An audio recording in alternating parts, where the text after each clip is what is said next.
What's up, and welcome back, fellow Siege spectators and players. We're back for another installation of the Siege Double Shot, coming at you Challenger Series style. It is the Young Guns taking on the Old Heads today in a chance for a playoff spot.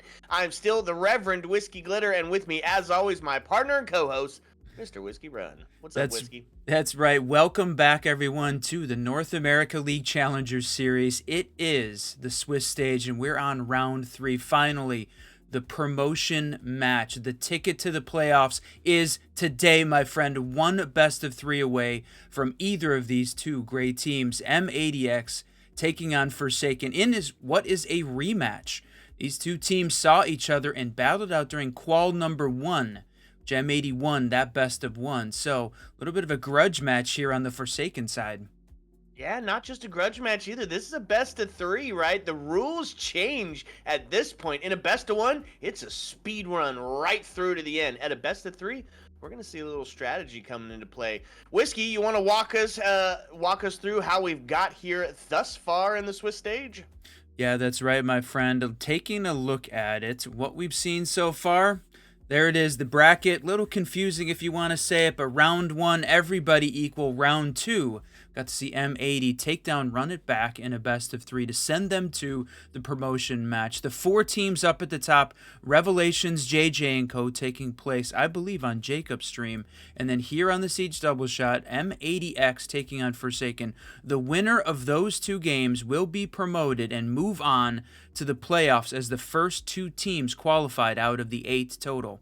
The rest of the squad down below, those mid-round games, those 2-2 at this point, and then the 3, the win or go home games, Los Retirados, the retired guys, taking on Blackbeard Gaming, and then Akron and Flow State. Only 2 of those teams will move on. The other 2 going home in the Swiss stage. Those all happening today. And the other big thing is, round 4 is going to be played out today as well. So we're going to see today 2 best of 3s. Will M80 make it in 1? Are they going to need both to make it? I got my thoughts, my friend. I think M80 is going to take it here on this first best of 3. Well, if ever there was a test in a best of 3, Whiskey, it is going to be this one, right? We said it earlier. It's old heads taking on the young guns. Obviously, if you've been watching the Siege Double Shot, M80X, very familiar. Stompin' Rice, Aiden Vix, and Merc stepping in today for Franklin. And then on the other side of it, I mean, it's some pros. These are some guys that have been there and done that and know what to do when the pressure is on. So, yes, maybe momentum might be a little bit against them as they've lost their first attempt in qual number 1, but these guys have done it before, Whiskey. This is going to be an absolute banger. Yeah, we did talk about Franklin's situation a little bit last week. Merck filling in for him today, the coach stepping in. So the big question, how is this team going to respond? How are they going to play? Merck, obviously, a legend at the game and in the scene.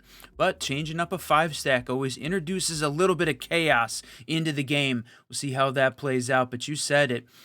Old heads here. Gasher, you've got pros on the other side as well, taking on this team. So best of 3 today.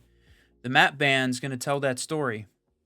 That's right. Let's take a look at it. Clubhouse and Nighthaven to fall. Well, I think that second pick there is not a bad one, right? It's been claimed.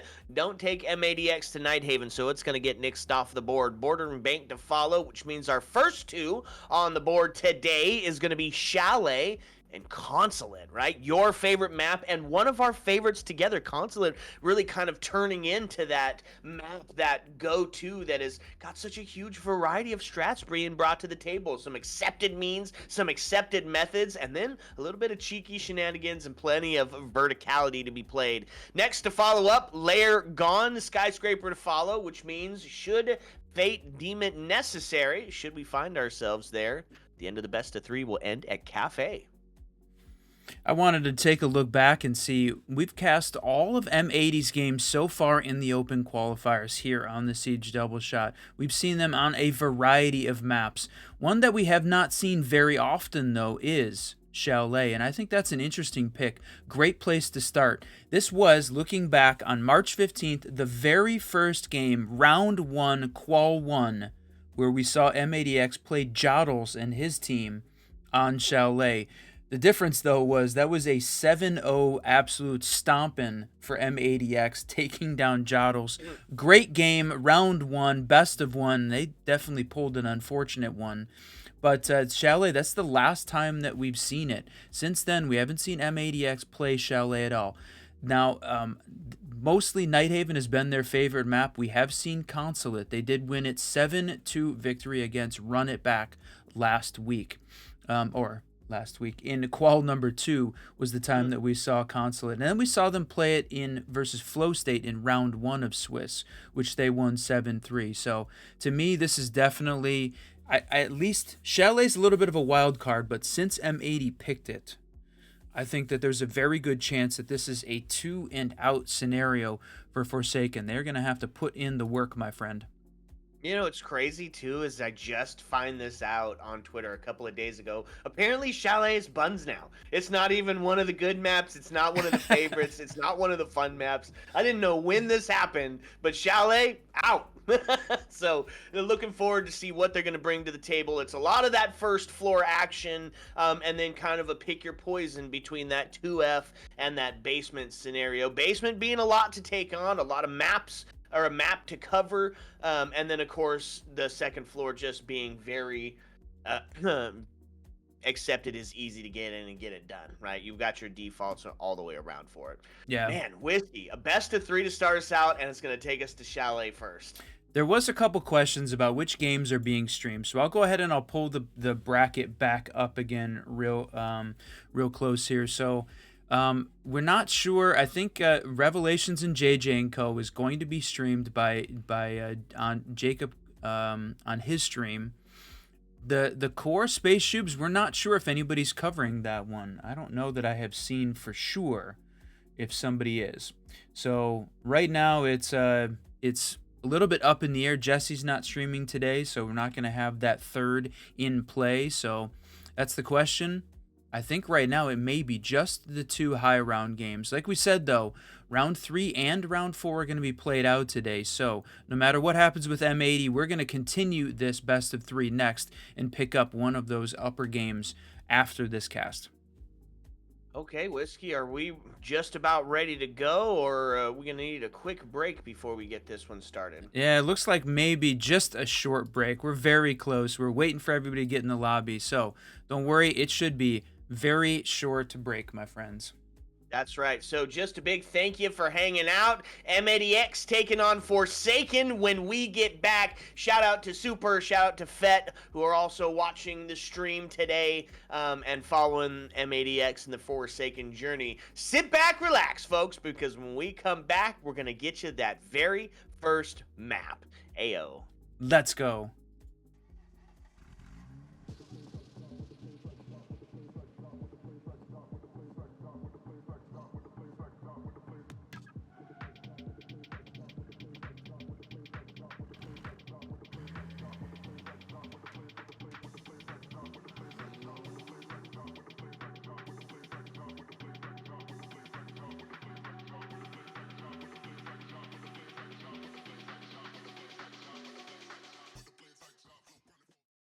All right, well, we said it was going to be a quick one, and that was about the quickest we've had, Whiskey. It is time to get into it. Map number 1. Who is moving on to the playoffs after this one, and who's going to have to fight it out in another go-around in the second best of 3? Let's get started with the bans. That's right. Unsurprising, M80X taking a shield off the board. We said they had been very consistent in banning the shields, specifically starting off with Blackbeard, and then as of late moving into the Monty. But Forsaken's going to take care of that and take both of them off the board here to start with. No shields, none of the mains anyway. We're going to be reduced to the Blitz and the Fuse. But Valk is also an interesting one. M80 loves to ban Valk. I think they really thrive on the lack of intel that having her ban brings. But again, Forsaken going to lean into that as well. There's a little bit of overlapping bans between these teams. That's right, and then followed up, and nobody's surprised, Azme Azami, the architect, going to be taken down his way. Just a great job at setting up some really dug-in trench-style warfare, not going to be utilized on Chalet. We talked about the first floor as being the place to go. It is going to see a kitchen dining to start us out, Whiskey. Yeah, certainly not surprising there. The first floor maps everyone right now, even though Chalet may not be the competitive meta as it seems you talked about during the map ban phase, those mid-floor sites on the 3-floor maps certainly continue to be an important part of the way that these maps are played out. So, like you said, start off on kitchen dining. I'm sure we're going to see M80x run upstairs a significant portion of their setup, holding it down the top floor and love seeing it right off the bat. Merc running the Mira, holding down that strat upstairs, and then stomping onto the Vigil. Yeah, this is a strat we've seen out of M80x several times, whereas most of the action going to be set up onto the second floor. You hold it a lot like you would if sight was up top. Castle to help facilitate an extension.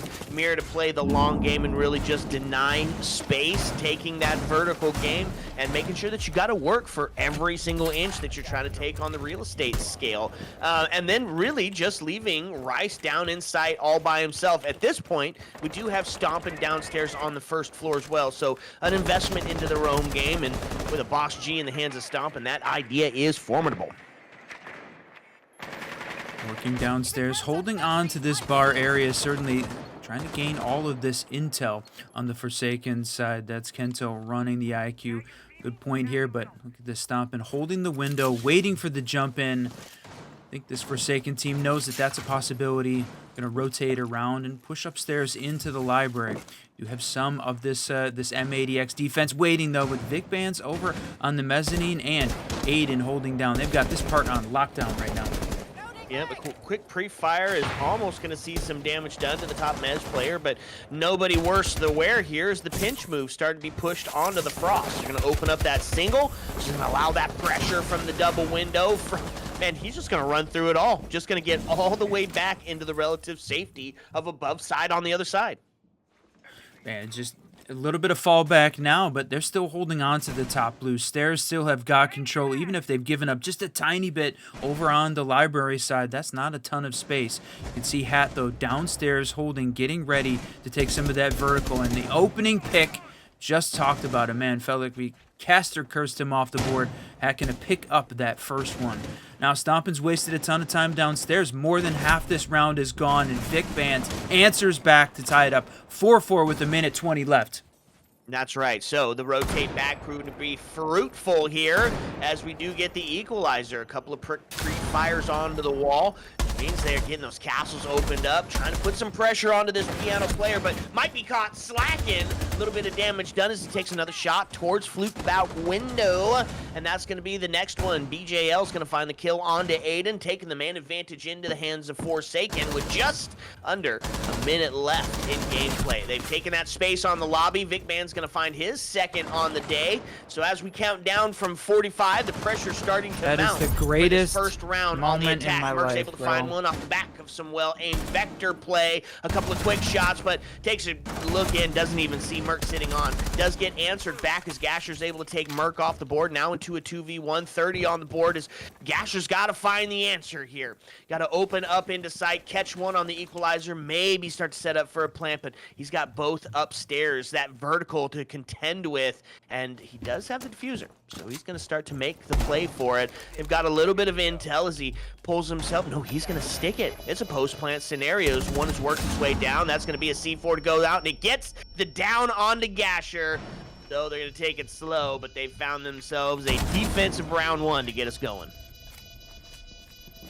30 seconds left. There it is. We won all of the battles, even though a little bit of objective-based gameplay coming out from Forsaken. M80x wins at cleaning up this team in the post-plant. And you said it, round one Chalet going in favor of M80. So right now, Merc filling in, seeing a consistent, well-played defense here. Forsaken, they've learned a little bit, gained a little bit of intel. How is this game going to go? We're going to see this defense go to the other of the first floor sites. Hold on to Bar Gaming as the next route in the path through Chalet.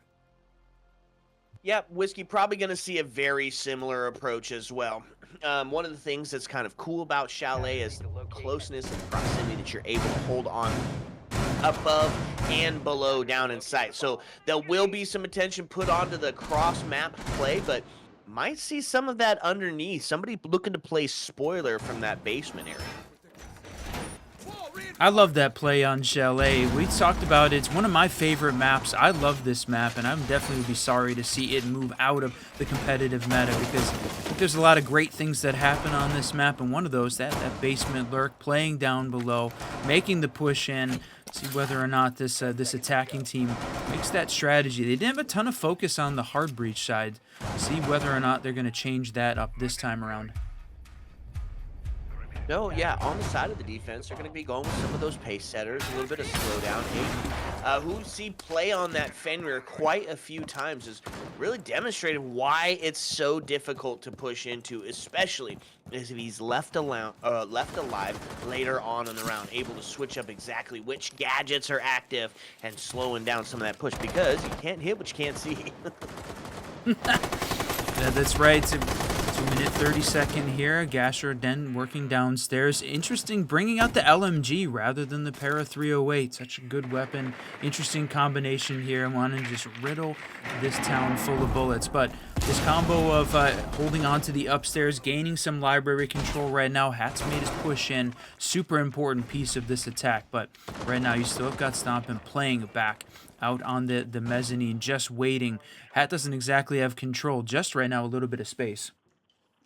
Yeah, sometimes that's all it can take, right? Being in an off position, able to find that first kill, and then start to utilize yourself on the trade game. Twitch just being an absolute menace with that drone, getting in, getting a lot of those default cams taken off the board, and now taking a look in sight, finding a couple extra bits of that extension util gadget to get taken off the board. Man, I was about to say minute 40, haven't seen any real combat between. Well, the aforementioned Twitch can be the first to eat it as the body bounce goes into the hands of M80 on a double style. Vic Bands with a Vector able to take Kool-Aid down. And look at this, Ego peeking, but then taken out by the C4 from down below. Merc playing into the stock area, just shutting this Forsaken attack down. 2 left alive in a 2v5 scenario. This is a really tough push in for this team. No real space, stuck outside. Gento may be downstairs in the mudroom, but that's a very small doorway that he's got to try and make the push through. That's right. At least on the side of Capital, Gasher's got enough bullets to kill them all without having to reload another clip. So a couple of pre-fires coming out, but nobody going to give him that time of day. Nobody give him any sort of space for body picking, which means he's going to try to put some pressure on this player down here inside of the closet. Smoke goes out. Now looking for the rotate. Going to find one up the stairs. Gasher's going to get taken off the board as Vic Bands goes down. Now takes us into a 4-137. Gets the intel ping, but as he gets set up, the vertical play just going to prove to be too much as Rice is able to take him down, and defense is going to find themselves a second. Talked about it being a critical piece of the attacking, gaining the vertical control over that, but never able to push Merc out, and Hat going down early with the Ash meant that those mirror windows were going to stay closed. That proved that the pivotal piece of the defensive utility in place to stop Forsaken from moving forward at all. So, both of the first floor sites done, time for the tertiary, and rather than go upstairs, they're going to play the basement downstairs. Like this lineup and Stompin sticking the vigil again, just being that menace, roaming around the map with a combination of Vic Bands on the Tuberow and Rice. Going to mean they're locking up the majority of this site downstairs. So again, expect a lot of vertical play here come out. It's one of the things M80 has been very good at throughout the majority of this tournament. Gaining, holding on, and using the vertical advantage. Forsaken, they can definitely answer back though, and right now, Hat running the Ash again. Going to switch off. I think they have figured out no Mira on the board this time. Yeah, not going to have to deal with at least that part of the puzzle. The basement's a little bit tougher, right? Because there's so many avenues to attack. You can take that vertical space in the main lobby. You've got 2 different hatches that you can potentially play off. Trench, garage, west main, blue, and of course that main lobby stairs, the main breach coming on into the snowmobile, right? So there's just like 7 or 8 different ways that you can actually start to put a bit of an attack onto the basement. The problem is when you've got such a huge attention to vertical, like M80 is currently displaying, as they've have everybody upstairs outside of Vic Bands playing some sort of a spoiler, some sort of lurk position. To take those space, you really only can focus on one, that main breach area, and that could potentially get you to jumped out in a C4 and a good night. Now you're down in the man advantage. Yeah, you said it. Man, look at all this action that's happening upstairs on the 2F at this point. Aiden just being an absolute menace on the mezzanine, holding down, taking shots across the board. But Rice and Stompin open it up. There's a nade that answers back, but the damage done. 4v3 now with that first minute of gameplay gone. Gonna see a little bit of a utility dump come in. He's trying to gain some space on the mezzanine, but Aiden's still there, ready and waiting. Made this rotate back down, though. That is huge. Giving up some of this space here to the Forsaken attack, but, I mean, locked in with a man advantage right now and down to the final 3 from this team. They've got a ton of hard breach to open up these sight lines, but they've got to get working on it with this final minute 30 going to be left. Yeah, so Stompin does find his first kill, and you know what's crazy? That's what's so good about this team is any one of these players can put themselves into that pop-off position. And now, as the coaches come into play, subbing out for Franklin currently, he's sitting 4-1 and having an absolutely stellar game too, which maybe not necessarily should be where your coach is at. So every single player on M80X currently firing. They claim the man advantage, and they've got just over 60 to hold on and finish out this round for a perfect 3 up, 3 down. Yeah, this is a dangerous spot here for the attack. That main wall still locked up tight. No ability because of the Cade Claw in place. And you saw playing upstairs trying to find an angle. Could they get a shot on the Cade Claw? But that meant exposing himself to the vertical play downstairs from the M80 defenders. With no EMPs in place, they had to rely on trying to get rid of that utility directly. Aiden takes that shot, though, and wins in a 4v1. All up to Gasher, holding on to the thermite, not going to be able to use his utility. He's got one more flash in pocket, but in 25 seconds left, this thing's all about over. That's right. So he starts to make the last bit of a push down the main stairs. First spot, bit of contention going to be on the C4 that comes out. He's going to swipe that out of the air. Aim Lab's paying off on that one, but the Goyo going to ultimately slow him down. A couple of shots towards blue, but with 10 seconds, you said it has to be a hatch drop, and they know exactly where he's at, and they're going to find it. Rice going to take him off the board, and that's going to be a perfect 3 up, 3 down in the first bit of round rotate. Yeah, quick answer back. So the one on all of the favorite sites here, and I think we're not likely going to see that second floor site. We're going to see them go back to kitchen dining side. Again, a little bit of a rematch. If you're just joining us, welcome everyone to the Challengers Series Swiss Stage Round 3. This is the promotion match to the playoffs. Top 8 out of Swiss make it into the double elimination bracket of playoffs. M80 looking to be the first to claim that spot. That'll happen today at the end of this best of 3. There's still a lot more siege to happen, though, because this is map 1. We're at the beginning, although M80 right now is showing very strong start to this best of 3 between them and Forsaken. Okay. So, yeah, now you've seen every round. Now you've seen every site. You know a little bit about what they're bringing to the table. Now, you are going to see a switch up on the side of M80X. This time, no Mira going to be brought up. Instead, Vic Band's going to put themselves on. New op. I like this one. We have not seen her played very often. I mean, occasionally would love to see her play that, but see more of the Raura on the attacking side. But I don't think the teams have really found what's the right way to use it. Still a little bit issues with the gun. Gonna stick though. This the robots, I think, have really made more of an appearance on the defensive side. I think teams are liking and utilizing that. Plus, you know, you're basically at 200 health if you can able to swap. If you're that first idle shell takes some damage, you can stay alive. Yeah, it seems difficult, but you're right, if you get it done. So, starting to make the push in, a little bit of intel that they're not alone downstairs, and that's going to be a swing as it gets figured out that Dopos is down there to take a bit of an engagement. Can't quite push in, though. He didn't get that full didn't get that full hole opened up, so hasn't been able to especially get in and put that pressure on. And now going to rotate upstairs. That basement area going to be free for the taking outside of Aiden, who does sit in the dining room to play spoilers should they come up that west main area. Yeah, holding on and playing a little bit, but Hat has really leaned into this vertical side too. It's one of the things we said M80 was so good at, was managing, taking advantage of the vertical, and Forsaken and certainly Hat on their side are trying to do the same thing, playing downstairs, making the push up through into Fireplace now, but they've got to deal with the vertical here upstairs. 2 floors above is where all this action is going to be happening. Everybody from M80, with the exception of Aiden, holding down this second floor, and right now, Forsaken still not able to deal with this. I was going to say the electricity, and there it is finally. The EMP coming out. Gasher sitting and waiting, but blocked off by the Two-Brow, wasting even more time. They have really struggled to get anything going at this point.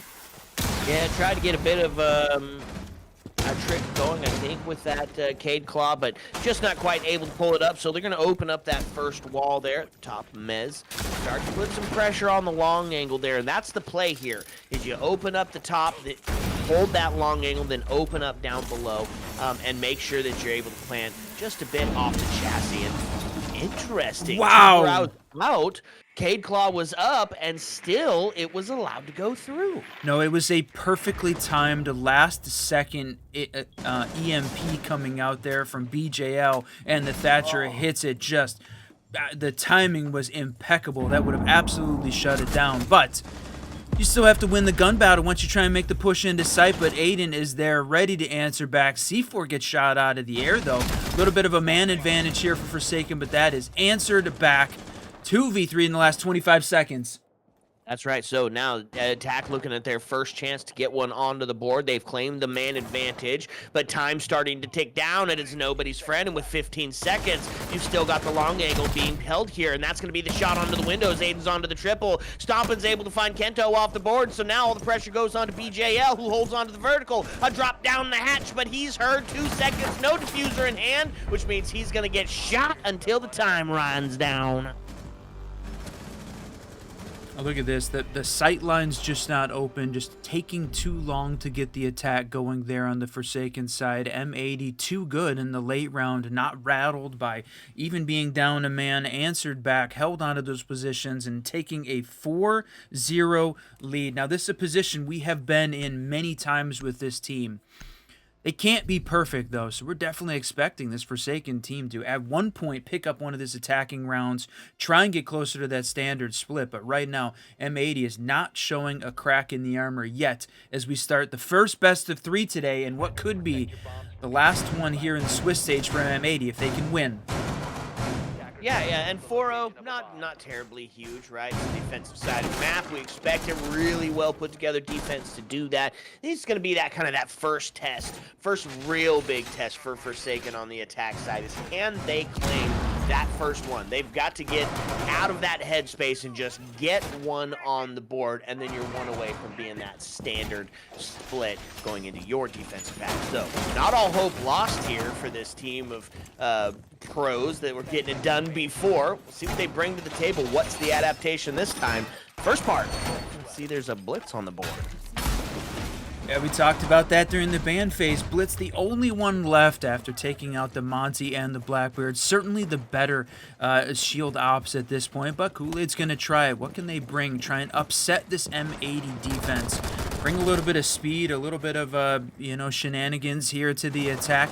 The other thing, Blitz very good at trying to identify where the roamers are. So in this Forsaken team really leaning into it at this point with the combination of the Dokkaebi and the Blitz here.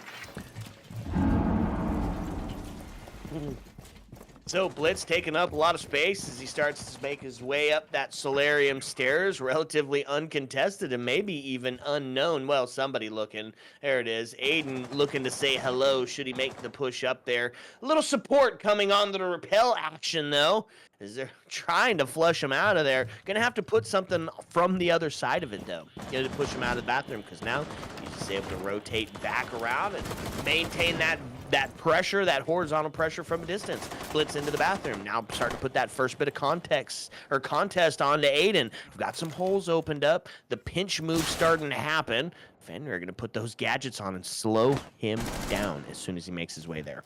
This is still the complete other side of the map. They haven't even made the crossover onto the mezzanine side.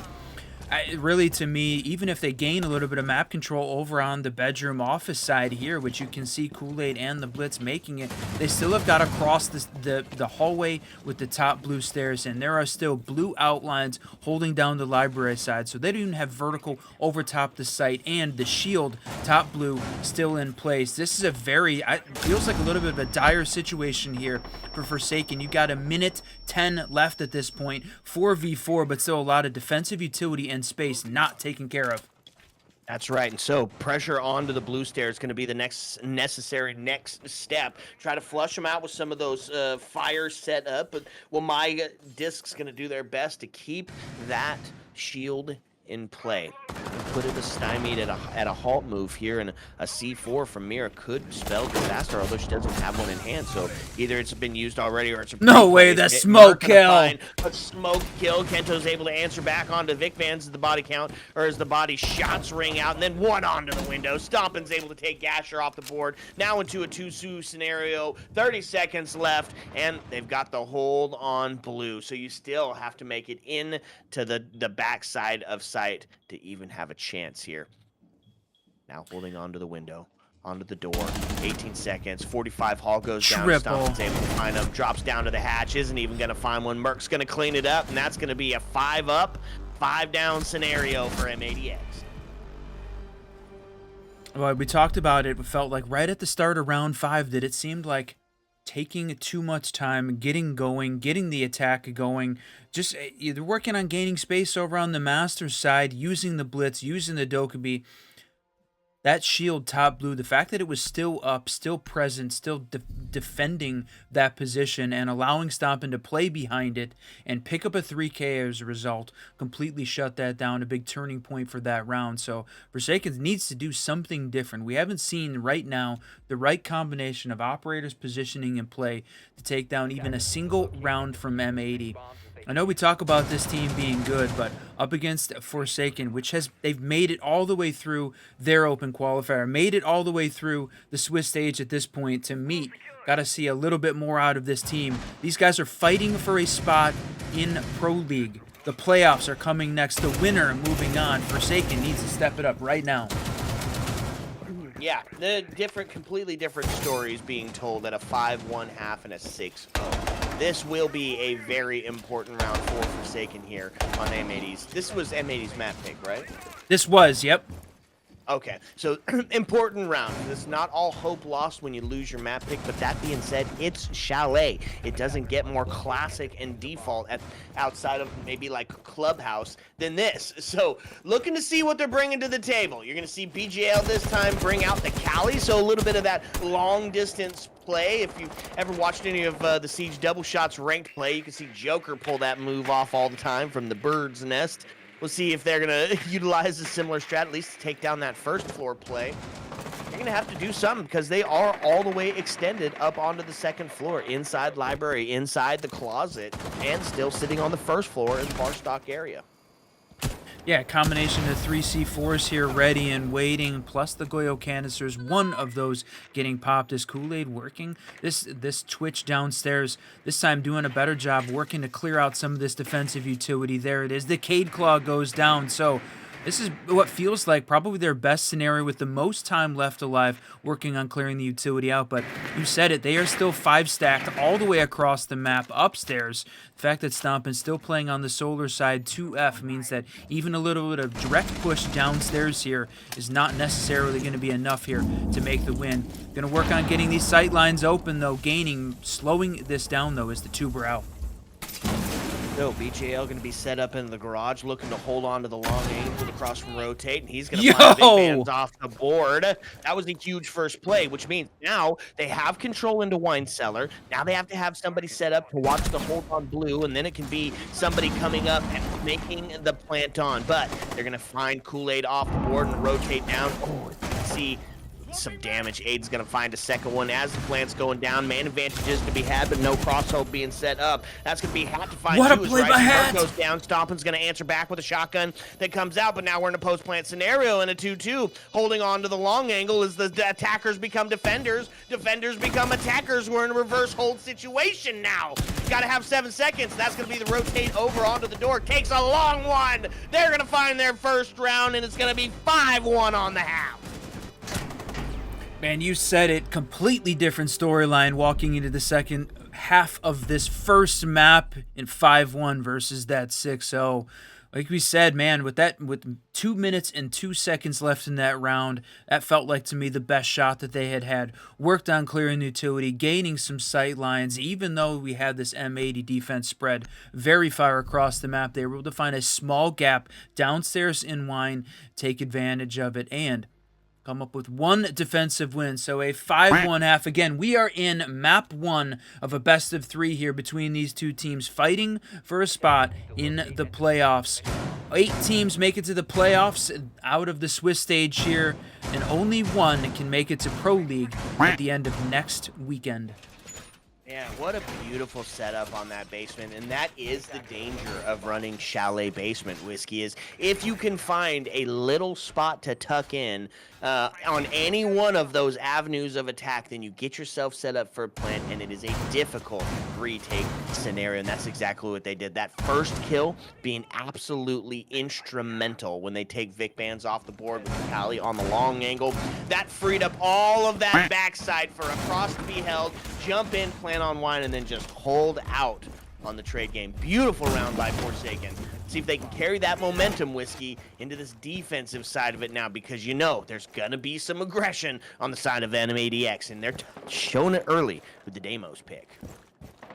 Yeah, that combination of the Deimos and the utility clear with Stompin bringing out the Flores. I love this strat. We talked about how important clearing out the defensive utility is. They're leaning into that piece, but slowing down, name of the game on the Forsaken side. A little bit of a slow start here to start off with. Using the Ash, going to try and open up that mirror window. Did they get it? Looks like they did, yes. Make it a little bit easier to push in into that mez area, claim some space, and droning in downstairs, you said it, this basement, one of those primary places we see on Chalet. The roam play happening, and there it is, Hat downstairs. Vic looking for him, though. Okay, so we sit 5-all. First minute has gone down. A little bit of a lurk play here by Hat as he's looking for that drone. He hears it. There's the first one. Still had one at the top of the stairs, too. But they're going to be able to live to keep that cutoff, rotate down, puts himself in, takes the shot, nobody there. Kool-Aid to find Merc off the board, and the first headshot. That's going to be the man advantage over to the defense. And if you're a Forsaken fan, you're feeling pretty good about that one. That's right, we need to see them show up in the chat. Forsaken fans here. Just going to make this push in, and Hat taking down Aiden. Man, his gameplay has only increased over the last couple rounds here, picking up 6, 5, and 2 at this point, and a couple of them really critical pieces, but you said it. 4v3 now as we head into, how about a... Okay, but just as I said it, 3v2 in favor of the attackers. You got 3 of them downstairs and 1 outside, though, so they still have got a lot of space that they need to gain and push these defenders out of the second floor, but that is a significantly better position than it was just 30 seconds ago. That's right. Gasher able to find one. The Vector going to take Stompin off the board, and there's some vertical play to be had, and he gets taken off on the cross. Rice able to have a headshot onto Kool-Aid, is now into a 2v1. Gasher and the Vector in a C4, a hope and a dream here in 43 left to go. They're going to have to make this push together, of course. Gasher, TSM at the end of his name, a proven quantity. You don't want to let him get the 1v1 or man's going to absolutely eat. So starting to set up, looking towards the half wall. Flash goes out. They're going to find him onto the piano. He drops down into a prone position. The double swing is going to find No one. way! Dasher's able to take Rice off the board. He goes into prone position and a shotgun to end it. He takes Vic off the board and they stay alive for one more round. Don't discount that pro quality as it rings out. Sheesh. Wow, Gasser's showing up huge. You said it at the end of that round. Don't underestimate him. I don't think M80 did at all. He just played that absolutely perfectly. A couple missed shots on the M80 side, fighting around the piano, and that shield, using that to his advantage. Well played on his part. They had the ace. They had the opportunity to maybe go for the plant there, but choosing instead in a 2v1 scenario to try and make that push in. The flash almost worked, but man, well played by Gasser. Shows up when he needs to, and Forsaken picks up their second round here. We are on map 1 of the best of 3. M80 currently fairly commanding lead, 5-2 here in map 1, but it's on the defensive side. This is M80's map pick, so Forsaken fighting it here to try and pick up a win on their opponent's map pick before we head to Chalet, or Consulate, as map 2. Man, bit of a missed opportunity there if you're an M80X fan. Feels like Gasher got away with one. Double inside a piano. A prone position, able to pull it off with shotgun. Pinch at the end. They stay alive for one more, Whiskey. We got to see him get 3 more to get us to the equalizer. Now we're going to see our first bit of first floor play here onto the kitchen dining side, and a very similar lineup to what we saw coming out of the M80X side. Fenrir on the board, slowed down. Cade, of course, being that natural choice for holding on to the top and the bottom wall, aided by the Tuberau as well. And then, of course, Frost. If you're playing Chalet, Frost is going to be utilized. Yeah, lots of these first floor window jump-ins, plenty of opportunity for the attackers to get caught off guard and not be watching for those. But I like this combination of bringing out the Glass. Huge Glass fan. Love seeing him played in competitive play more often. Aiden, my man, running the Glass today. So stacked up 5 apiece though as this first round goes down. And again, feels like a little bit of a slow start here from the M80 attack, but taking their time, not underestimating this team. They're here to win it. Both of these guys are. So they're getting the intel in place, playing back in the closet, and use the Grim here to try and gain a little bit of intel before they make the swing in. Yeah, Glaz, Ying, bunch of agents of chaos here. Kool-Aid going to find the first one on the rise, but gets taken off immediately. His Stompin's going to find the answer back. And, folks, Whiskey does love the Glass. He actually just got a Glass ace on Border not too long ago. Watch for that video to come out on our TikTok and YouTube coming up really soon. It's happening, folks. So, some Candelas from downtown. Going to put some chaos there at the top as they're looking for the rotate off the window. Getting the intel from the bees to suss out where he's at. Sees his elbow, a little bit of damage onto the wall, but not enough to get him taken care of. Able to survive inside the closet just a little bit longer, but effectively held in. If he makes the cross, it's Danger City. Population half. Oh, that's an unfortunate miss there. Just barely hitting the edge of the drywall, and they're getting ready for the swing in here. Ying, the util dump coming. They've got a minute left, but now this is the acceleration that we were sort of expecting. But, man, Forsaken answers back too quick in a 2v3 scenario. Vic is low on health at the final 50.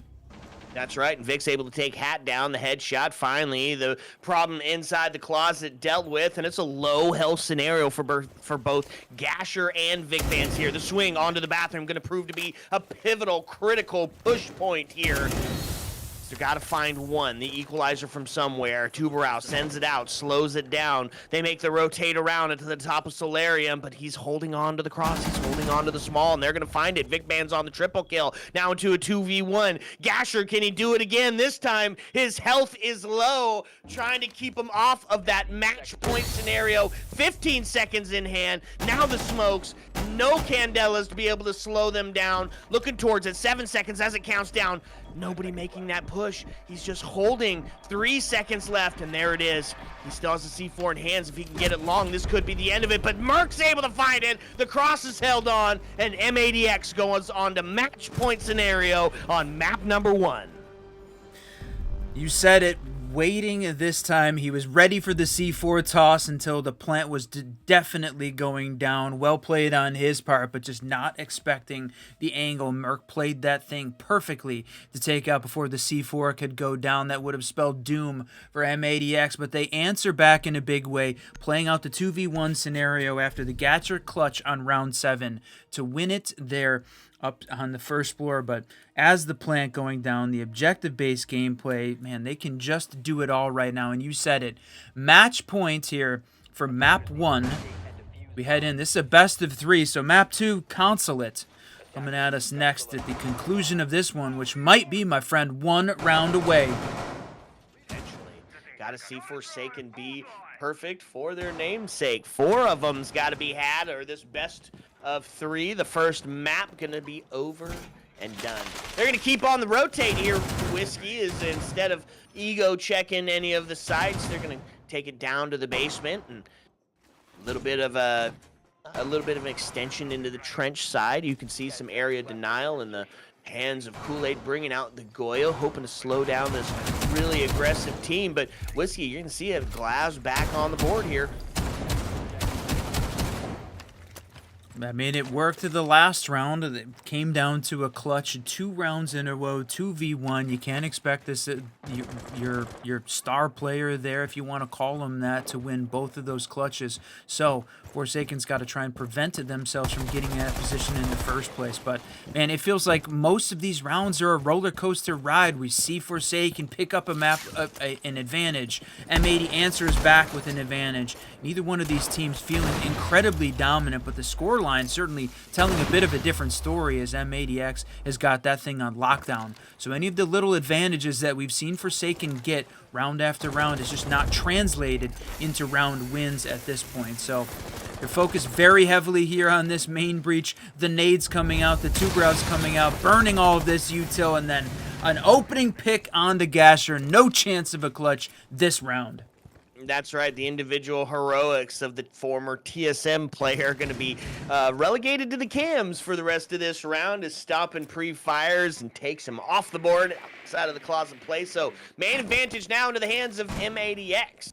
Some of those defenders that are staying up on the second floor might have to start making that rotate down. Kool-Aid able to take Vic Bands off the board as he just walks up, clicks heads, himself in a better position to get back down and start holding on from below. That's right. Right now, it's still a pretty spread out defense from the Forsaken side. They're holding on to 2F. They're holding on to the first floor, and this action happening on the main stairs. But just a little bit of health going their way right now. M80 winning that part of the battle. Rice answer, but the trade line back and forth.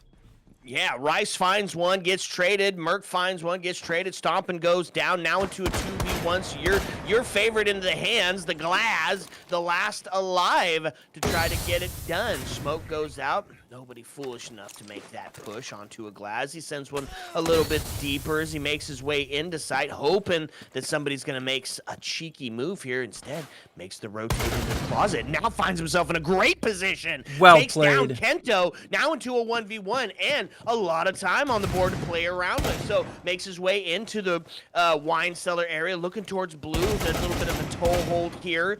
So they're looking towards that drone hole, but puts himself back. He does not have diffuser, so potential problem here as the round starts to count down. Looking towards the long angle, maybe makes the rotate. C4 comes out, and then yet again, Aim Labs is going to pay off as it gets shot out of the air. 1v1, 16 seconds left. Drone holes, they are trying to find it. Is he going to be rewarded onto the blue door yet again? He makes the send. They rotate. No! BJL able to take Aiden off the board, and they stay alive for one more round. And Forsaken coming up with the clutches when they need to. I mean, this is it. Match point, map 1. We said I thought this map pool very much favored M80x as they picked Chalet to start it out, and then Consulate, which they have been extremely successful at, as map 2. This is one if Forsaken wants to find a win here to put themselves in a very good position. Because otherwise, we said it, the prediction early on was 2 maps down quickly here for M80 in this best of 3. Forsaken putting up a little bit of a fight though, but they've got to be perfect for 3 more rounds just to send map 1 to OT. Well, you know, they're getting it done, but they're doing it at the cost of some individual heroics. That won't work every single time against this M80 attack. So, or you know what? I bet 3 more times it could potentially happen. That'd mean all 5 step up for an individual heroic attempt to bring this back into OT. The storyline would write itself at that point, Whiskey.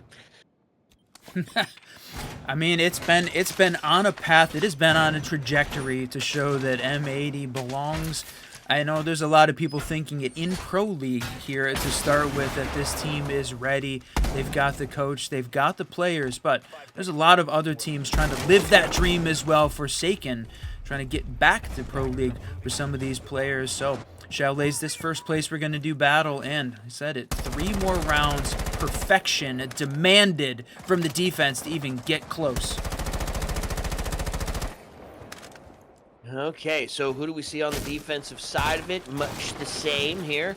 Already making their way into garage, taking up some of this pretty critical real estate. This now puts them in a good position for that site overplay. Get rid of some of that default cam so they can't be sussed out as easily. A couple of pre-fires through the wall. Nobody taking that damage straight yet. And a potential oh man, almost found him one. Game sense being absolutely insane. He's going to rotate out of there. Maybe put some pressure on from blue instead. That's right, working this this defensive utility side. Rice picking up the Flores instead of stomping this time around, and the combination of the Flores and the Twitch make sure they are going to for sure clear out as the most of this utility as they can. But then that opening pick coming out, taking down Kool-Aid, playing on the stock side. It is a huge pick here. Big piece of this defensive hold now in jeopardy, but Kento just ready and waiting, playing behind the deployable upstairs. Quick peek lost. Yeah, that's the tough siege timing right there. You see it, you go to maybe put some pressure onto it, but you're not got your gun up and you pay the price for it. They do get the deployable down on the top of Mez as the Flores drone it. Comes up and takes care of some of that extension util. Force and Frost back into the library area. We're sitting 4 apiece with just under a minute and a half to go. They've got to hold on to this library. Talk about the vertical being the most important part here of this game, and Forsaken playing that way as well. But the big change, right? We said shield down, the mirror window down. So M80x has worked that piece of it, but they're losing time here to try and make the push in. Gained a little bit of space, top of the stairs, and they're going to sort of block off this... No, they've got to gain control in library here. They've got to take the fight. Hat wins one, though. That's right, not just one, wins it against Stomp, and so the rotate down to the hatch means they're looking for that vertical play to ring out, and they're going to have to make the drop from there. 30 seconds. You see him push over, grab the case, himself back into a position to start to get it down. Is sussed out by the BP that sits at the top of the stairs, and the default that was still left up in the air. So 21 as it starts to count down now. Looking towards the cross there as the foothold's being utilized. Drop down Hat's able to find Rice off the board. Now into a 2v1, a 1-1 as Vic takes down Hat. 10 seconds left in which to get it done. He's holding on to the smoke. His game awareness is ready. Takes a couple of shots, gets down below the half wall. 3 seconds, he's got to make the push. He's close. Gasher gonna take him off the board. Vic's bands goes down, and we are one closer, Whiskey. Man, Gasher in the clutch situation again, just like we saw back on round 7. He wins when he absolutely has to. I don't know that this doesn't necessarily feel like M80 selling at this point. This feels like Forsaken has stepped up to make this the battle back and forth that we expected from a playoff to Pro League qualification game. This should be the best of the best in T2 battling it out. I mean, M80 losing a few rounds is not unexpected against a team. Got a couple pros there, and Gasher showing up when he needed to. The double clutch. But that is, out of the 4 rounds we've seen on the Forsaken defensive side, 3 of them have been won in clutch situations. M80 is getting close. They're doing everything that they need to, and then just barely losing at the end of the round. You said it. You can't rely on the individual heroics every single round. Right now, Forsaken is pulling it off, but can they keep that momentum up long term? They got to do it for 2 more rounds here. This is only map 1 of the best of 3. Right, we say, can you keep getting away with it? And in a normal circumstance, I would say no, right? At some point, that will fall. Fate will deem it necessary that you will no longer grab those clutches. But you got to remember, on the side of Forsaken, we're talking about 3x pros, right? Gasher, Hat, and of course, Kool-Aid has also been around in the scene. So, I mean, like, these are people with demonstrated capabilities that they have gotten it done. So can they have some individual heroics? Yeah, absolutely, and they're demonstrating it right now. 2 more, and they tie us up, Whiskey. 2 more, and map number 1's gonna see some OT. Will M80 allow that to happen? We're about to find out. Make their way into side of the library already as they're getting droned in. Couple of defaults getting taken down. A lot of space to be had as Damo's gonna get active with that devastating pistol. Ooh-wee. That's right, working on clearing the utility upstairs, gaining some space, putting some pressure on Forsaken. They're for sure holding down the vertical. They've taken a little bit more bunkered approach, though, and basically giving up the whole library bar side of the map for free at this point. So they're not really pushing any of the engagements there. Focus certainly more utility and player-wise over on the master side directly above site. And you can see all the orange outlines right now holding down just Gasher downstairs in the kitchen. Everyone else upstairs, they're taking down the Electro Claw so this team can open up the sight lines. All those Ace Selma charges coming out right now. Yep, starting to try to open up, and that's what, of course, we said was the accepted strat here when you're in that kitchen dining, is you got to open up that vertical and push them deep so they get pushed back into the bedroom so they can't hold on to the plant that goes right off potential chassis play here. And they are making them rotate back. They're effectively pushing them back, but still holding on. Is now finally that Mezwall going to start getting opened up. That's right, there's still a minute of gameplay left here for this team. They've got that sight line ready, the default plan spot, but got to clear out, playing behind, close to that wall, and then, man, 2 nades just not going exactly where they needed to, taking a little bit of a crazy bounce, but, man, you needed to get rid of the player. Oh, jeez. No way, man, the answer back. Yeah, a couple of trades. That means Forsaken now up into the body balance. Feeling pretty good about this defensive round now as well. As, yes, they've taken some first floor, but they still maintain onto the vertical. So just a straight push-up, in-your-face play here as Rice looking to get active, but he's got to take 2. There's a double swing to be had, not to mention the vertical. Frost able to find Rice off the board. Now real big damage has been done, but it gets answered back. Stompin's going to find one with that devastation of the DMR in his hand. Nobody there in the bathroom, but it does take the shot at the top of the stairs, and they're going to find themselves another one. One more round from tying us up. They are making it a game, Whiskey. You got to be kidding me. 3 in a row. We said they needed to be perfect for 4, and they have pulled 3. Man, Forsaken has absolutely stepped up when they needed to at this point, and a little bit of a tech pause coming out because Kento needs to reboot, but boy, the X-Pros stacked up on the Forsaken side have really turned up the heat when they needed to. They needed to be perfect. They are getting it done on the back of some clutches and some great play. M80x right now struggling to close out rounds, even when they gain a little bit of an advantage early, even when they gain the advantage mid-round, even when they get into a clutch situation. Not able to close it out versus Forsaken. Man, we were sitting at a 5-1 half. Forsaken is on track to pull off the same. The only place we have seen M80 win was the kitchen site. First floor, they won. Just saw kitchen play it again, and Forsaken answered back. So they have made the right adaptations. They're doing exactly what they need to at this point. And they're going to stick with history, go back down to the basement for this last round of regulation. And man, I don't know. I'm not the basement fan. I mean, obviously, second floor is a bit of a default. You know exactly what you're getting. You know exactly where the push is coming from. But that known quantity is what makes it sometimes a little bit more playable. Defense, man, headed down to the basement on this one. Lots of avenues to get in, claim a little bit of real estate and a little bit of territory, get a plant. We could be seeing some overtime. But real quick, while we're on that tech pause, just want to say thank you so much to everybody hanging out with us right now. Our follower count, we hit our goal yet again, so time to keep updating that. We got a cool stat. We have had more followers in the last 28 days than the entirety of our stream up until this point, so we just want to say a huge thank you to everybody hanging out with us, everybody allowing us to talk about Siege. We're going to get ourselves a bit of a break here, Run.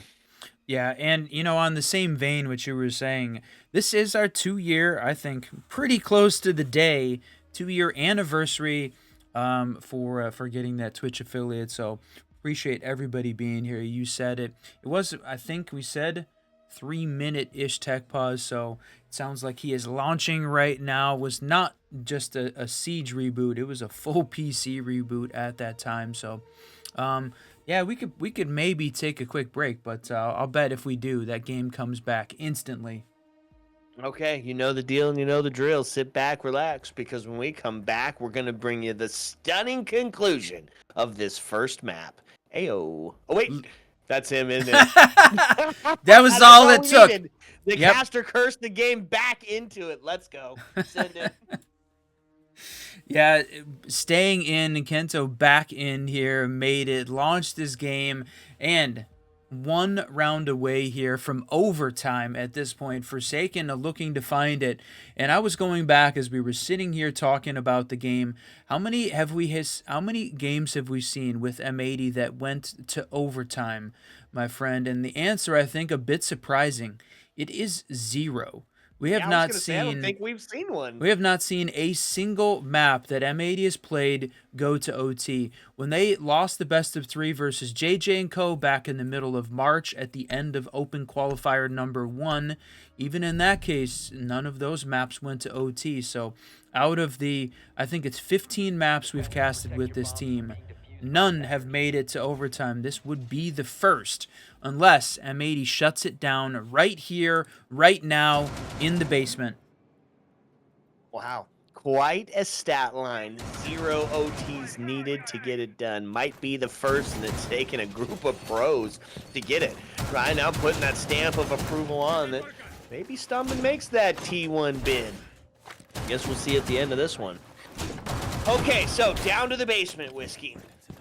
We're going to see Cade and the Tuberau combo being utilized again. Really going to make sure that they're trying to slow it down wherever that's happening. Last time, it was pulled in through the trench. See if they're going to try to get that action again. Get some intel on the boards. Valkyrie's taken out, so Mozzie going to be utilized. A little bit of that mobile intel can be devastating with the C4. 3 of them in the hands of the defense, mind you.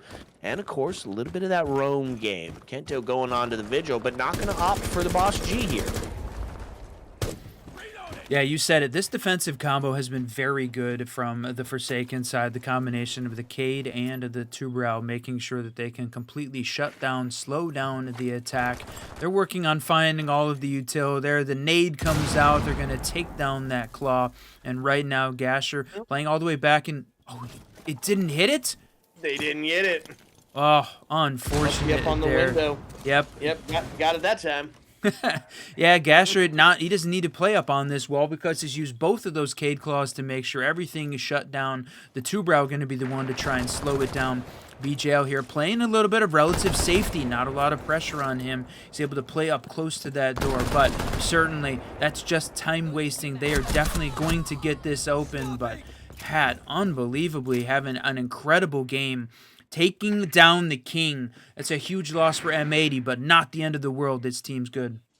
Yep, Frag Leader is gone. Frag Leader on both sides of the board, mind you, is going to be gone. Aiden's able to answer back as BJL gets taken down. Now Damos looking to get active from that pantry area inside of the bar. Games up top, and that's going to be Kento to take Aiden down. Man advantage to be had into the hands of Forsaken, trying to find the first overtime here at all for this M80X squad. Now, does make it in with Blitz as they put the pressure on. A C4 there, but he can't light it. He does. Gasher takes it and receives no damage. C4 goes out. Vic Bands to answer Gash back. That puts into a 3-2.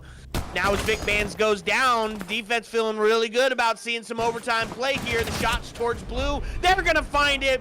OT required. Holy cow. Just taking that all in, and you said it, my friend. We are going to overtime. The first time with this M80X team. I know there was a lot of discussion in the chat ahead of time, before time, offline. Was losing Franklin going to be the difference maker here at this point? Right now, I'd say that it feels like Forsaken is just stepping up in the way that they needed to, absolutely when they needed to, in those clutch situations. I don't know that right now, again, we're seeing M80 making some mistakes, certainly on that last round. It seemed like it was a bit of a struggle, and Forsaken taking advantage of all of those. this perspective, though, M80 back on defense to start off OT. So right now, Chalet has been extremely defensive-sided. We only saw one attacking win on either of the halves, 2 total at this point. So if we continue that trend, M80 in great position here to put away their map pick here for map 1. Okay. Sees us to a kitchen dining defense, which means you're going to see that extension up top. And we're going to see that same play we saw on the first time for the kitchen dining. It's going to be Aiden onto the castle, and to help support that hold, that longevity of the long distance, Mira, played by Merc as well, and then Stompin back onto the vigil play. Not something we've seen a ton out of him, right? He definitely goes around the board and just collects kills. His game awareness allows him to get that sort of thing done, but not a lot of times do we see it on the vigil. Yeah, that's true.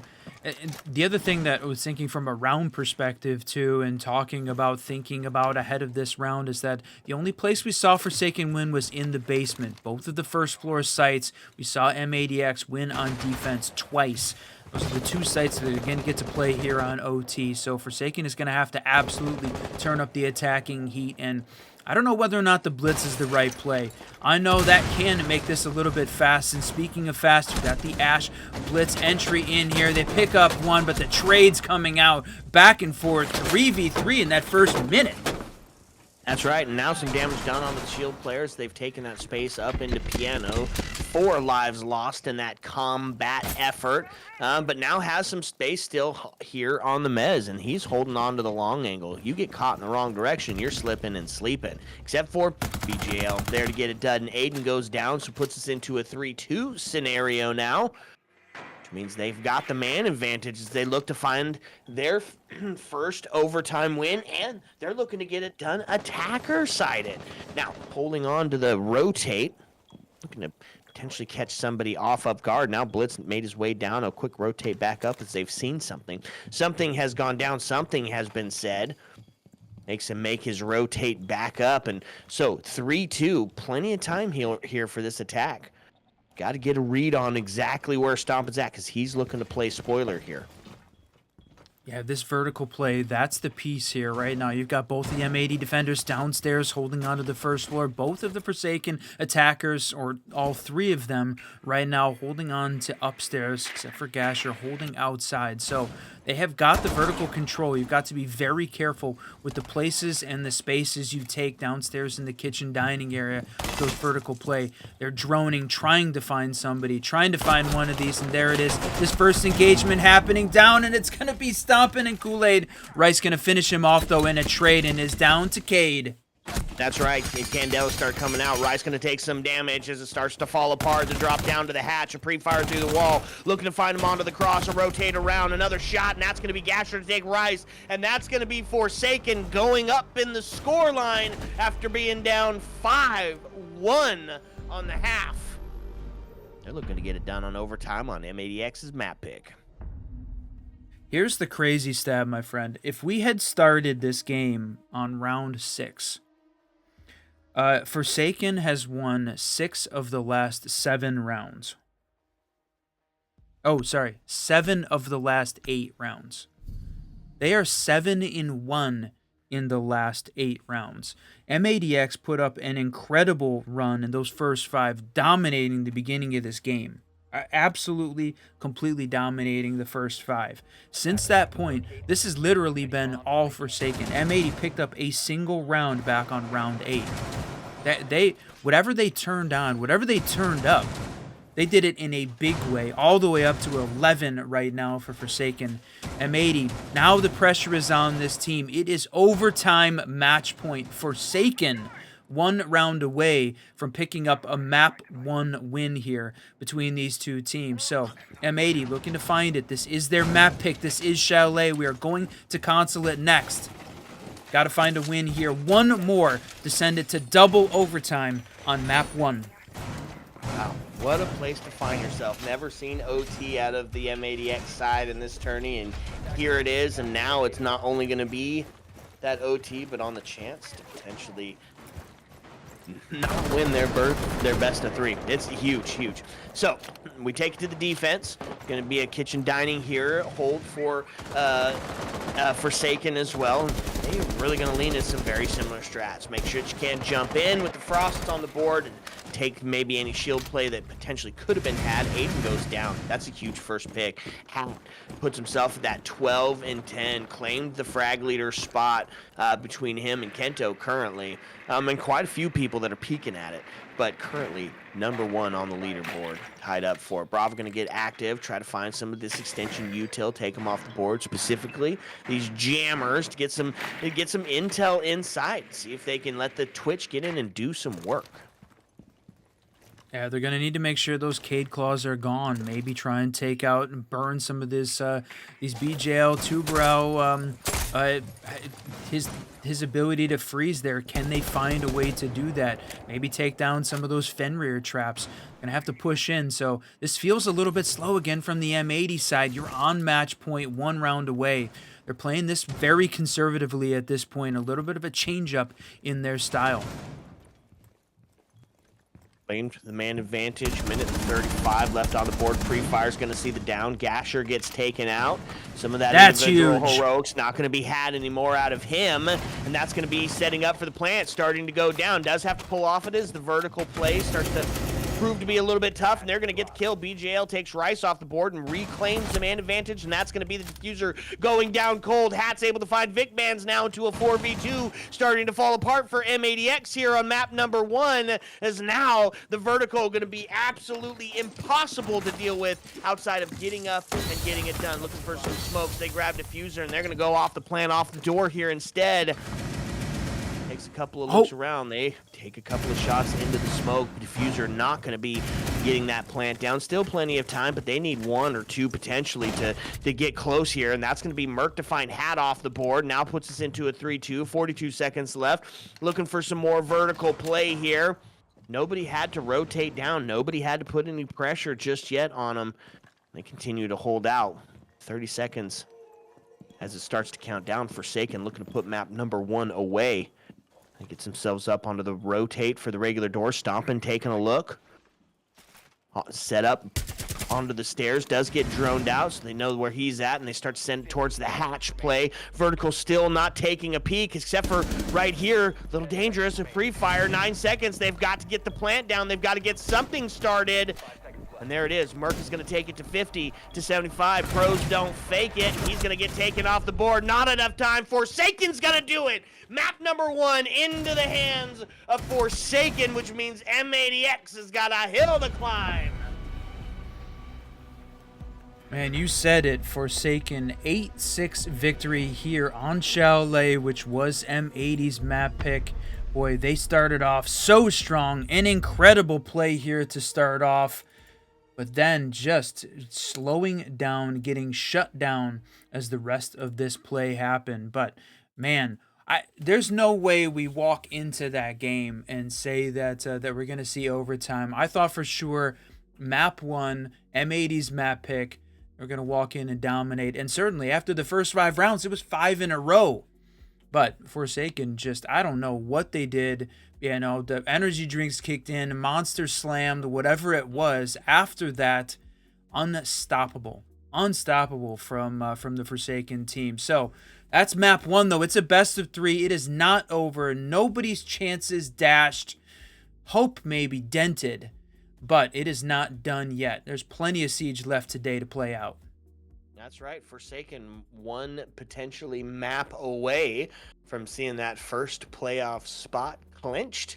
We'll find out how it goes. Map #2 is coming up. It's Consulate. We have seen some devastating action on both sides of the board for this game, for these teams, and for this map. So sit back, relax, because when we come back, we're going to bring you a thrilling second map. Ayo. Let's go.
Want to be myself.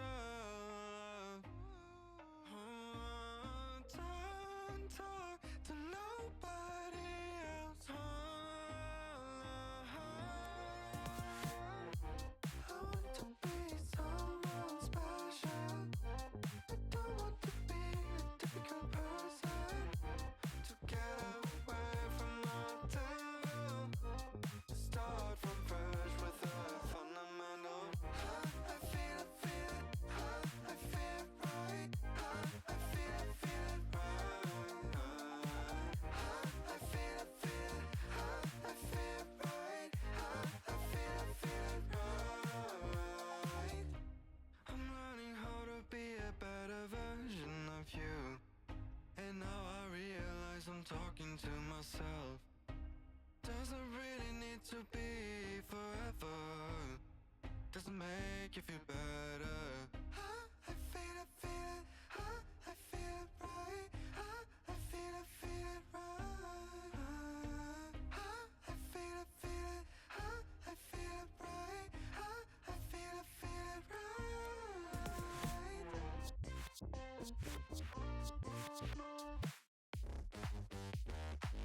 Wanna feel it. Wanna feel it. Wanna feel it. I feel it. I feel right. Wanna feel it. Wanna feel it. Wanna feel it. Wanna feel it.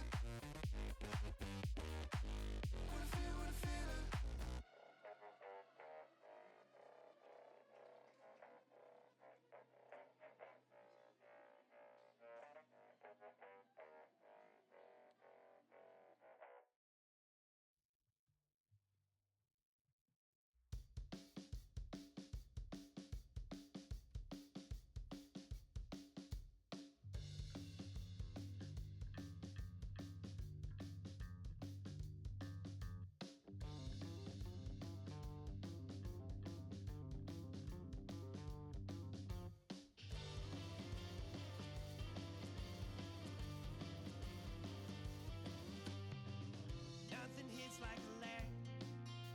I'd end every day with a sweet nightcap. What a shame and a half. That existence is pain and I thrive on that. On earth we're briefly gorgeous and then there's death. Be beautiful to your friend. Yeah. It's you. You're the one I'm born for. It's you. And I'm always the one to cry me a moon river. I hope that when I'm done I got something to prove. Never let me bring it down, 'cause you're always the fun. Who knows eyes? Better late than never. Who knows eyes? I'll see you in the future.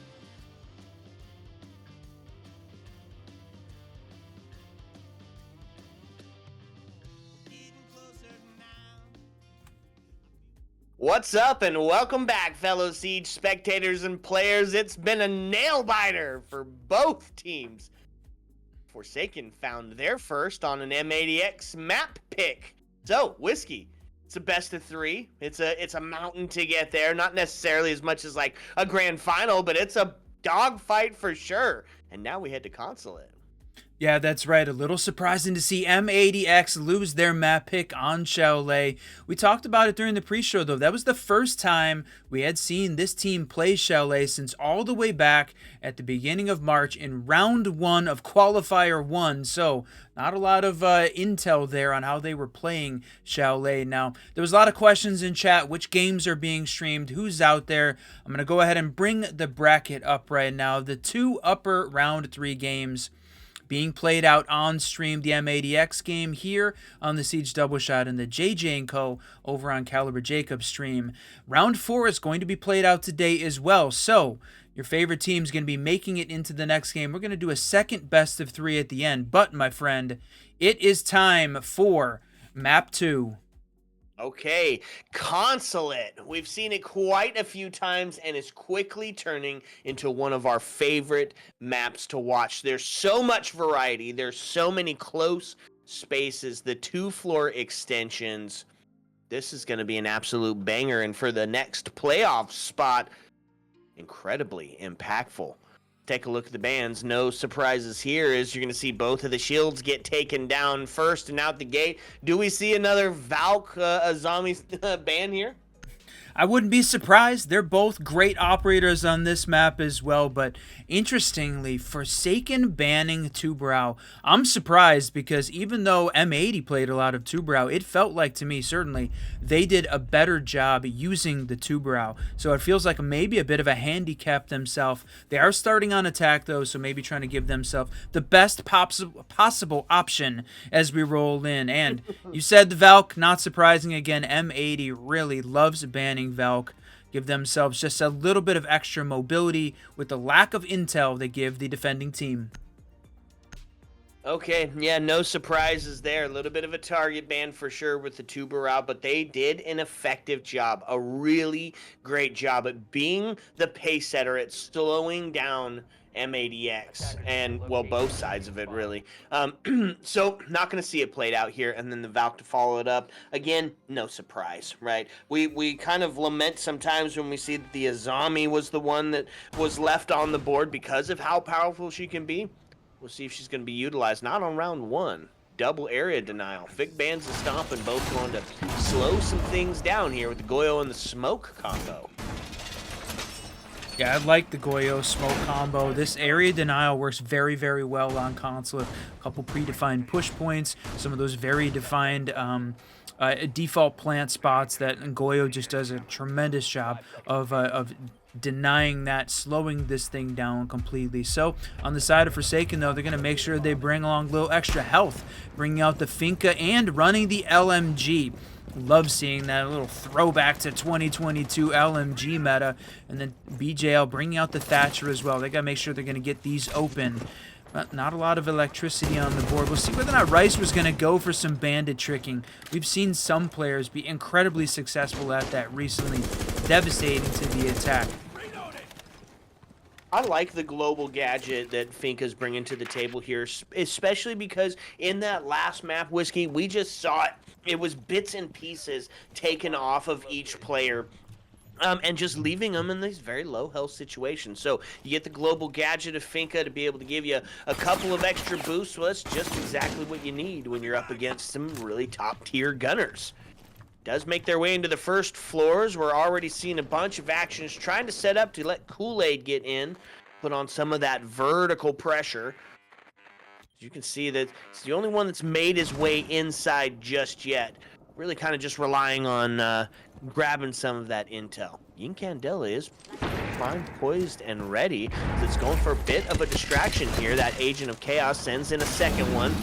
And look at that. They get in. That's the plant just starting to go down. Rice is able to use a well-placed C4. Wow. Good night to both Kento No and Gassner. way. Not able to find Rice off the board in the answer back, but it's too little too late as he goes down too far into sight to be able to do much about it. Fenrir takes a swing. Is going to get dealt with. That's going to be No a quick way. shot onto the TK as Vic Man is taken down by the homie. Aiden able to find Hat off the board, so now Kool-Aid going to be going against Aiden, and Stompin makes the swing in. Just a couple of pre-fires, but a too little too late scenario as that Vector is able to ring out and take him down.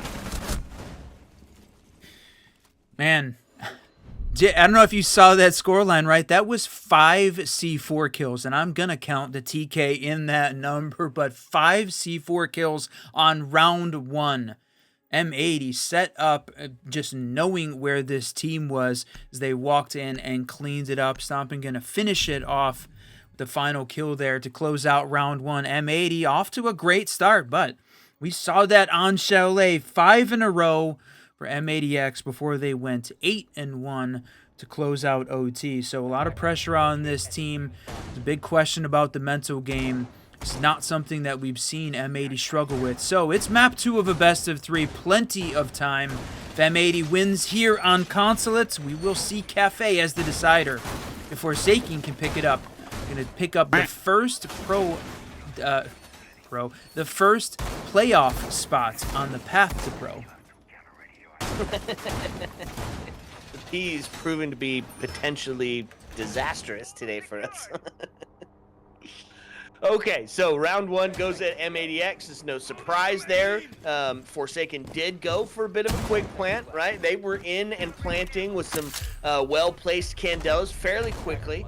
So a little poke and a little prod. I imagine next time we see that iteration of it, it won't be maybe as quick. And now they take it down to the basement, where you're going to see a little bit of that same gameplay going on, right? With the addition this time of Mira, who's going to make some of that push in, specifically off of the main breach, just a little bit more difficult. You're going to have to find a way to push her back out of that critical push spot. Hat first to go down as Merc's going to say hello, and then also follow it up with goodbye.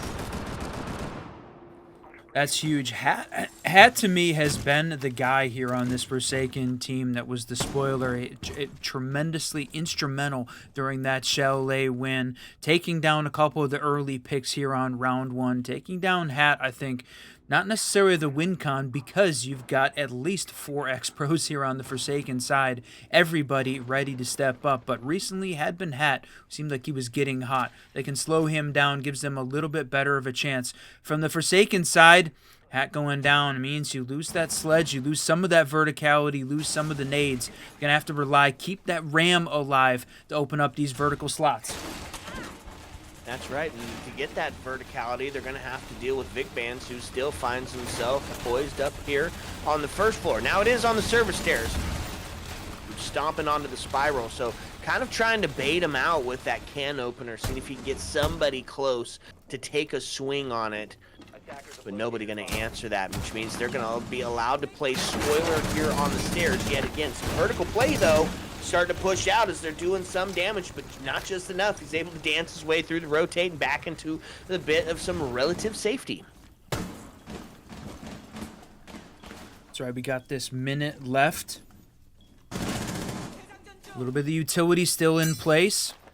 Opening up these sight lines, the Thermite's going to open up that main breach right now. You still have got all of the Ram's used up all of her utility, so all of the vertical space that they've got mostly cleared out at this point. They're going to toss a couple nades in. They've got 45, but right now, not very direct access. Still 2 of the attackers upstairs holding the vertical. All 5 of the defenders left alive. Vic and Stompin still holding on to first floor positions. This is a very tough situation for Forsaken. That's right. Now they've got the hatch opened up, so to apply some of that vertical pressure, which means those players that are sitting on Spiral are going to prove to start to be that contention point. But BJL able to take them both down. He says, you know what? I know you're there. I'm going to take the shots, and you're going to pay the price. Aiden to fall No now. way. Puts us into a low health scenario for the attackers, but it's a 1v4 to get it done, and BJL going to put himself on the triple to be able to claim that round. So 1 to M80x and 1 to Forsaken to follow it up. Well, in the basement, things just falling apart for this defense, and I would absolutely say uncharacteristic at this point. Uncharacteristic to see them play. And we talked about early on, notice for the M80 fans in the chat, Franklin not playing today, dealing with his family issues, so Merc, the coach, stepping in. Also a tremendously good player, one of Gasher's teammates back in the day, but it always, when you introduce a change to the 5-stack, to the group that had been playing so well, it introduces a little bit of uncertainty despite how good any of the individual players are. So it's a test for M80, and they pull it together here in round 3 of Swiss. Now, this is the promotion match. The winner will be the first team qualified in the playoffs. The loser gets another chance. They go on to play another best of 3 in round 4 of Swiss today. So they still have got plenty of opportunities. They are not out if they lose. So plenty of, like we said, plenty of opportunities. No one done yet, but they are fighting for those top seeds in the double elimination bracket coming up for the playoffs. Man, so still a lot riding onto the table. It's going to be a complete switch up here for this next defense, as you're going to see some of that intel being utilized, right? They need to create some more of those opportunities, and to do so, Whiskey, they pulled out one of your absolute favorite sites. It's split site, and they're going to do it with some attention to holding on to the top and the very bottom. Aiden all the way down onto that basement floor. It does make the rotate up, leaving Rice the only one down there, but they're already all situated all the way even up on the top of yellow, right? So really making sure that they're gonna have somebody to be able to play spoiler here.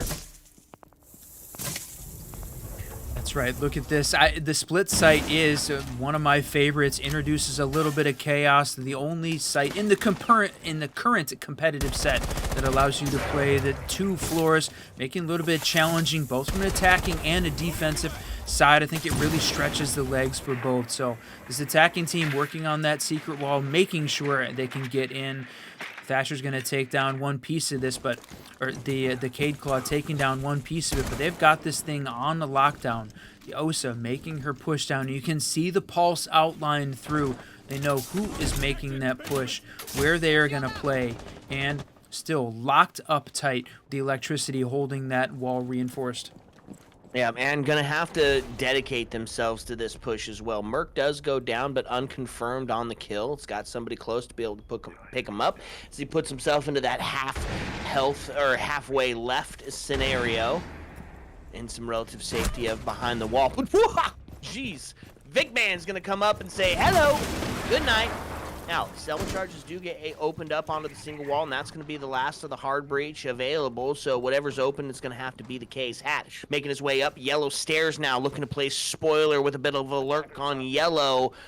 He's heading in towards that backside. If he's if he's unspotted here, this could have the impact play. Vic Band's able to take Kool-Aid down. Sosa now set up on the single wall, looking for that rotate down. It's going to be BJL. What a shot! The next to follow, which means Gasher's going to be alive, and he's got to be on pace for an ace to get it done. Bit of an uphill climb here, Whiskey.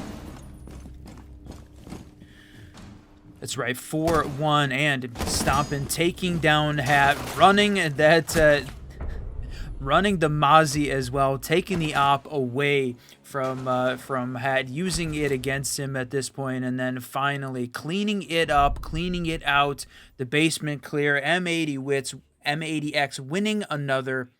2-1 right now as we head into round 4. So a bit of a back and forth. Very different than we saw in that last game. Chalet was so one-sided, but it was a pendulum back and forth. M80 winning 5 to start. Forsaken going 8-1 after that. So at this point, back and forth game, my friend. Neither really gaining a significant advantage. Yep. I like it. It's with all the marbles on the line. You've got to be absolutely perfect, which means pulling out some stuff that we haven't quite seen yet. Back up to the second floor here as the first round rotate is done and dusted. Which means we're going to see a very similar approach to what we saw the first time. Deny the intel, deny the wall, and then deny the area with the Goyo and the smoke. Looking to just make sure you can't get in. Can't get that quick plant, can't get that space taken. Find your little spot, maybe off that admin, and just deny it, right? Deny a potential to get plant. Force the gameplay into kills only. That's right. Prep phase done. Here we go, my friend. Area denial in play. We saw this team very dominantly win upstairs back on round 1. Gain a significant advantage on round 3. Forsaken, I mean, like we said, this is not a bad team. We're not talking about the open qualifiers where anybody could play. We're just seeing, you know, complete stompings taking place by the M80x team. This is this Forsaken team, a team of X-Pros that have made it all the way through the same battle gauntlet that M80x did. So this is the battle we're looking forward to, the true test here in T2. Who deserves to be in Pro League? Which one of these teams is going to get that first opportunity? Okay, bit of a lurk coming up the spiral stairs. 2 players close to be able to put some pressure onto it. Grenade from the top is going to allow him to start making his way up, but he gets sussed out, which means they know he's there. A couple of quick shots. This boy is going to try to take the kill here, holding on to it. He's going to have to rotate out instead. Oh, another couple of shots as he rotates down. A lot of pressure being put on here. That's going to be underneath, proving to be too much. Aiden's going to take Hat down, and the main advantage now going to sit into the hands of M80x. Yeah, fantastic play upstairs. A Hat making that push in, trying to gain a little bit of unseen advantage. Aiden taking the fight upstairs, but then the Stompin taking the fight upstairs. Aiden answering back in the distraction. Well played by the defense. So Gasher running that Capital LMG combo again, just like we saw on Chalet. You can hear that thing ripping off rounds. So working on making the push over. The nade comes out, bounces, doesn't hit anything, but Kento does. Taking down Stompin', but a double from Aiden. Another C4 kill coming up. That's right, Merc getting active here at the top of Spiral is going to see Rice go down. Another TK as Vic's going to take Merc off the board. Now gives the man advantage over into the hands of Forsaken. As the Goyo charges start to get dealt with, 57 as it counts down. The Bees are out, trying to find out where these defenders are exactly sitting at, and they've still got one smoke canister in hand to be able to deny this last bit of push-up. So if it's timed right, they're going to find themselves really denying any sort of entry into the site. Now takes a quick shotgun as he puts some pressure onto the desk. Nobody there. Takes the drone off the board, and they're looking towards the double swing here, maybe. No, just going to hold on to the cross because it's a very low health for Kool-Aid. If he takes even one of those pellets, it's going to be a good night's sleep tight. Instead, he's going to answer back. No way! Aiden gets taken off the board. Kento goes down as Vic Bands is able to find him. He's got to find these two, or that TK is going to ring out in his head. Plant starts to go down. Smoke comes out, going to force him off of it, and that's actually going to get the kill instead. Some shots ring out as he's now stuck into the closet. A shotgun in hand, but he's not going to get it done. No way! BJL takes down Vic Bands, and the TK going to prove to be disaster for M80x. He's not able to clutch the roundup. Just too far away. The M590 is an incredible shotgun. The close quarter combat nearly unmatched, but from a little bit further away, the 5.52 claims it, and man, BJL has come up huge. Boy, this team, they finding ways to win. I just back and forth, and right now it certainly feels like M80 on a bit of the back foot. We weren't talking an awful lot about the total progress here across Swiss stage, but the winner moving on to the playoffs, the first qualified team. The loser will play another best of 3 today in round 4 of Swiss with another opportunity to qualify to the playoffs. So a lot of siege left to be played at this point, but right now M80, Forsaken back and forth on Consulate. This is Forsaken map pick. They already did win M80's map pick of Chalet back on map 1. Okay, so Whiskey, if M80x loses this one, Forsaken is qualified for the playoffs. If M80 wins their next best of 3, they still qualify to the playoffs because it's win 3, right? That's right. Yeah, if M80 can win in round 4, they will qualify. If they lose, there's still another opportunity tomorrow to qualify. So they have got a lot of chances.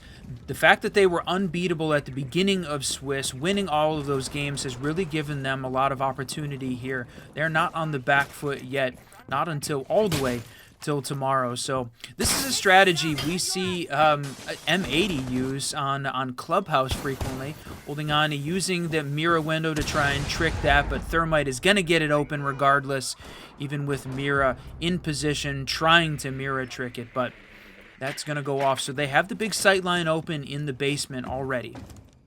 Yep, and Dokeby getting taken down. That's going to be a huge pick as they try to suss out where this roam game is. There's 3 players, Whiskey, sitting up on that first floor looking to play spoiler, and now a little bit of a sound cue is going to go out as they rotate down yellow. The double barbed wire setup going to do not only some damage but also some location as they get sussed out. Rice is able to find Hat off the board, which means we're now into a 5v2 scenario. Kento and Kool-Aid, the last 2 alive. Merc going to take Kento off the board, which means Kool-Aid has to be himself on pace for an ace as the smokes start to come out and deny him entrance here into that main breach area. Wow, what a turn of events. Completely falling apart here, and Kool-Aid 1-3-1, not backed up, taking down BJL. That was a huge pick. Whether or not maybe a little bit early to be talking about win conditions, but the fact that he was sitting 6-2 before that death, huge part of it. So Aiden's going to go down, but he's peaking it, putting pressure on, not giving him any opportunity to push up. The rest of these guys can pretty much hang on at this point, wait it out. They got a minute 15 to go, but everyone wants a little bit of a piece of Kool-Aid here. Yeah, that's right. Everybody looking to take a sip and just got to hold on, right? There's still plenty of time, but just really, you'd have to really throw some bodies to lose this round here, and they're not going to do that. They're going to wait for the call. They're going to wait for the triple swing that inevitably will come once he makes his way inside. So with 50 seconds left, as they take a couple of pop shots towards each other, it's a real good chance for the Forsaken team to get a little bit of conversation time, talk about what went down that was so undominant about that round. Okay, round 6, my friend. Man, the back and forth that we've got between these two teams, M80 shutting them down in the basement, and that was back on round 2. Forsaken won that map, so they're answering back, adapting both sides of the scoreboard at this point. No one, again, gaining a real significant advantage. When M80 does win a round, it is dominant. Forsaken seems like they're fighting on to the bitter end, coming down to 1v1. So to me, that says we're still very close. Forsaken just closing out those rounds when they need to. Back upstairs on the 2F, this will be the third time that we've seen it. It's gone 1-1 to each side. That opening round, though, 5 C4 kills on the M80 side to start off, so a little uncharacteristic. We'll see if they can repeat the magic. Man, so, and here's the deal, right? Forsaken, they've already done what was necessary. They've got their 2 wins on the attack side, which means anything else done is already whiskey in the cup, meaning they are good, my friend. They're going to be feeling confident going into their defensive half. The pressure then becomes on M80x. Now, we know that they have got a great attacking setup, but momentum is going to be huge here. If you're an M80x fan, you want them to take this round, put themselves onto a standard split, and then a bit of a mental reset as they get ready for their defensive half.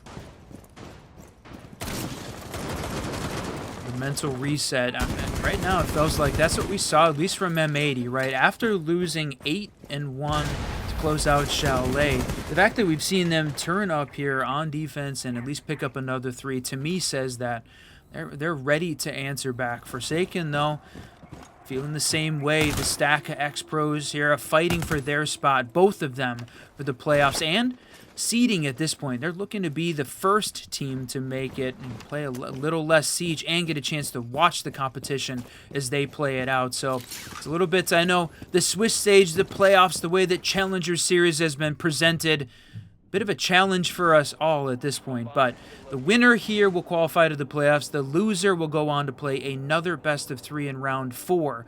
They again have another opportunity to make it into the playoffs, which start next weekend.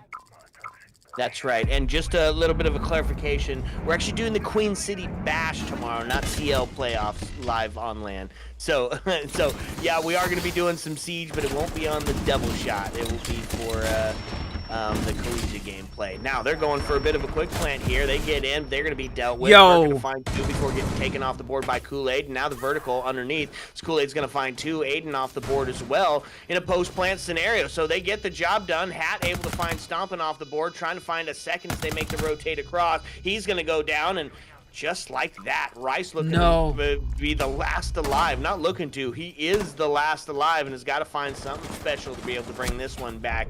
Otherwise, we're looking at a 3-3 half. Man, just right now in a bit of I guess I'd say a bit of a shock at this point. Walking into this game, I think that coming off of, again, this is a rematch from back in Qual 1 between these two. M80 was significantly better in that map versus this team. Right now, I think a couple changes, right? Forsaken has certainly got better as they've moved along. And coalescing. This was a new stack at that time. Their first game, I think, that they had played together was in that Qual 1 bracket. So at this point, M80 fighting without Franklin, dealing with his issues at home, unable to be here. So Merc filling in for him. So those two things combining right now to make this a significantly closer series than I think we walked into it. So Siege is not over yet, though. Now we get to see how Forsaken handles their defense on Consulate. And M80X on the attacking side. Love to see it. Okay, 3-3.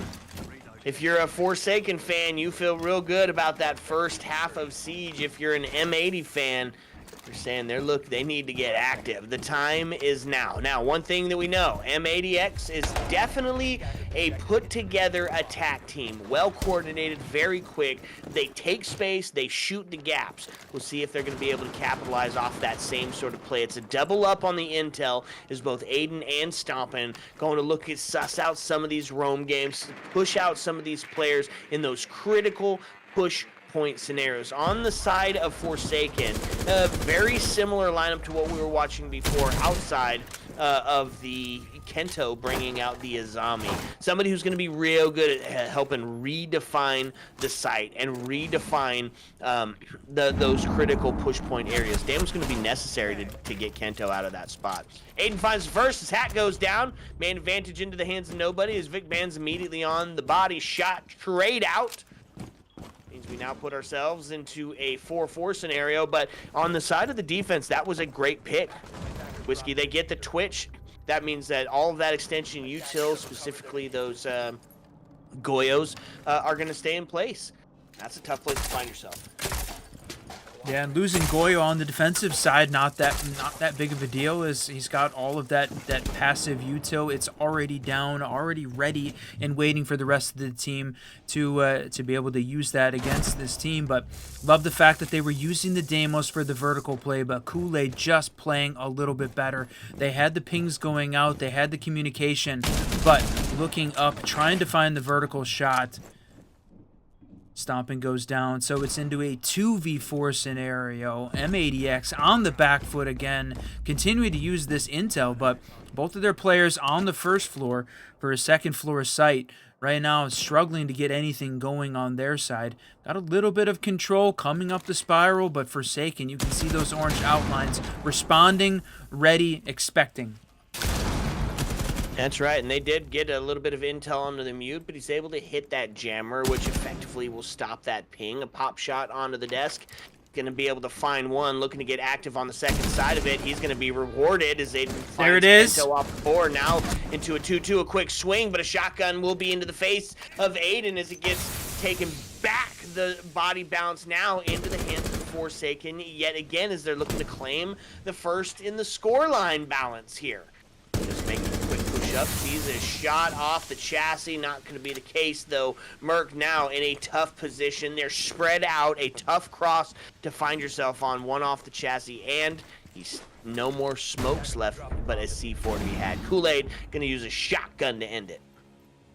It's funny, this exact same scenario we saw upstairs back on round 4. The M590 shotgun in the face of BJL, but unfortunately, M80 lost that battle as they lose it again. This time, the shotgun reigning supreme as he's a little bit closer to his prey.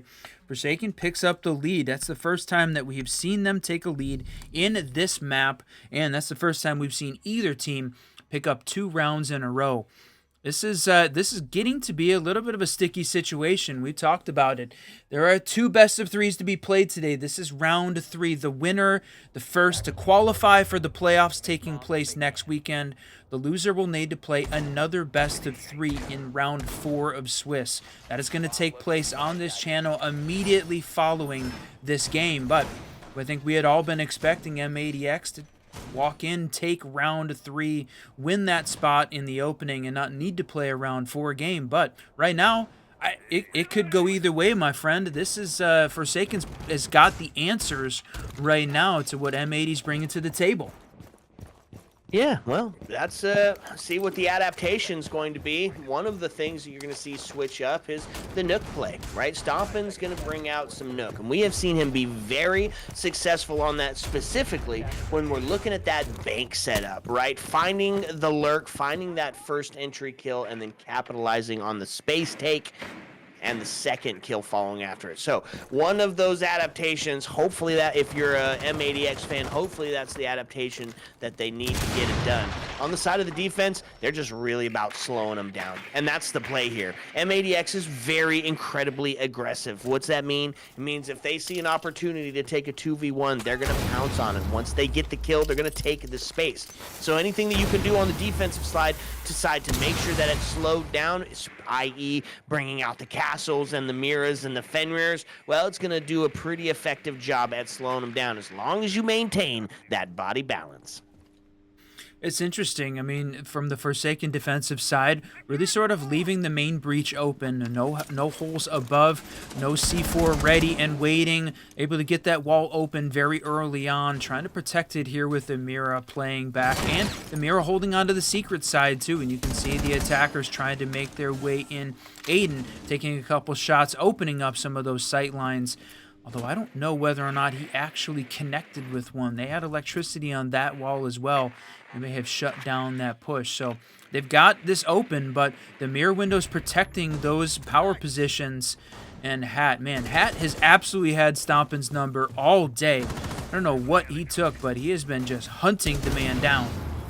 That's right. That's a tough one to find as well. But they answer back as they claim that man advantage. Both Kento and Gasher go down, and then Hat quickly to follow. Rice to see some action as well as Vic Bands takes Hat off the board. Damage done. 3v2 now with just over a minute left on the board, and they've taken some critical space here. They've made that push up. They've got themselves in a position to potentially start going for that plant. They've got it in hands, and so you're going to see one C4 to potentially send it deep, and there he goes. He sends it out. Not going to be able to find his it. Gets shot off the board, but he's going to take the shot anyways. Aiden's going to find Kool-Aid as he goes down. So now into a 2v1. It's going to put themselves into a classic retake scenario. BJL coming down the spiral stairs to put some pressure on. He's got plenty of time in which to get it done. A quick couple of pop shots is going to let him know the location. So now you can see there, both deep on both sides of the board, which means they've got some drones in place, and it's looking like M80X is about to tie this one back up. Yeah, with 11 seconds left, BJL looking. He's been the hero across the board. He's going to find another one, but that's on the down player.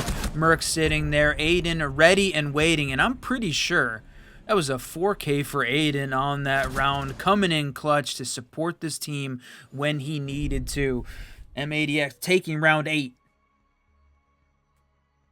Okay, tied back up, looking to try to get active on to hope to see map number 3. Whiskey. It means we're not going to see the split site out of Forsaken, as they're going to opt for the Expo and Piano Room. And maybe really being the only team that we really see go to that dedicated split site. Yeah, honestly, like we cast games from T4 to T2. There are very few teams that'll take on that split site. It's one of the reasons that, and them continually banning Skyscraper, is why M80X is one of my favorite teams. Yeah, down with Skyscraper. Okay, so tied up. They've done the work. M80X has found their 2, and they got it done on the attacking side of it. Not a bad place to find yourself as they're looking to make the comeback. If you're just joining us, Forsaken has taken map number 1, Chalet, M80X's pick, and now M80X, to keep their hopes alive for a playoff guarantee at the end of this best of 3. They have to take this one and allow us to see map number 3, which will be Cafe. There is a sub on the board as Merc is in for Franklin currently. And that's where we sit, tied up 4-all. Capcan on the board. They're going to really try to slow him down, Whiskey. That's right, working it at this point. A lot of siege left to be played here between these two teams, tied up 4-4, but right now, JJ and Co. was down a map. SpaceShoobs up a map over Core. Maybe maybe actually picking up and winning that. They're in the chat. They could let us know. From this attacking side from M80X, working at getting all of these pieces in play, taking again what feels like a little bit of a slower approach, approaching Forsaken with the respect that they need to, with a couple of pros left on this board. Vic getting ready to roll out the Twitch to clear out some of this defensive utility. Setting up, it's pretty spread out here from the Forsaken defensive side. They had one downstairs on bottom yellow, holding the second floor, first floor. Pretty spread out for this defense. So M80 looking and identifying those cap cans. Love Kool-Aid bringing those out. Definitely an opportunity, but Rice finding Gasher. That's a huge pick. Terminator, BJL, really, he's the important one that they've got to find next. Yeah, that's right, and they're going to take down Rice as Hat is able to take him. There's smokes going out now as they start to make their push into sight. And that's going to be setting up for the execute. They take it to 50. They're getting set up. Stompin' and Merc both able to find one. One answered back as Kento takes Stompin' off the board, and that's going to be another post-plant scenario. So attackers become defenders, and the defenders become attackers. The vertical play reaching out, trying to find somebody. Opened up onto the long angle. Folks, you got to have 7 seconds on the board to be able to get that defuse started, or it is all for naught. So time starts to slow down. Kento on the double kill as he's able to take Aiden off the board. Effectively, you got to have one to hold and one to do it, but they're going to just find the kill, and instead Flash goes out. He's going to stick it. He's going to find it. And get it. Forsaken. Wow. With the ninja defuse is able to get it in the 1v1. Not enough time. They claim that scoreline advantage again, 1 away from that coveted match point scenario. Jeez, my friend, what a play. I mean, great hold there from the Forsaken defense. The distraction out, even throwing a body, allowing Merc to take that fight, but losing the ace early in peeking around that corner, that was unfortunate. I think you're going to look back at that VOD and say, maybe wrong time to peak. But you're up against the Vector, tough loss. And then just to go down like that, you said it, run 1 round away. On defense, Forsaken has just been really unbeatable. This has been a very much a defensive sided, but a couple attacking wins from them have put them in very, very good shape here to take on M80. So this is a best of 3. We're in map 2. Forsaken up 5-4 after winning at Chalet 8-6. Cafe is the decider, but if Forsaken comes with 2-round wins here before OT, we're not even going to get to see Cafe. M80's going to have to play another best of 3 to try and find that playoff spot. But there's plenty of siege left at this point. The attackers getting ready, action phase. My friend, what do they got on the table for Forsaken? Oh, yeah, it's a tough one. And just to catch you guys up on some of it already, for those that just joined us, we want to say thank you for tuning in. What's up, Jinxie, Super, and Fat? All getting in on seeing if M80X is going to be able to bring this one back, or if they've got to do it in the next best of 3, which will, of course, be immediately following them. Forsaken has taken map number 1. They took M80X's map. It was Chalet. And they're looking to put this one away. They're 1 map away from them progressing on, and M80X having to play another best of 3 to try to get the job done. So that's currently where we sit, folks. On the defensive side of it, gonna bring out that area denial. It's something we've been seeing from Forsaken all of these couple of games, and that's gonna be the first one. That's a huge pick. Hat goes down, looking for a second. Oh, and they traded down on the second one as well. So he's gonna go down, which means Hat's gonna be potentially unrecoverable as well. And then it answers back. Rice gets taken off the board as BJL with that shotgun in hand is able to find one. Now takes us into a technical 3-3. They haven't had a chance to confirm Hat, and there it is. They take him down. So now into a full technical 3v3. The minute and 30 still left on the board. That's right, and you've got 3 powerhouse players left on the M80 side versus a powerhouse on the Forsaken side. Man, Siege does not get any better than this. Fighting for T2, fighting for the playoff spot, but Aiden upset on Repel, able to pick up one, and BJL goes down to a fraction of his health. That's a huge boost for this M80X team. 3v2, the minute winding down. Very objective-based gameplay team. We've seen them get the diffuser down, force those post-plant scenarios, put all the pressure on Forsaken. Can they win it here? The fight in admin goes Stompin's way. The king wins. That's right. And so now a 1v3. Gasher.tsm got to lock in to his pro capabilities and bring this back. We've seen him do a 1v3, but this is what he needs if he wants that match point. If not, M80x going to be tying it up on the Forsaken map pick here. And there's the swing. Aiden takes him down, and we are tied back up. This barn burner, this back and forth, is going to need some more to get it done. Damn. All right, they can do it on attack, right? We've seen again now the back and forth battle on attack. These two teams are locked in. We said, maybe at the end of Chalet that Forsaken got a slow start.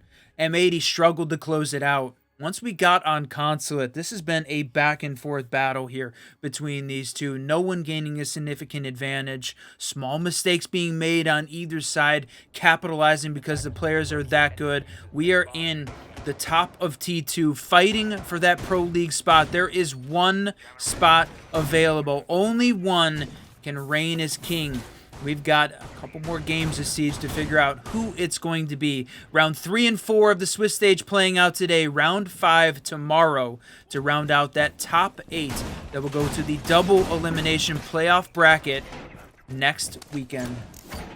We also just take a moment here, Whiskey. I mean, we have 6 pro players in this lobby. I mean, this is insane at the amount of talent on both sides of the board here. 6 pros and a couple of up-and-comings. Like, this is an absolute barn burner. 5-5, you couldn't write this any better if we had the script in advance, my friend. What a play. The T2 scene, the Challenger Series, to me, has delivered on all the action that everyone was looking for. Challenger Series is back. T2 is back. It has been a long road to find out who was going to win it, but with so many great teams here in North America, it was going to take this long to fight the battle, to figure out who it was going to be. And we're getting down to the end. It is getting close, my friend. You said it, 5-5. 2.5 minutes left in this round. It's map 2 of the best of 3.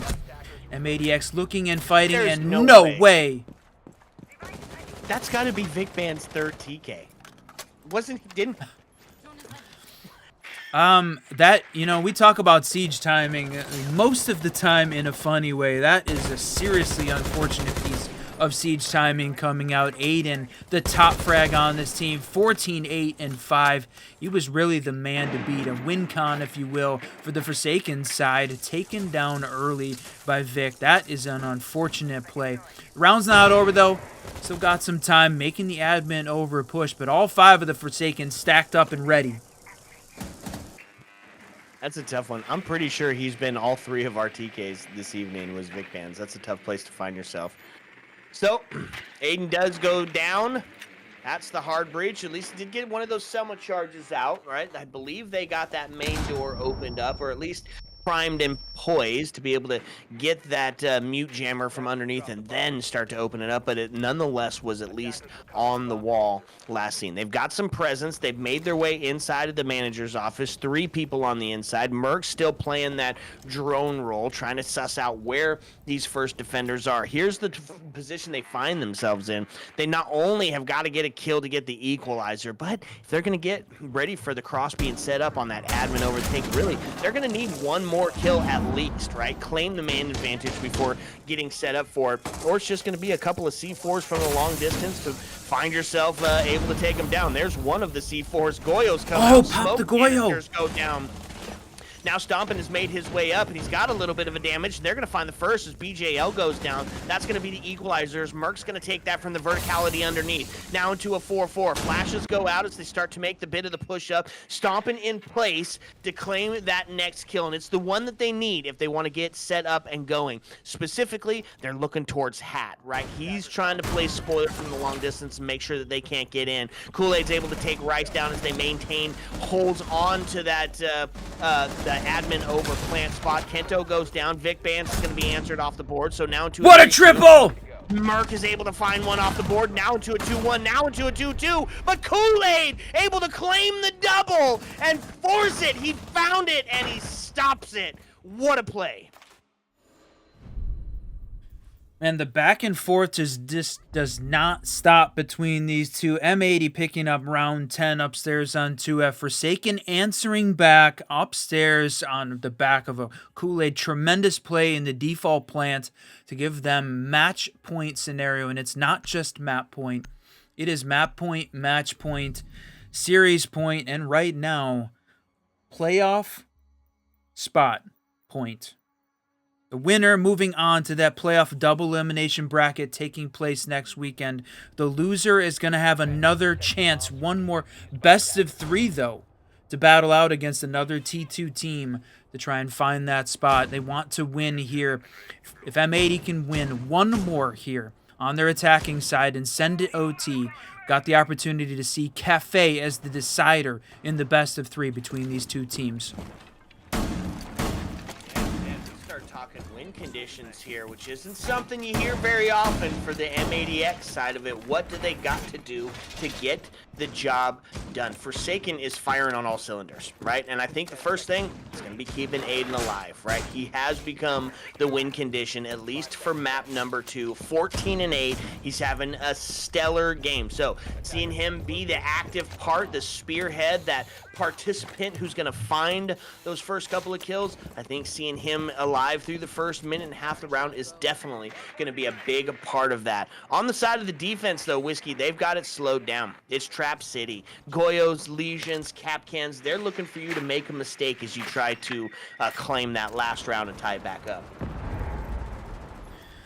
Yeah, you said it. I mean, this team certainly has pulled out all the stops. They're doing what they need to slow this team down, and that's one of the things that M80 seem to be thriving on, is a little bit of extra speed. They seem like they've taken a little bit of a slower approach, and Forsaken is certainly taking advantage of that as they make their play in. This is wild, my friend. We are 1 round away. M80 loses here again. We're going to see them in another best of 3 today, taking place immediately following this game. But they're trying to send it to Cafe right now. It's not quite time. There's still 2 minutes of gameplay left. Man advantage, but I thought you were going to say earlier, avoiding the TK as well was part of the win condition, and they've managed to do that so far. Well, you know, that one kind of goes without saying, you would think, right? Your teammates got to be killed by the other team, not by you. So, yeah, that part is definitely going to be a pivotal part of winning for sure. So, they've taken admin control. They've made their way up and around and over. Now they still have to deal with some of these traps that are set up in place, right? Hat playing onto that Comfort Ella pick. And those Grismots can just be incredibly disorienting, and a couple of shots go through as the flashes ring out. Oh, Jesus. Makes a weird push with the air jab, and a couple of shots, and they're going to be rewarded for it. Merc takes Gasher off the board, and the man advantage now to be had by 2 into the hands of M80X. Hat to answer back as Rice is taken down with a well-placed headshot. Means they're 1 closer to equalizing. Kool-Aid's able to find Aiden off the board. Does put us into a 3-3 scenario. Forsaken starting to feel pretty confident in the defensive side of things. They've got the answer, the equalizer. Diffuser is cold, but they're making the push-up, stuck into the corner, which means he's going to have to make a play there. BJL able to take Merc down. Man advantage to be had. Answered back as Vic Vance takes Kool-Aid down. Now into a 2-2. 30 seconds left. No diffuser in hand still as they're making up, trying to take that space. Stomping the King. He's got the diffuser in hand, so it will start to be put onto his shoulders. The pressure feeling a little bit like a tough spot to find yourself in. 16 now as he takes a couple of quick pre-fires looking towards yellow. Has to make this first shot because the defense is just still slowing him down. A shotgun. They're going to get BJL off the board. 6 seconds left. Looking for the hatch drop, but he's got it covered. Finds one. Looking towards the pivot. Now it's going for the defuse. They're able to take it, and that's going to be Forsaken moving on to the playoffs. M80X going to need another best of 3 to try to get it done, but Forsaken moving on.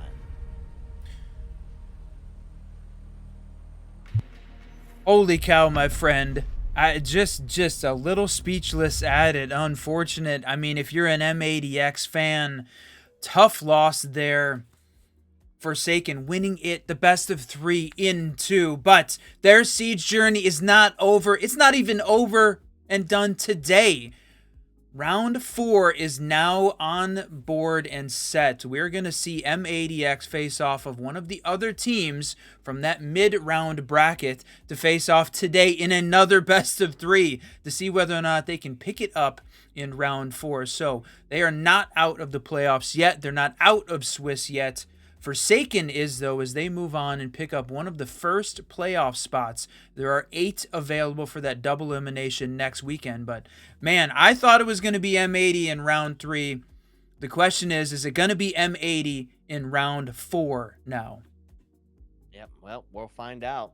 It's time to send it. We're going to do what we do and get that lobby set up. Bringing along some more of that M80X coverage, some of that stomping gameplay that everybody knows and loves. So sit back and relax, because when we come back, we're going to bring you the next set of maps. Ayo. Let's go.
of amber.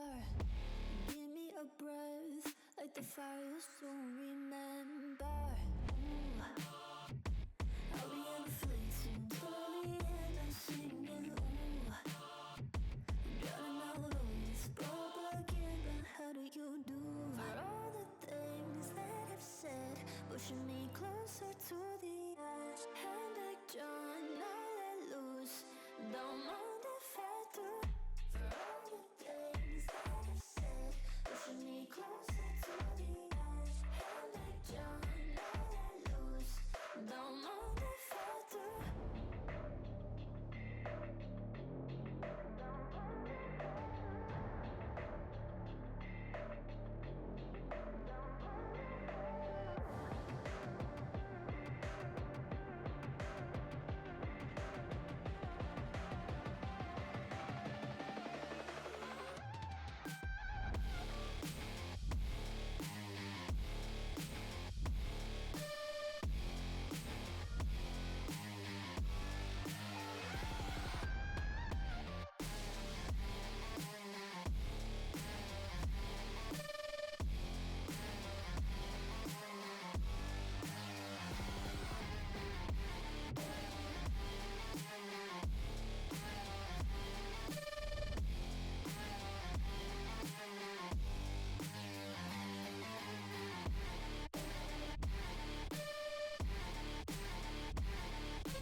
What's up, and welcome back, fellow Siege spectators and players. We're getting that next lobby set up for M80X, but we didn't want the siege to be over and done with while we wait. So we're going to take a quick gander over at map number 3. Caliber, Jacob, and Fellow are bringing on the performance that is JJ and Co. versus Revelations. It is needed all 3 to get it done, as they're looking to also find who's going to be hitting their playoff spot.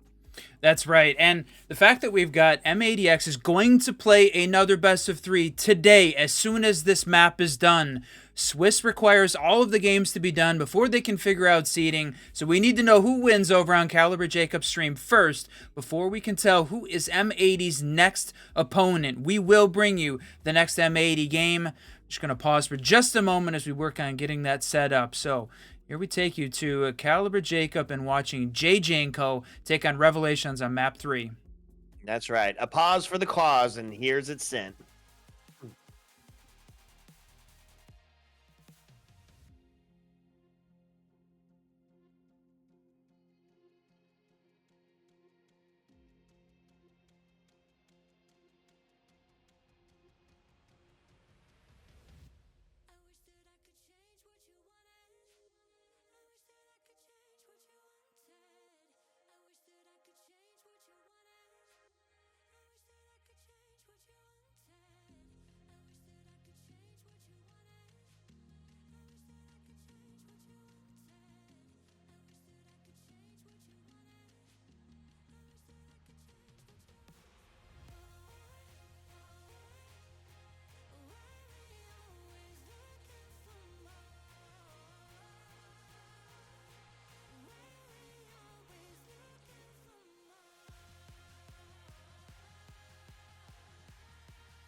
Sight though, Rival does finally. He's not confused. He knows exactly where he's meant to look. Mike W from that vertical pressure. JJ was up there for a reason, and he makes it work out. So JJ and company, even if it takes a minute to suss out the roam, do a great job once they realize there's only 2 guys left. They did spread themselves a little thin, trying to focus on both the first and second floor. That did allow Asian to find the entry onto Twist, but shortly after, as he falls off the top floor to try to stack up with his teammates, he eventually dies. So not that big of a concern. And with Rival winning that 1-for-1, stopping Kiro from finding that 2K, that does allow not only for your vert op to do their job, but also keep man advantage to then execute into the site, which allowed someone like JJ to still keep hatch pressure, denying that last second clutch by Mike W. Funnily enough, it was almost a round win, but JJ and Co, rather than stalling on that back hallway with the Vulcan pack going off, they instead just go back up above and again play for the vert pressure, play for the open hatch, and use their nades and flashes to make space for a successful drop. JJ's showing the Monty. I think at that point in Chalet when I was a little bit worried that he was bringing it out in the last round almost as a last resort, almost thought it was a comfort pick, but he still ends up making it work, and he will hard stick it here. But there's a lot of top floor takes that need to happen first for JJ and company. Revelations will stick Goyo. Smoke is up here still currently, but Asian might be the one to stick around. Mr. B's just up here for util before he can drop back. Keep a Warden up here. Goyo can cause havoc with the Vector. The checklist for JJ and Co is pretty big. But the prize is all of that destructible flooring immediately above site.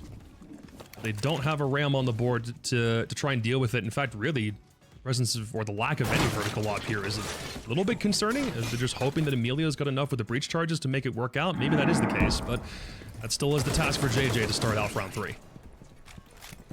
JJ droning in before he walks through with his shield.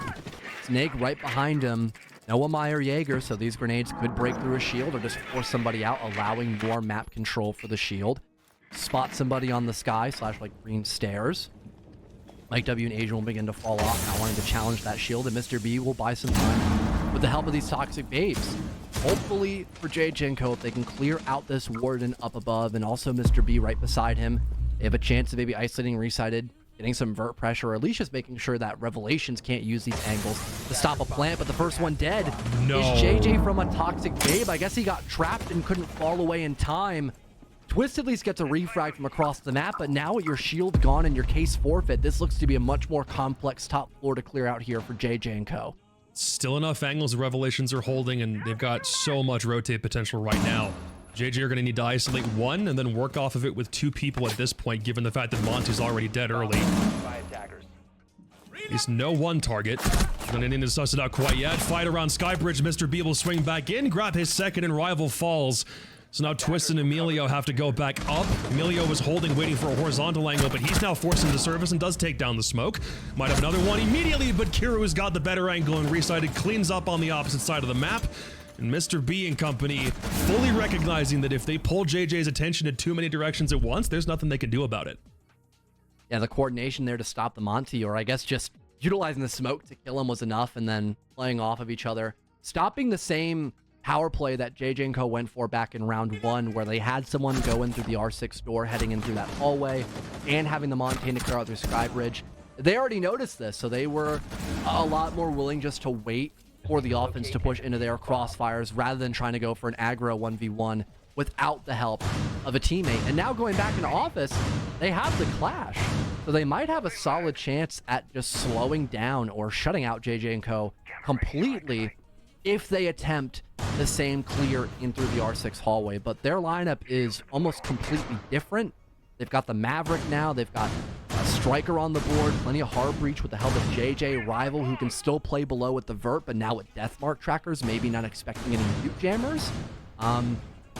This lineup, for the most part, doesn't seem too crazy, but I think now that they've noticed the mute jammer, they get on a Nomad instead for that same flank watch, and they'll bring back the shield.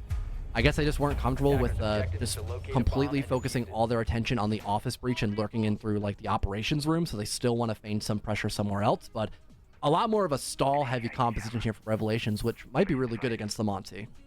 If there was any pressure on Breach by itself in round 1, we hardly saw any of it because everything was consolidated around Skybridge and the storage take, and then what JJ and Co were going to do once they had that man advantage. So now we'll get to a point where we can actually get Maverick and Ace working in tandem on this one.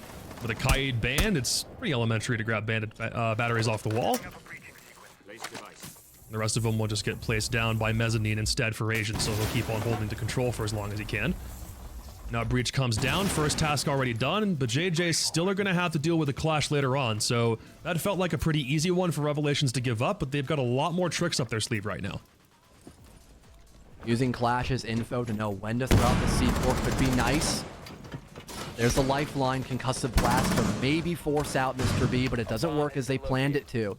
They get into operations and know about Asian playing off his teammate, but that Nitro Cell is yet to be dealt with. And they just say, nope, I'm good, thank you. They just back They've off all left. instead, opting to rotate, but they have the luxury of doing so because there's still a shield in place. So going in through that sky bridge will be a lot easier, and they still have flank watch with Rival on Nomad rather than that Deimos. So the lack of vertical might be a problem later on, but it wasn't even that helpful going back into the first time the site was in play. All right, Monty right back at storage again. Smoke is in here to stall for even more time. The JJ should know that because he did die to a toxic bait last round, but now the Clash is here to make life even more of a hellscape. So suddenly against the Smoke and a Clash, there's only so much you can do when the Smoke can just play in a corner in storage, and the Clash is the one immediately causing problems right there at the top of the staircase. Rival's the first one to get downed. Suddenly no more flank watch in there. It'll make this even more... Ooh, Nitro comes back over, but he does still shoot it out of the air. Great shot. Almost thought he was going to lose out on it, and JJ again dies on storage. And there's no storage clear anymore. Smoke is still up, still has a little bit more utility. Emilio with the final air jab before the Nomad met their maker does get to the Clash, and now Twist, okay, man counts back even again. There's an opportunity for JJ, but again, when they tried executing on this in round 1, they didn't know where to look. Downstairs, Mute with the shotgun. Snake is suddenly, he has no idea where he's meant to be looking. So now Emilio and Twist. This one's a hard sell. 30 seconds left, and Revelations just have to wait. Oh, I thought he spot Asian's legs out from the office desk, but apparently not. They drop instead, looking to recover the diffuser, as once the Monty was smoked out, he was forced to drop through green, but still died, giving up that diffuser, and Twist running in blindly. Courage will not be enough to salvage this round. It's only Emilio. He has a diffuser, but no chance of planting, as they're just waiting for the timer to tick down to 000. And a well-needed round for Revelations as well, utilizing the Clash not only to stop the operations push, but then adjusting once they spotted out that operation was no longer a point of contention. They go back in through Skybridge and use the Clash to kind of bait out all the utility that JJ and Co were bringing in that round, still isolating the Monty, and then immediately killing the guy who was on R6 doorway, which was the really big thorn, or the big spearhead, I guess, to assist the Montaigne with pushing up. And unfortunately, with that barbed wire as well slowing down JJ, he couldn't get out of the smoke. He tries to drop down, but ends up dying and giving up the diffuser from below, and that just causes even more problems for JJ and Co, because now they not only have to worry about the actual site execute, but getting the diffuser to still get into the bomb and plant that diffuser down. They had too many things to worry about with, again, not enough resources, because everything done by Revelations was counterplay to stop that shield attack from Skybridge.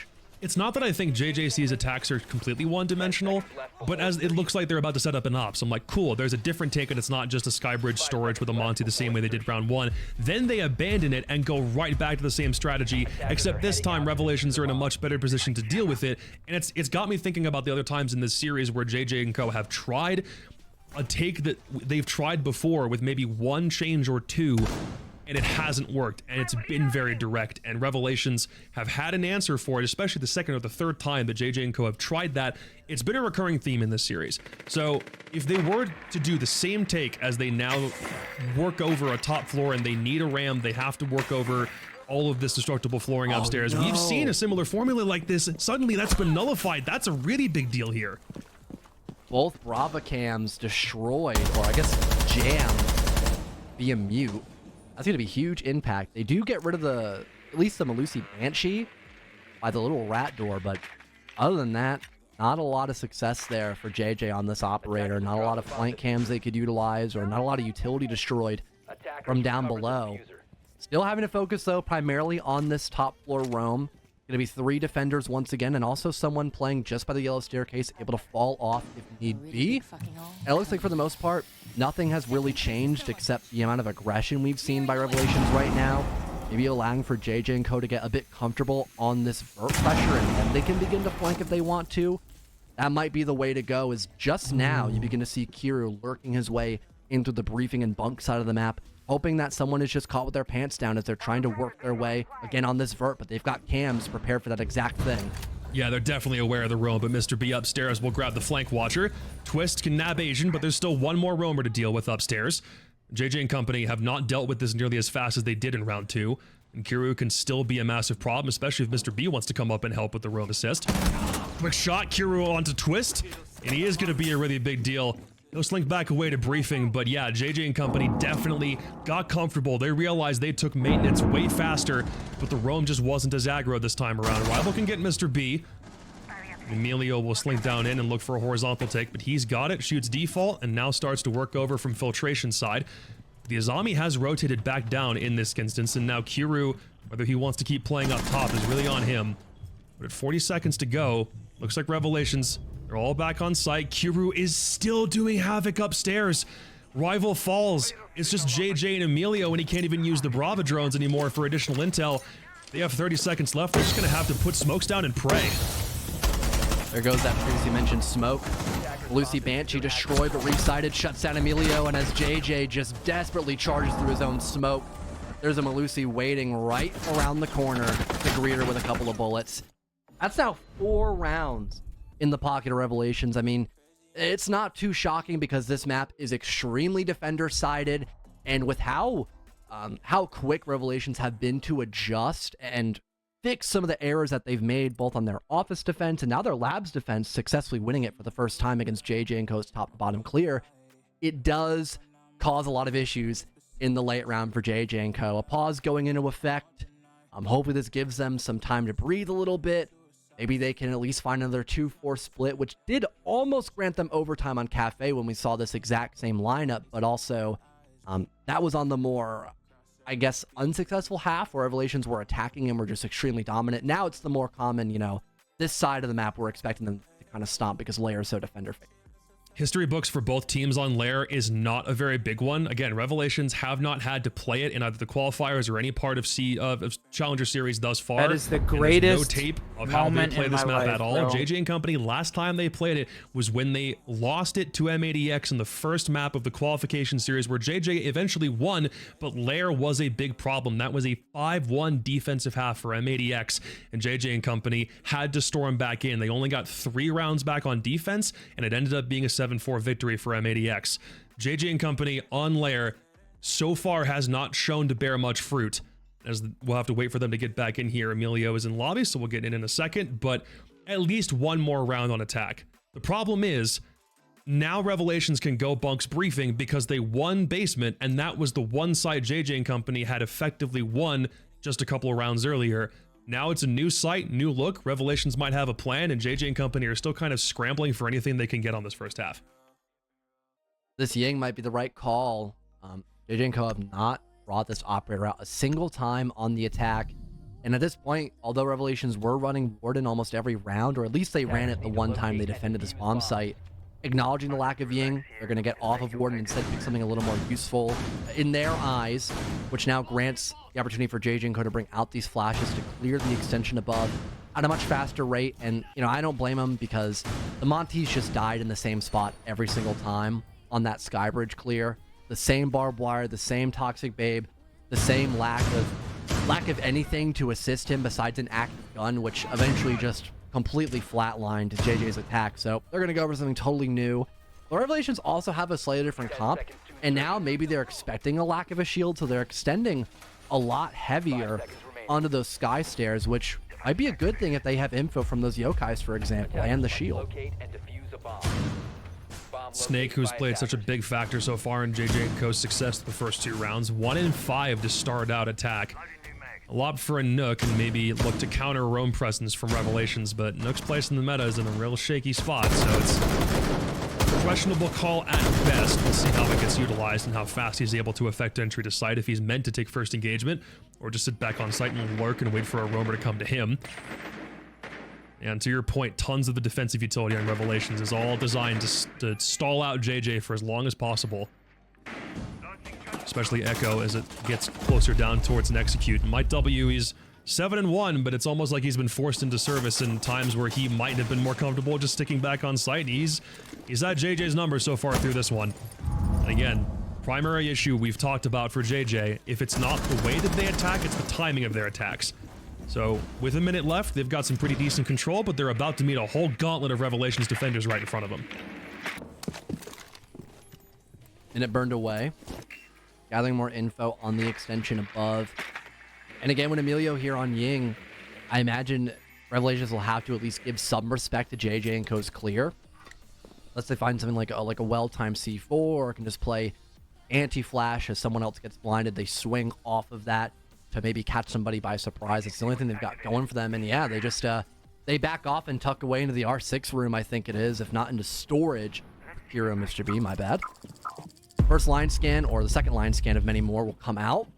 And at least for the meantime, JJ and Co, they're kind of stalling themselves out a bit, a little worried about how aggressive this defense can actually be. And a perfectly timed flank from Mike W almost catches 2. It was almost case control forfeit, but thankfully Emilio wins that fight, and they don't actually have Ying playing above to use their flashes. They'll just use them for the site execute instead. One upside here is that you lose Echo for that potential execute stall. And it was only a 1-for-1, and there wasn't someone back on a trade, so JJ might feel comfortable that there's no one else coming from that side of the map anymore. But at 40 seconds to go, still vertical control that Revelations can use against JJ here. Mr. B lying in wait. Kiru's on site, waiting for his moment. Rival will drop a lion scan, drop hatch, and look for anybody else. Snake doesn't exactly have a cross. He's still waiting for someone to come and try to flank back onto site. Now there's even less intel coming in. Ying Candelos will make life more difficult. Here comes the vault in. Nobody by the feed hole, so they're still able to move in pretty uncontested. Emilio will try to plant, but Asian and Resighted are both right there. Lion's dead immediately. Emilio has to pull off the plant. Twist tries to provide cover, but can't. He's all the way back outside, and yet again, JJ and Co. It might be a 5-1 half, and it is. It's deja vu from that game against M80x almost a month ago, and Revelations are 2 rounds away from playoffs. A tough spot there for JJ and Co. Making the wrong call of using those Candelas to clear out sight when all of Revelations just played on their extensions on the first floor. There was barely any sight presence, and they didn't use the Candelas to really make any space except for where there already was a lack of defender presence. It was just used as kind of a guaranteed method that no one's playing behind pillar where we want to plant. But again, they just played behind walls, so they weren't even blinded, and they just swung out to stop the plant. I think they almost even had hatch coverage for a second, or that might have been JJ and Co. just dropping at the last second, hoping they could recover, but was not a round meant to be. And the passivity there by Revelations, once again, not opting to challenge something as potent as a Ying Flash, instead just falling back, but keeping a lot of pressure on the top floor, then giving it up after burning almost 2 minutes. That was the right call to make, as it made JJ and Co. once again extremely uncomfortable, and honestly spotted a lot of weaknesses in their execute altogether, trying to crutch with the Ying, and it just not doing anything for them. 2 rounds for Revelations. When JJ did play this, I mean, look, the game against M80x might as well have been in the dark ages because it was about 4 weeks back, but still, they did demonstrate some defensive proficiency. It was a 3-2 up until M80x were just able to push a couple of attacks in their face and win the map.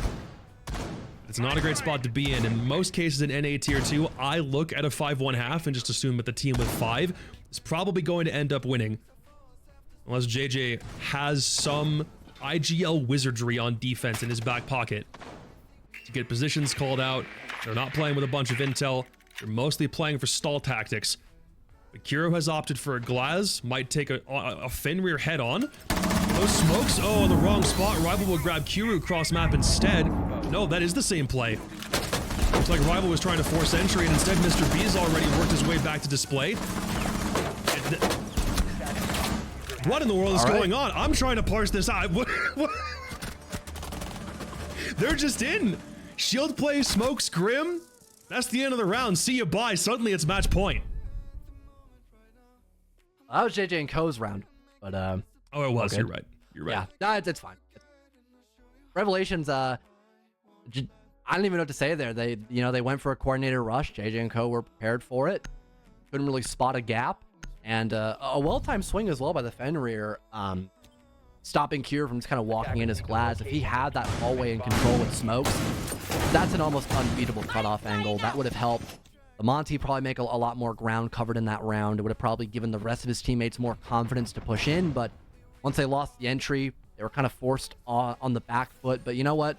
We've seen a lot of rush strats like that for Revelations not working, especially on Cafe and also Chalet a couple of times too. So I imagine they'll go for something a little more discreet rather than just barging their way in and hoping JJ and Co. are caught off guard. If I had a nickel for every time the team that's attacking after the side swap went for a rush strat on round 7, I'd only have 2 nickels, but it's still weird that it's happened twice. Attackers have located a bomb. I had a feeling you said that. When I heard if I had a nickel, it just knew where that was going. Yeah, it is a little weird to see it, especially because it didn't work the first time. So it really begs the question, why go for it a second time? But hey, never hurts to try it when you've got a 4-round lead, now turned into 3, but that's not a big deal. This map is extremely defender-sided, so I'm sure Revelations aren't too worried. They only need 2-round wins, so maybe on the tertiary bomb side of something like Bunks, they could have a little more success. Already have Resighted entering in the building, some Rotero drones deployed as well to probably break those Vulcan packs and Banshees alike. So far, decent map control established, but JJ and Co. are also forcing more of an anchor position. So if Revelations take a little too long on this clear, that might actually pay into the advantage of JJ and Co. But it seems like Mr. B is entering through Garage instead to try to counter that. This is where Snake can do a lot to stall for time. 1 and 6 through that first half, but this is where he can finally get the opportunity to wake up. It's right in front of him, and it'll take 3 more rounds to tie, but the chance is still there. Mr. B is by himself around towards Warehouse. There is one with him, so he won't be totally alone as he pushes back in towards Missile Hallway. But it's not nearly as much vertical pressure as JJ and co were, when they were trying, it was ram every single time. And that vertical pressure is not nearly as important considering the Revelations. Like, most of their vertical pressure is resighted upstairs, maybe waiting to see if someone wants to try for an anti-roam or just to roam upstairs. It's a lot slower for Revelations, especially considering their rush strats are just not something that's worked out so far. But they're comfortable taking their time and know what horizontal angles they want to push for. But still, a minute and 15 left. You might want to pick up the pace a bit more here. Mr. B has an EMP. If they time that with a grenade, or I would say a Rotero drone, but they're out. They use that with a grenade. Maybe they get that split wall opened up, but it looks like they will not go for that. Mr. B instead looking to poke and prod his way into sight, maybe providing some vital info. Only one person up on reception. Maybe they'll just go around to flank or try to desperately hold vert. I'm not too sure what Reside is going to end up doing here unless he wants to opt for alert, which makes sense as a look. Finally, they get one of the back walls opened up, or maybe even a hatch exposed, as they now begin to start this execute with a well-timed Logi Bomb. Maybe that could give info to spot someone who's isolated, but you've got all this utility, all the Vulcan packs and Toxic Babes, even some Banshees up alive too, to slow down this attack from Revelations. Monty will still hold by lockers, and he's the one with Case. This flank back with the opposite direction from Resighted might be a huge deal. Twist will grab Kiru, and it looks like it's beginning to fall apart for Revelations now. Still have Case, but only a couple HP left, and now you have to wade through Toxic Babes. It's not looking too hot. JJ might have just stalled out for the perfect amount of time. Swing back around the side. SMG-11 will take him down. Case is still up. Asian tries to do what he can, but Emilio is there, and Mr. B is just trying to grab a couple exit frags. The push gets stalled before it really had the chance to get going, and the Monty sticks by lockers and basically dies there. Interesting for Revelations that they had no one for vert in that round, you know, maybe even having a ram or just somebody with breaching charges. So if just there's kind of no anything, roam like the presence, whole thing was horizontal, and then there's just a nook upstairs, Yeah. like waiting for a roam, and that's kind of it. yeah, it just seemed Right. a little weird. I mean, maybe they were expecting more of a roam presence, and then having a man advantage, they could then just push horizontally, but that wasn't the case. You know, JJ and Co just played together. They played for crossfires, they played for util, and there wasn't anything that Monty could really do to help close the gap. So all of Revelations were just kind of sitting ducks, forced to push into these very challenging choke points that JJ and Co just snuffed them out from. So a second feeler round for Revelations as they'll look to now attack bunks and briefing. And JJ and Co, I mean, so far doing a phenomenal job of stopping these shields from being effective for Revelations, kind of giving them a taste of their own medicine, it seems. Now you can put a ton of utility upstairs to defend vertical on Bunk's briefing. Right now, everybody's on site, or everybody's off site. Revelations.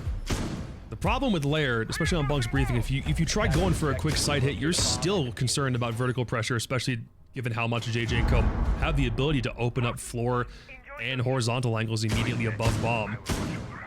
Revelations have also proven that rush strats and trying to move quickly, even if they have a whole bunch of distraction utility, has not worked out so far. Kira will take Brava in, presumably as a hard counter against the Fenrir. So we'll see how Revelations opts to respond to the top floor hold. And again, it's bog standard for this map, but for JJ, 2 rounds in, you should be feeling pretty confident on defense, and this 5-1 half might just be something they can come back from if they play this right. Seems like they want to, I almost thought go direct again, but they do have someone going above. That'll be Monty, assisted by a drone from Sighted. They can maybe use the nades to help force out anybody above. Mr. B does have the case, so playing alone could be very dangerous. First Dreadnought mine detected. Someone could walk in to either nade that or he'll just shoot it if no one's playing around it. Yeah, that'll be the case. There's a mirror window to spot this info out as well for JJ and Co, but nothing to really break it here. I mean, maybe Mr. B kind of walks up and just bashes it, but that could leave him very exposed, but there's good coverage from Recited. They tried baiting out the shield, but now JJ's off on the flank, almost killing Montaigne, and the shield bash works! Just punches Mr. B in the face, doesn't care. Revelations eventually bounce back with 2 quick kills after the chaos, but that's still your shield gone, and maybe someone left to recover that diffuser. Last 2 defenders as well, playing above, maybe noticing that there's no one able to recover this case as of right now. That could be their saving grace, but they only have this mirror window to work off of, and no C4 from Emilio. Kira might even just stick on briefing, waiting for someone to drop hatch for right now, because both defenders continuing to sit upstairs is going to make life a lot harder.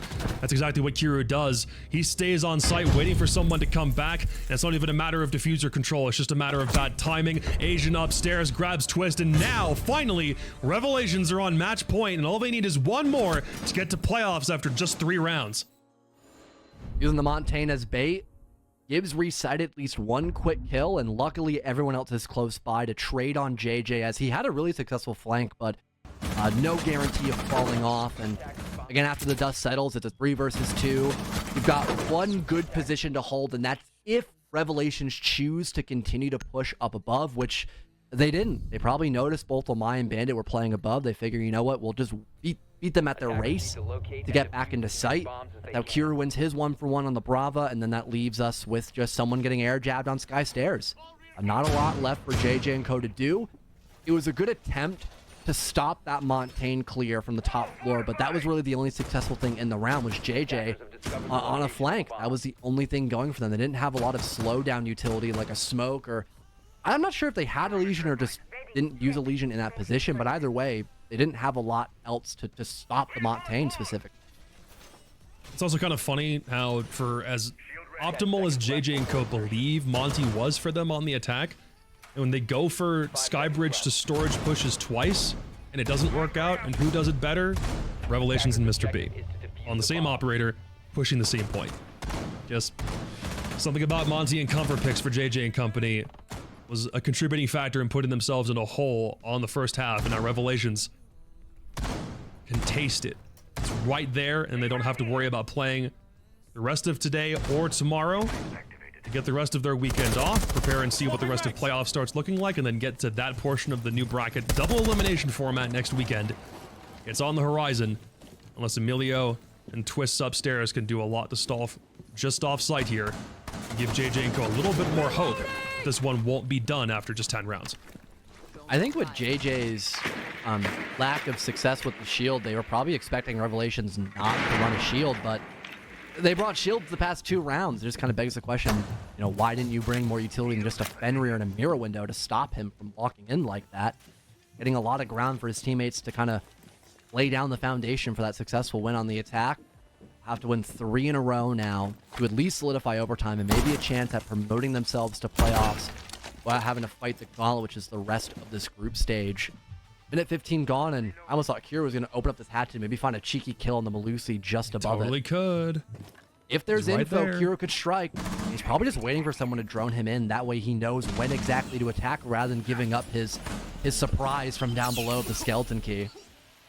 Yeah, JJ's a little more concerned about one downstairs. Oh no, sorry, Rival's more concerned about the Buck vertical than about what's happening on storage and Skybridge right now. That's just because the F-Nod is giving him a little bit more clearance. He's got a Nitro prepped, will huck it over, but the shield is looking in that direction. There's no one immediately behind him, so it falls flat. The only defensive utility left up is just 2 impacts for Emilio. Try and stall for as much time as possible, but they are doing a good job on the stall. Rival will peek out, grab her side, and fall back before the Monty can ADS and clear him out, so that's a great kill. And now JJ's looking a lot more solid with 50 seconds left, and a man count as Revelations try to scramble. Dodging the vert and somehow killing Gridlock. This could be the moment for JJ to make their comeback as Snake finds one as well into Kiru. No more Buck in play. They've got just the Montaigne to maybe cause some chaos here. Asian rotates. He can lurk in from bathroom if he chooses to, and they might not have info about this. Could be a massive play building up for Red. Ooh. They trade back, swing for 2 for Asian, but he gets traded by Emilio. It's only 1 gun against 3 as Mr. B will have to ADS and use that leverage against him, but he doesn't. And now Mike looking for Emilio and Rival. There will be more chances, but he wants to capitalize on this one at 15 seconds left. They're both just out of reach. They'll have to leave our 6 room and look for where they're planted, but Emilio can make the swing right back out of the Z hallway. JJ and company aren't done, but it's still a really, really long checklist to get back on top. A good anchor there, allowing multiple people to face their guns towards the Montaigne, denying him of ADSing, and basically granting a 1v1 engagement there for Rival, which he thankfully won against Recited. The person R6 Hall could also not really engage too, maybe in fear of shooting a Montaigne in the back or just being exposed to someone else in R6 room. So, gives a couple of 1-for-1s for JJ and Co. That slows down the Montaigne. And after they kill the Lurker, which was Asian who found 2 in the round, They realize that with Monty dead, they don't have case control. They can just play back for time, only 20 seconds left. Force Mike W to push out of the bomb site into their longer angles in the back hallway, which was just enough to not guarantee this series a victory yet for Revelations. But again, JJ and Co need 2 more rounds to at least guarantee overtime. But this site was also extremely challenging for Revelations to execute into properly. A big concern we had though last time was the lack of vert presence, and now with resetted on the RAM, was blank there. Now having a RAM in play, it might be a little easier to execute this time, but it still looks like there will be a big focus on horizontal play with there not being a Jackal and instead the Twitch drone, maybe to help break the bandit batteries and the Vulcan packs. That's a good idea, but it didn't work out that well the first time, so we'll see if Kiru can be successful enough with these zap drones. Yeah, going for vertical pressure here is optimal, but that also requires you to go upstairs and make sure you can get vertical in the first place. So no Jackal, no Lion, no Doke in this situation will make it a little more difficult for Revelations to flush the players on JJ, who will inevitably be playing up top. Because just because Revelations went for a primarily horizontal take before doesn't mean that JJ are still going to not put people upstairs just in case someone does the roam. So unless Revelations are going to just do a whole bunch of hardcore old school droning by itself, we'll see if that reveals enough JJ positions. The offside play isn't as crazy. If anything, because there's so much space downstairs, JJ have opted to do more of a horizontal extension downstairs. As soon as Revelations are now starting to work over the top floor, and you can already hear the boogie drone start to go off, there'll just be a lot less shadows for JJ and company to slink into, and they really need this round to stay alive. 2, maybe 3 Vulcan packs now gone. And some vert established. Good start for Revelations. With these pocket EMPs too, they can maybe open up the single wall. That'd be one less angle that JJ and Co would have at their disposal. It's less of a choke point with that longer angle you use for Revelations. And no one trying to flank as of right now. Just like last time, everyone's just bunkered up in the basement, waiting for Revelations to waste their own time. But because of the vertical, JJ's exposed. Albeit not finished off, he is injured, and Rival is there to assist. Impact goes out, perfectly lands, catching resighted the Ram off the board. Now JJ is resurrected. He'll keep 2 more Toxic Babes and a fighting chance for JJ and Co to stop this attack horizontally. How quickly things can swing when it looked like JJ might have been on the back foot. Revelations are the only ones to lose a player, and now you still have Toxic Babes to use against the shield. Inside Toxin, Mr. B will need to be more cautious. He doesn't have anybody back with him, at least momentarily, and he's just kind of stuck between a rock and a hard place. And Snake still proned back here. He's got an opportunity for 2, maybe even 3, but he whiffs on everybody but 1. Bandit's back in to try and assist. He does inevitably finish off 2, but we're evened back out again. But it's Mr. B solo alone. He has an opportunity for 1 more, but Rival will duck back out of the way. JJ looking for an opportunity to move into his left, but Mr. B knows the whole push just got stalled out by 1 goated spot from Snake, ratting out right behind. 1 kill now back in. Rival almost dies. 1 pistol burst almost takes both of them down, and now he has HP advantage. All he needs is 1 head, but he has to win a 1v1. 20 seconds to go. He has to un-ADS, and he wins the fight! Mr. B has just punched his team's ticket to Challenger Series playoffs. The Monty is king. JJ and company don't know what they're facing against the Shield, and Mr. B's done it again. The rotate from the IGL, Mr. B. 2 isolated 1v1s, and as you mentioned, they'll punch their ticket into playoffs, narrowly defeating JJ and Co, but it was an extremely close game. I don't think JJ and Co are out of the fight just yet. I think they'll be a team that at least does a successful job in their 4th round, moving to a new promotion match, or at least making it close. I mean, there's honestly a good chance they rematch against M80x because they also lost their promotion game, Jacob, in a similar fashion. So we'll see if that ends up panning out for them, but I mean, that was just an incredible series and a nail-biter where JJ and Co almost came back too. There are a couple of options for JJ in terms of who they'd be facing, because Forsaken already qualified, Revelations did, so it means M80 is on the table, Nightmare won their next game, SpaceShoobs beat Core, Karn and Co also won their next matchup, so the options are there for JJ, but it does mean you start getting into the trenches. You had an opportunity to qualify off the back of just this series, and it came down to a map that you just weren't that comfortable with. There were, it was like Sky and Lair were the last 2 options. Sky gets banned, and I just had the feeling that as soon as Mr. B saw it was Lair, he was smiling in the background, knowing that there were weaknesses that you could take advantage of for JJ's side. That's how the first series fares. At least for us today, it's the first one on this stream. There will still be one more because we're playing 2 rounds consecutively today as opposed to spacing everything out over multiple weekends. But John, that's it for you. Any last thoughts on how you think Revelations might end up doing in playoffs? Because they looked pretty darn solid despite losing just 1 map in this series. I'm hoping they don't meet the same fate that they did back in Element, where they just lose their first BO3 in playoffs and are just done, because they looked like a really promising team.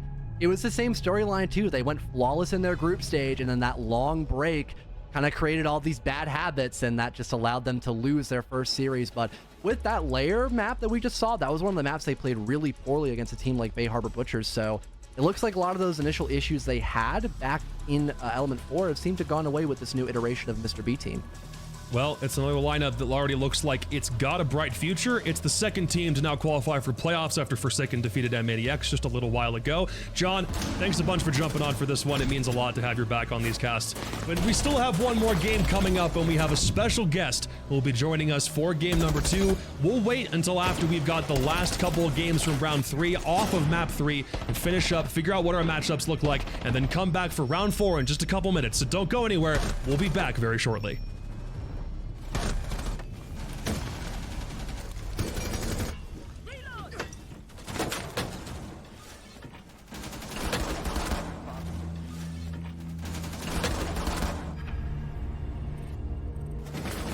Attackers have dropped the bomb defuse.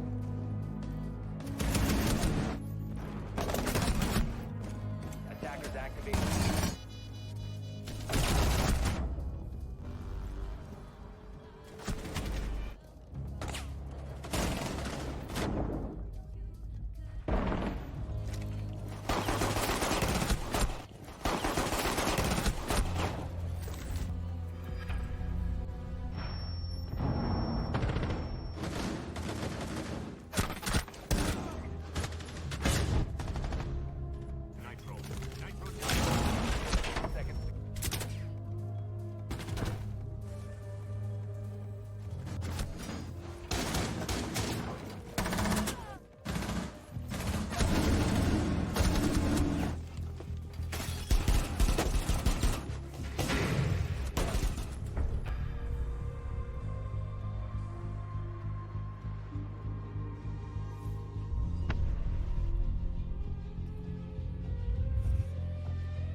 Be right back.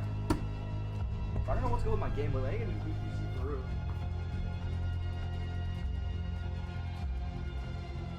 Never mind, both my cats are being sleepy and That's how the first series fares. At least for us today, it's the first one.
What's up, and welcome back, fellow Siege spectators and players. It's finally time. Another best of 3 to see who's going to clinch another playoff spot. M80x versus SpaceShoobs coming right up. What you think there, Whiskey? That's right. Welcome back, everyone, to the Challenger Series. This is it, round 4. I know we came into today thinking M80x was going to go undefeated in the Swiss stage, but it just wasn't meant to be. Forsaken showed up in a big way, taking that first best of 3 in 2, but that has set us up for an epic showdown here in round 4 as we're going to see M80x take on the SpaceShoobs. This is the game, my friend, I absolutely wanted to cast. Yeah, absolutely. So, taking a quick glance at how we got here, our nice little Challenger Series bracket, going to show you the road on the path to pro, my friends. That's right, and huge thank you to Peak and the Unnamed Gamer for getting it together and showing us the path. So we are in round 4. That loss with M80 up at the top. JJ and Co. also lost, but they're going to have to face Nightmare. And then it is the Unks and Karn and Co. as the other 2 matches going on today to see who is going to make it to the playoffs, who qualifies. On the bottom side of the bracket in the win or go home games, Rad, Core, Run It Back, and a couple of others ready. The losers from that eliminated. So this is it, the last game for today, a best of 3 between M80 and SpaceShoobs to see who will qualify to the playoffs. The loser, again, not out. Round 5 taking place tomorrow, where the losers of these games will face the winners of the bottom in deciding who is going to move on. Wow. Okay, so a lot of impact to be had at the end of this one. But, Whiskey, we got to get through this best of 3 ourselves. So let's take a look at the rosters. If you're familiar with the Siege Double Shot, you are familiar with both of these teams. Of course, M80X, we've been following through the Challenger Series. Stompin' Rice, Aiden, Vic Bands, and Merc, who is filling in currently for Franklin. And then on the other side of it, SpaceShoobs. This is a team that is known and loved by the fans of the Double Shot, including Exige, Toaster, Volsper, Teddy, and Scoob. Yeah, I love that we're getting a chance to see this team. They played as the Wanted Goons. They played as the Pokey Gang. They've been all over the place. And today they get to play as the SpaceShoobs taking on M80x. And the map band's going to tell the story, and it is going to be interesting. This one, you know what? I'm not going to go on a limb this time and predict, because this map pool, my friend, I am not sure. Okay, so first couple's taken out. Bank and Clubhouse, no surprises there. Cafe and Border to follow it up. Looks like a little rematch for M80X. Is Chalet going to be the first on the board? The Shoobs pick there, and then going to be followed up with one of the maps that it has been said, do not take M80X to. It is Nighthaven Labs to be selected by M80X. Skyscraper and Lair taken off the board, which means our final, should fate deem it necessary, should we get there, will be Consulate. Yeah, that's right. So the game that we just watched, Forsaken versus M80, in that game, we got to see both Chalet and Consulate. Chalet was the interesting one. That's the one where we saw M80 come out. An incredible start, 5-0 start, but then really struggled to get anything going. So they're well prepped and prepared. But the Wanted Goons have been incredible. Now the SpaceShoobs, this roster, incredible on Chalet. This is one of their best maps. This opener is going to be a battle, my friend, and I cannot wait. Yeah, absolutely. Okay, so first one to take place. You've seen it already today. M80X taking on SpaceShoobs at Chalet. So imagine we'll probably see some similar bands coming out, those shields just being ever present and dangerous. The intel from Valkyrie just being stupendous, and in the amount of soft breaches that are available for C4s and things like that. I'm thinking, Whiskey, the band phase probably going to look very similar to how we saw it play out on map number 1 today. Yeah, I mean, both of these teams, I think, hating the shields, but we're about to find out, because it's time for Chalet, my friend. All right, send it. This is your favorite map. A little bit disputed on Twitter. Queen says Chalet is not the GOAT map anymore. What do you love about it, Whiskey? It's Chalet. To me, it's a big map. 3 full floors, lots of opportunity for engagements across the map. Big lurks, big hidden plays, but also the fact that the map is kind of subdivided into the 2 sections makes it so that it's got a very small and tight-knit feel. It's got a little bit of that border vibe to it with all of the destruction, the soft breach, but the vertical play as well. It's sort of got everything. One of the reasons I love it. And talked about it, M80 loving to ban the shields. Monty not going to make it through again. And then SpaceShoobs going to answer right back into what is, for sure, the Year 10 Season 1 standard competitive playbook. Blackbeard gone. Yep, no surprises on the attack side of it. Here's where the first bit of speculation will come into play. And look at that. It's going to be 3 for 3. Shields off the board. No clash to be had. We've seen M80 bring out the clash a couple of times, especially in some of those situations where they really want to set some of those pace-setting operators, and then Tuberau to follow it up, which means the Valkyrie will be available. We will see some intel to be had, potentially, and maybe see why it's banned out so often.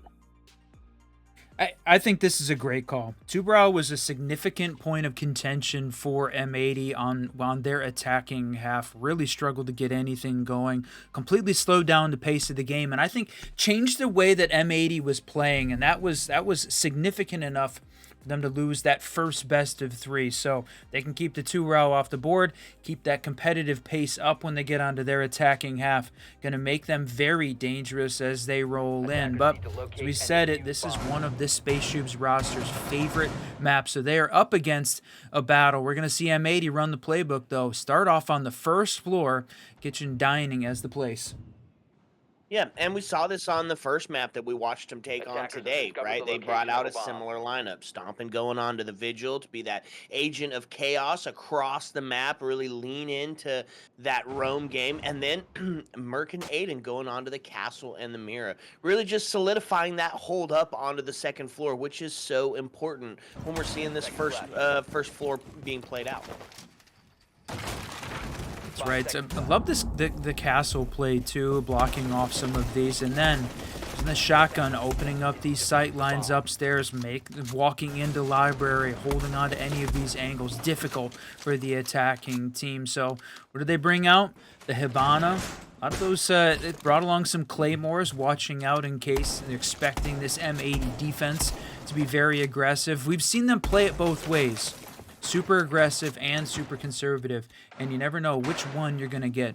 The shield, though, at top holding on to that changeover, and right now Vic being a demon up on the mezzanine waiting. Lots of work still being done from a setup. SpaceShoobs got an opportunity to make this rush in.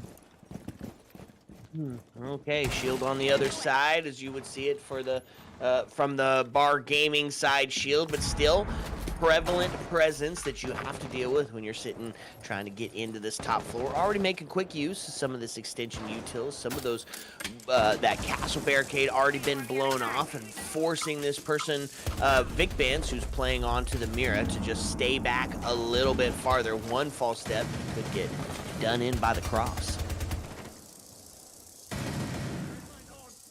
Playing behind this mirror, holding on to this angle, making it difficult. And one of the things that is missing from the SpaceShoobs attacking lineup is nothing to deal with those mirror windows, really. They're going to have to get up close and personal unless they can get Exege's Hibana charges on it. But plenty of things to open up sight lines besides that. And speaking of Hibana, that's the plant going down right now.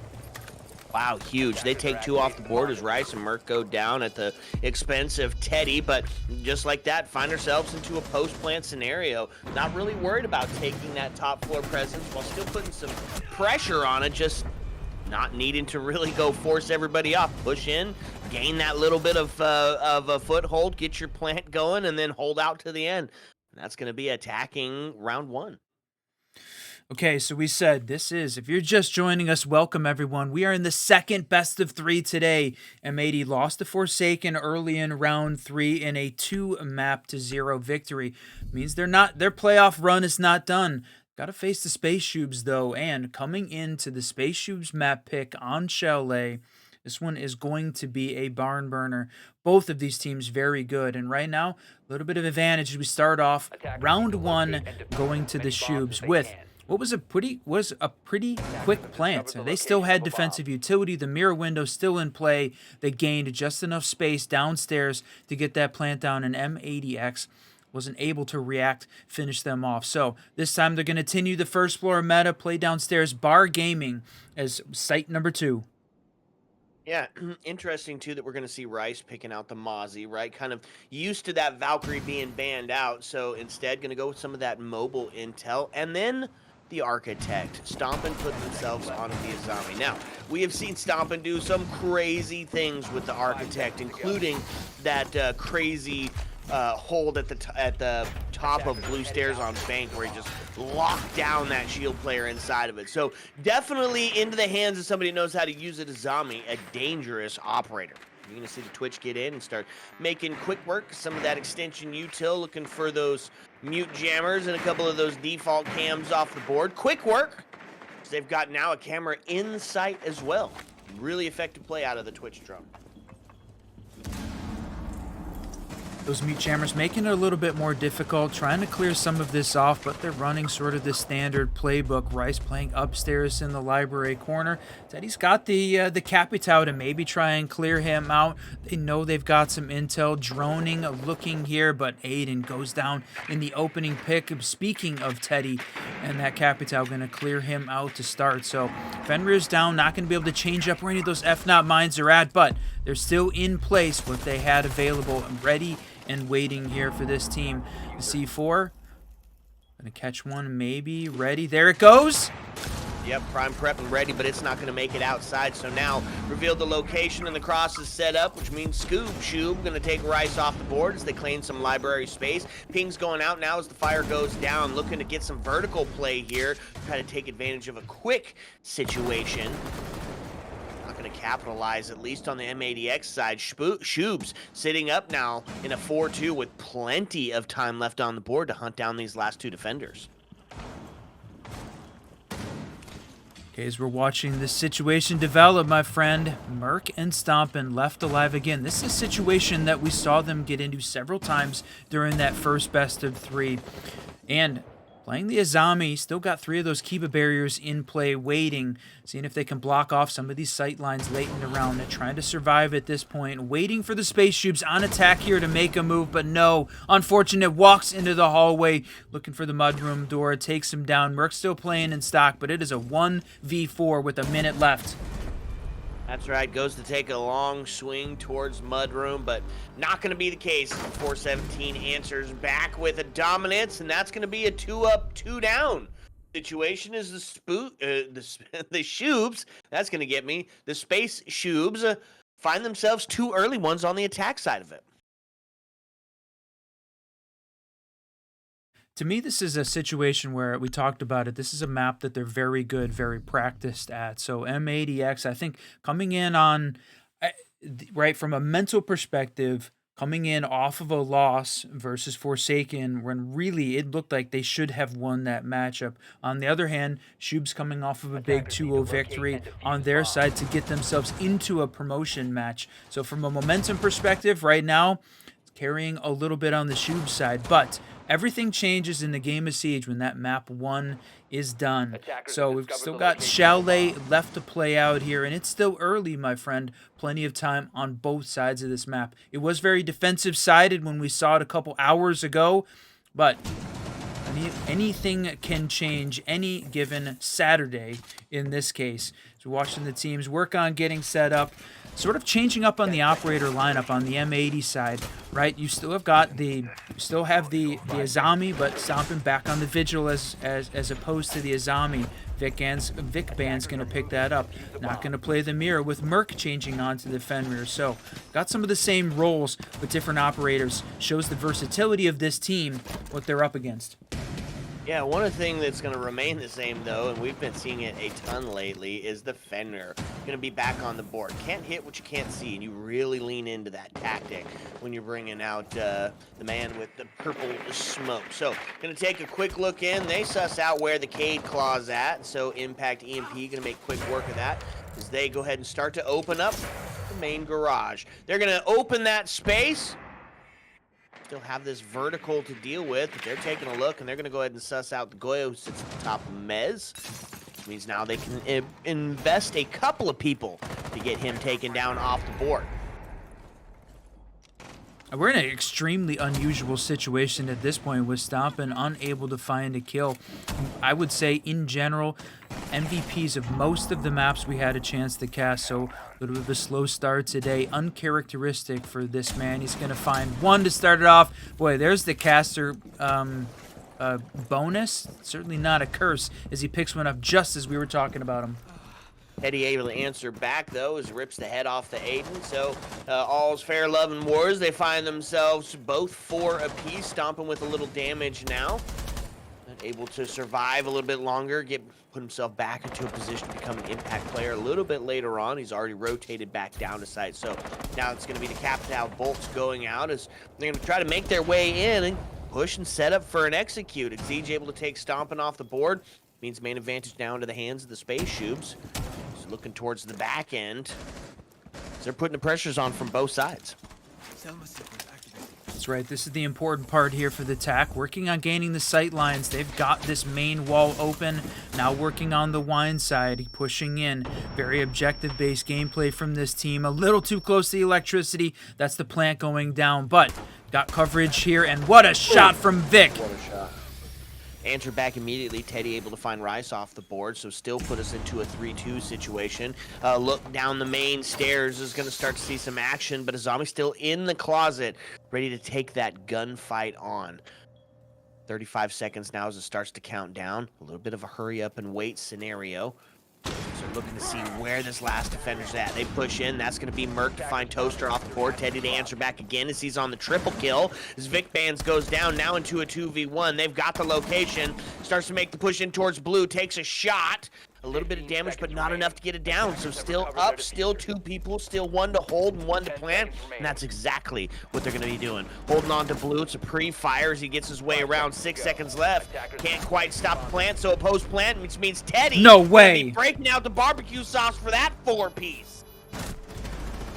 Teddy absolutely coming alive that round, catching a couple lucky ones, and then just right place at the right time to finish it off. Merc was there, had the opportunity to deny the plant, but the attack, the SpaceShoobs take 3 to start this off. This is extremely unfamiliar territory for this team, and for the viewers, this is not what we've seen from this team. They've managed to put down a stellar Challenger Series run so far, but SpaceShoobs showed up ready for this match. Well, that's one of the things about it, right? This core group of SpaceShoobs has been around and with each other for a really, really long time. So the communication is there, the instant reactions to knowing how your homies are going to be playing in specific scenarios, just being set up, right? It's that effortless communication of a core group that's been together for a long time. So has that playing into their favors, that longevity. And so, yeah, this could be an absolute banger. 3 up, 3 down as SpaceShoobs finds the first. That's right. We're on SpaceShoobs map pick, so we expected them to be a dangerous coming into this. Talked about how much that they do like to play this map, this core roster that you talked about. So still have got, there's, if you weren't with us during the setup earlier on, we've got Merc filling in for Franklin today, taking care of those family issues. So appreciate him being able to do that and keep this team in it. But let's change up the synergy just a little bit. They're working on how do they manage defense, what can change. We've seen the full round rotate. They're back downstairs. They didn't play any repeats on the site despite being able to. So they're running the game plan as intended, and now it's adaptation time. Okay, we'll see what they do bring to the table. Looks like they're going to lean into some slowdown city, doubling up on some trap. So both Ella and Legion going to be utilized here this time instead of the Mozzie. Get some of that mobile intel. We're going to stick with some of the static. It's Valkyrie. Be leaning into that chin, making sure that they can stop this Twitch at all costs from getting rid of some of that extension util. They're just taking care. Oh, the double, making sure now they got that trophy window a little bit more open. Rice still holding on to that position, and Very, again, objective focused. The Shoobs planning on being a little bit more direct. It doesn't feel like they're spending tons of time clearing the map, but Scoob is going to go down to the king for the opening pick here in round 4. Yep, that first pick is huge. Now, Twitch did get a ton of stuff done, but with that follow-up kill, Exige going down, the main advantage is into the hands of M80x. As they're looking towards this window play, you've got a bit of a pinch going on. They've got the bees, so they know he's sitting there. Now they've effectively blocked off the bottom of the stairs. They get somebody in close, they can make a pinch maneuver from the top and the bottom and secure that kill. They're going to need 1 to equalize here, or 2 to equalize. Another big pick, but that's Teddy taking down Stompin, answering back for Aiden, taking down 1. So in a 2v4 scenario right now, it feels like M80's best opportunity to win a defensive round. As still have got Toaster and Teddy open. They've got some sight lines, but no vertical control, both outside the map. Less than a minute left. This one is looking very much like an M80 win. Toaster and Teddy have got their work cut out for them. That's right, going to need 1 to get a little bit closer, and the Fenrir gadget's going to start to go off, and that's going to reveal a location of somebody sitting in the 45 hall, so it's going to make a prompt Rice to get a little bit closer, and as the smokes start going out, they're looking for the sound cue, pushes straight in, goes all the way to the back, but pays the price for it. Rice is there on the double. Vic Bands to clean it up onto Tenny, and that's going to be M80x to find their first round in the adaptation on the backside of the first half. Couple big opening picks there, really the difference maker. Even though Teddy had been the one they really needed to focus on shutting down, getting rid of the Twitch, getting rid of the Brava, made all of the rest of the defensive utility significantly more protected, and then winning a couple early gunfights was certainly the difference maker there. So M80x picking up a defensive round.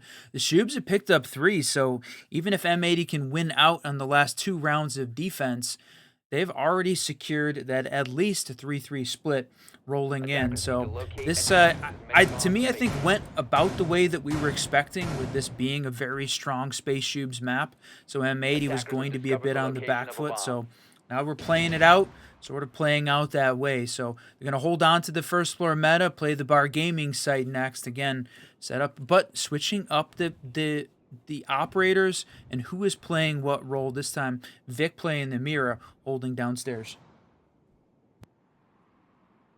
Yeah, like this setup by the defense. On the other side of it, though, SpaceShoobs going to show a little bit of aggression. Right, Scoob putting himself onto the shield play, so a little bit of a spearhead and that direct access point, clear out some of that top floor, push those players back so they can open up the that main breach and start to get themselves set up for a plant. They didn't bring anything outside of the can opener, so really just going to be focusing on those hatches.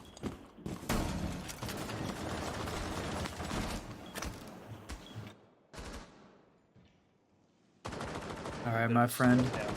Yeah, that's exactly what I was gonna say. Is this attacking team feels like they're taking a little bit of a backseat approach, slowed down a little bit, more steady. Maybe not wanting to make a mistake. M80 good at capitalizing on the mistake, so don't make any the way to win rounds here. But pretty well spread out. You can see right now, Exige the only one in the building, downstairs in the basement, identified by that Dokkaebi call. So Blitz is making his way in, takes down Valk upstairs, so they've gained a little bit of control at the top of the solar. Yeah, and that was a huge first one. Merc goes down as well, so those flashes, specifically those blitz flashes on the shield, going to be that much more effective. The grenade does ring out and take Merc the rest of the way off the boards. Quick rotate down blue as the pressure starts to mount for the vertical side of things. Exige able to take Vic Bands off the board, but not before Stompin answers back. Scoob to take Stompin down. Now as it puts it into a 1v4, Rice, the last alive, looking at a prone, pwn, and own position. Rice takes Exige down, now into a 1v3. They do have the diffuser in hand, but not going to need it, as Teddy's going to continue his efforts. Find that last kill.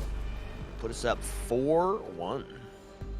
Yeah, we've moved past that 3-3 split territory into a 4-2 attacking sided split. Only if M80 can pick up one more. We saw a 5-1 half again for M80X on this map, but it was in the reverse. right? On their defensive side, they managed to pick up 5-1 versus Forsaken. So I don't know, really, Chalet is just hitting different right now for M80X. They have slowed down to the point where SpaceShoobs are able to run over them Attackers need to and locate getting and some of defuse these as many picks. So bombs as they again, the change up in the strat here.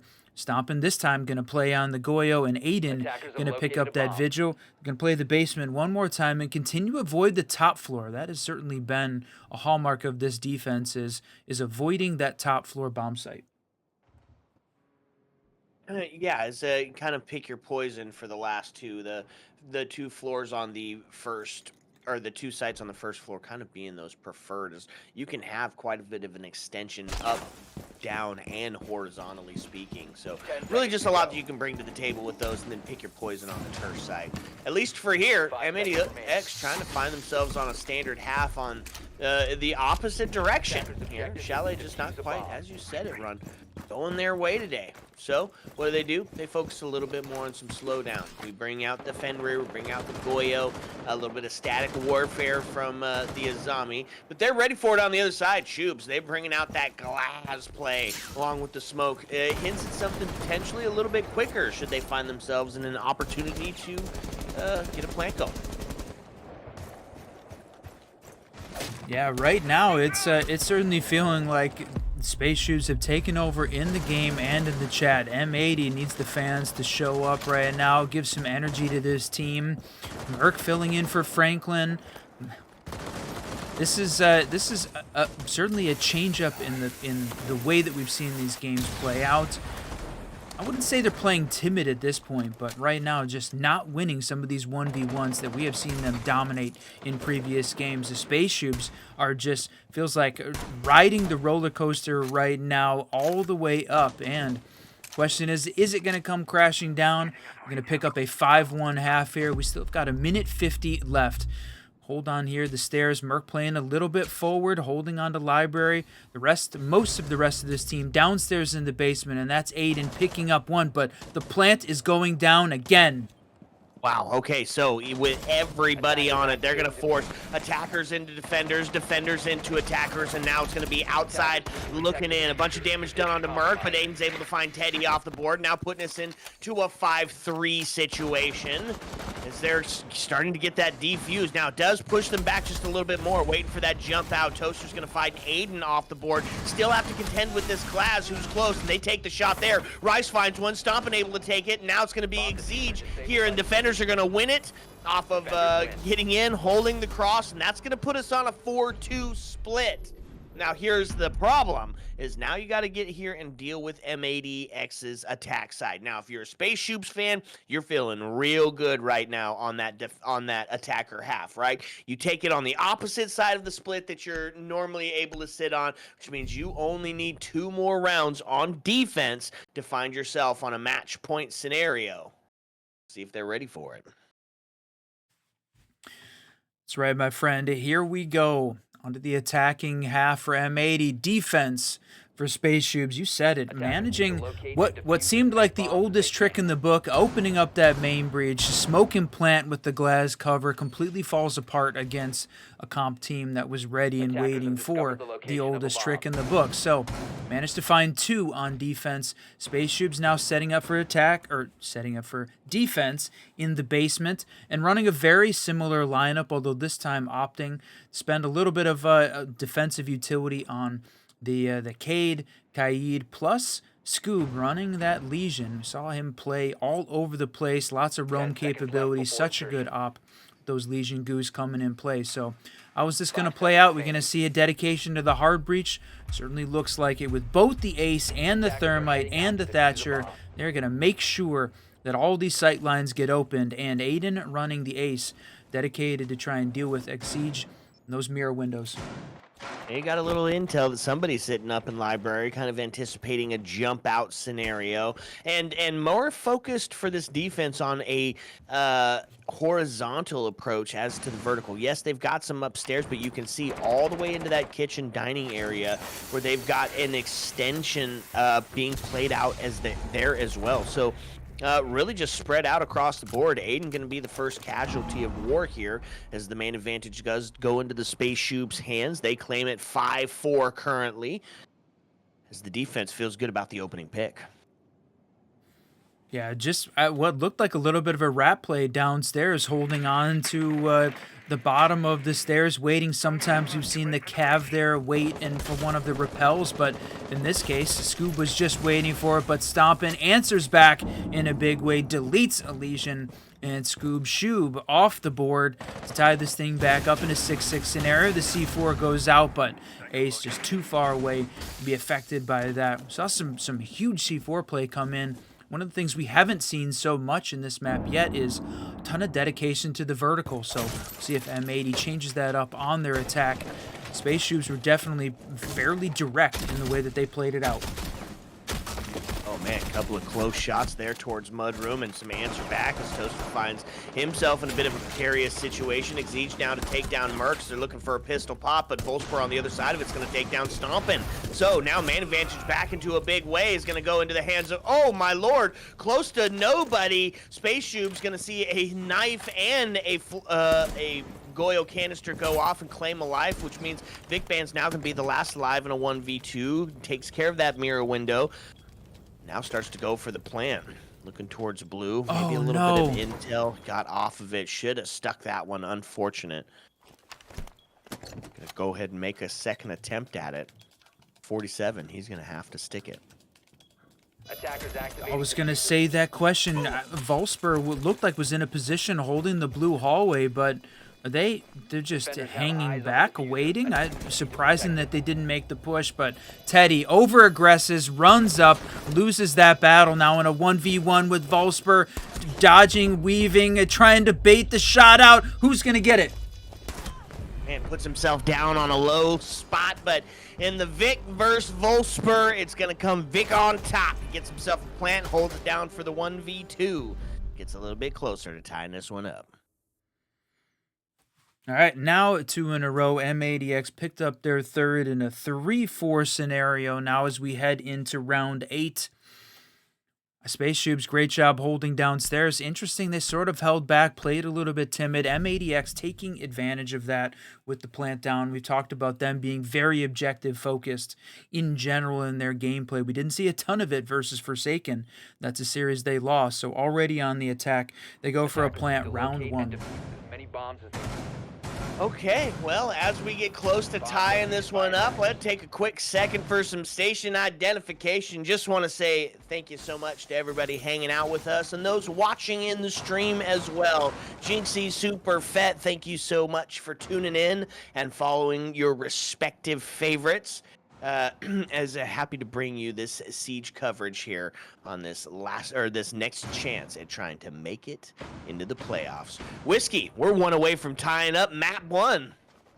That's right. I mean, it's the battle that we were looking for. We said we wanted to cast the M80 SpaceShoobs battle, and finally it's happening. This is for a playoff qualification spot, member of the top 8 for that double elimination bracket that's going to happen next weekend. It's the question, who is going to be in that top 8? This is the next opportunity.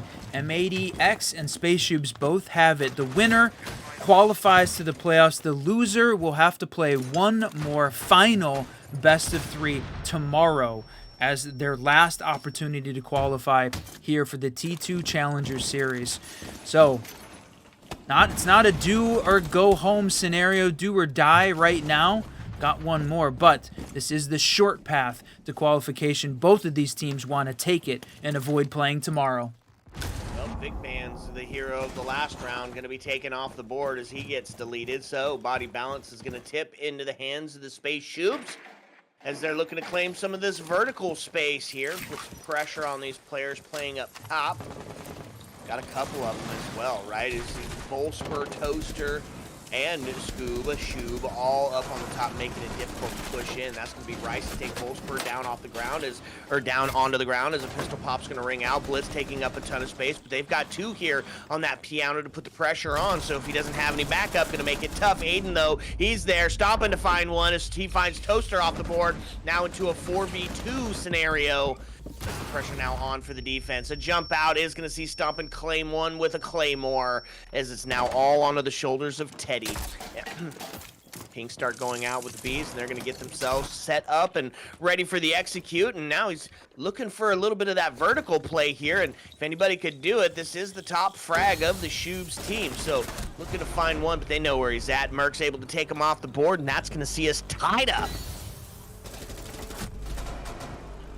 That's right, that first floor meta coming out, and M80 again leaning into that that objective-based gameplay, even though they had the man advantage, still focused on getting the diffuser, puts the clock on the defense, creates that anxiety and chaos, and SpaceShoobs now going to take a timeout. Look at this scoreline, perfect siege poetry. SpaceShoobs win 3, go back and forth, M80x wins 3. So now evenly matched, 4-4 scoreline.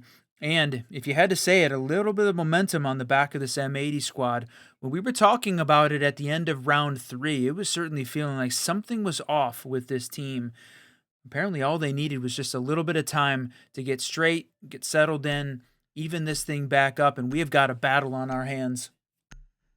And it's happening on the attack side of it, which you gotta love, right? For Chalet, it just makes it a little bit more interesting. How are you gonna push in and try to square up against some of these more defaulted defenses? I like it. This is fun, and we're gonna switch it up one more time. We haven't seen a second floor outside of an extension, I think, at all today on Chalet. And this time, SpaceShoobs gonna take it up top instead of that basement action.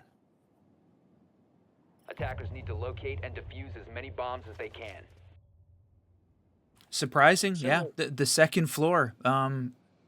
It's interesting that M80 avoids this site. We haven't seen them play it in 12 rounds of defensive siege in this case, but their opponent certainly still continues to pick up that second Bomb floor located by site. And attackers. when they have all the options, SpaceShoobs on defense haven't won one yet.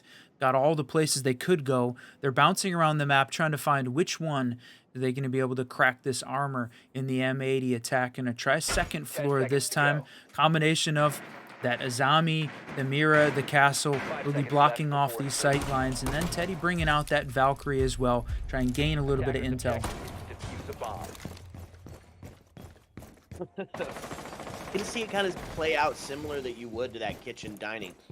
Castle being brought along to facilitate that extension, Mira being played out to hold on to that library side, and of course probably watching onto the blue. But the real impact, the real lurk play here, Teddy all the way down in Wine Cellar. A potential for the run out on the rappel on Solarium side, or that main window side, or just a C4 in the right place at the right time. We'll see how that's going to play out if he does get droned out and get forced to move. They're going to take a look here on the Mez window. This will be prime opportunity if he was going to be making that play. All right, we've got almost that first full minute down. A little bit of action down here. Valkyrie holding with that C4 down below. And you can see Vic getting ready on the drone. But no, does he realize? No, does not realize, making the push up. And unfortunate. Goes down, focused on droning out the rest of his team. And the missed drone downstairs going to allow Teddy to pick one up. It evened up in a 4-4 scoreline, though, with the siege also being down, so no more of those magnets going to come in. But you can hear one. That's the utility dump. They're going to make sure they get rid of that shield top blue.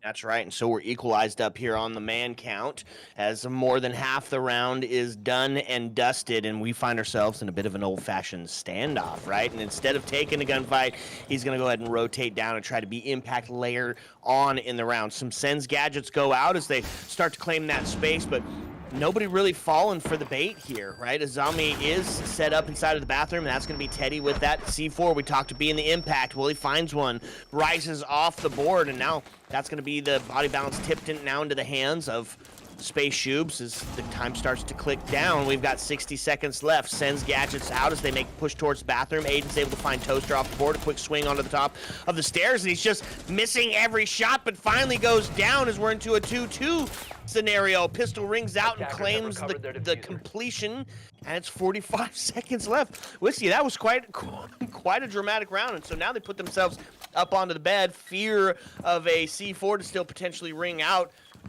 Gonna make sure that they get it up top, and they're gonna find it. Scoob goes down as Merc's able to find him into a 2v1 situation. All onto the shoulders of Teddy. He's been on fire. Is he gonna be able to bring it back or rotate into the bathroom? They're looking the wrong way.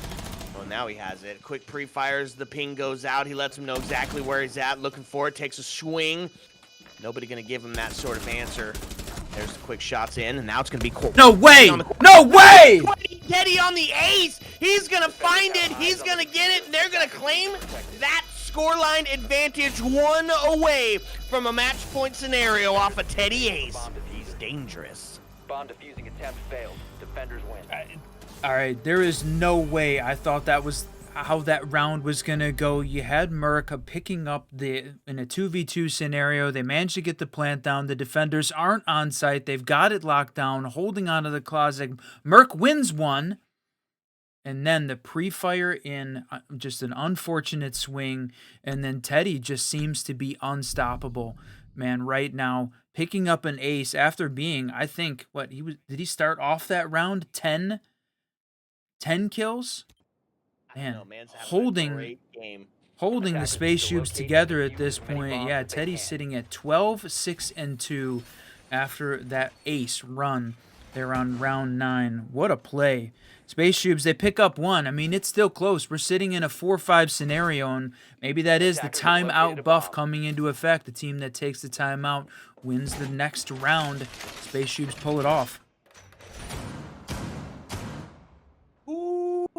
Okay, so now take it down to the basement, back to what used to be widely considered a primary or secondary site. Means we're going to forego another first floor and double up on the breach denial. Making sure they're going to keep those hatches closed, making sure that that main breach is going to have some solidification and not be opened up. Probably put some defense on that garage side, which has been so pivotal to some of this basement play. And then, of course, bring out the Goyo and the Azami. This is a defense that is looking to be static. They're looking to lock in and bunker down. Although only one person actually in the basement at the moment, so maybe not. Yeah, they're taking a very aggressive stance here from a defensive perspective. Yeah, I mean, holding on to the first floor, upstairs on the mezzanine, Volspur is up there, so very spread out. Good opportunity here, but also a lot of danger in play. But the fact that Scoob takes down Merc to start this thing off, unfortunate here to lose the coach in this case. Now, if you're just joining us or hadn't seen or wondering what was going on, Franklin out today, Merc filling in, so a little bit of a change in the lineup here for this M80x squad. Merc needing to put the coaching duties aside to actually play the game, so could be holding this team back just a tad, but we're not going to use that as any kind of excuse. They want to win here. Aiden finally taking down Scoob, shutting him down, answering back. Minute 44 left, so not quite halfway through. Working on continuing to clear people and locations, gain a little bit of map control, but again, M80x moving a little bit slow on the attacking side. Yeah, and this is, just for clarification, map number 1 in a best of 3. After this, it's Nighthaven, and then should fate deem it necessary, we'll be bringing up the Consulate gameplay as well. So, 4-4 as it's tied up, minute and 17 as it starts to count down. They know they've got some of this extension util to deal with, specifically these Goyos. They're going to try to stop their approach onto the stairs. They've got vertical play, hatch is set, so if they can get in, they've got a nice little devilish hold that they'll be able to basically stop the defense from being able to get back in. But the problem is you got to push these players off that wine cellar area to be able to get in. First step, getting rid of the Goyos. That's right, and man, just this feels very slow. 45 seconds left, working on opening up the sight lines right now to be in a position to put a quick plant down, but Volspur holding on to that angle. They're going to need the Capitao here to come out and try and block off some of these sight lines or push the Azami back. There's the nade that comes out, takes him down. He over-aggresses, loses that battle with 23 seconds left. That's right, finds one, finds two. First trouble is toast or toast. Now into a 3-2 scenario. Aiden gonna find one. Vic Ban's to find one. Now into a 2v1 as Exige is the last alive. He's gonna have to make the rotate down the blue stairs as they're making the plant onto the wine cellar. No C4 in hand, but he's gonna find the kill off of the way off the drone hole, which means he's gonna have to go for the plant, which means he's gonna be able to come out, stick it, and find it. No way, SpaceShoobs, they're gonna take it off the back of some shenanigans. You almost expect that. I know there's a lot of we're actually in a little bit of a unique scenario. Tons of SpaceShoob fans in the chat. This team has got a huge following, just like M80x. Love the fact that that everybody is here watching, keeping it respectful as well. That's the important part. Now, the fact that SpaceShoobs match point scenario on Chalet. This is one of those, one of those isms I think we used to talk about. Don't take the SpaceShoobs, or it used to be the Wanted Goons, to Chalet. So good at this map, and I think they're showing why. Yes, M80 struggled a little bit, but this is definitely no slouch of one of their maps. But SpaceShoobs, I think, are just too good on this map. Well, we got to see M80x be perfect for 2 to prove you wrong here, as we're on a match point scenario for map number 1. And going down to that first floor, which means we are going to have that extension up top. You can see the castle on board, and Shoobs really just need to stall it out here for as long as they can. As long as they keep time torching the rounds and just forcing all of these areas to have to be exploited and taken before you can start to put yourself in position for an execute, then they might win this one out here. I mean, they're one away from getting it done right now.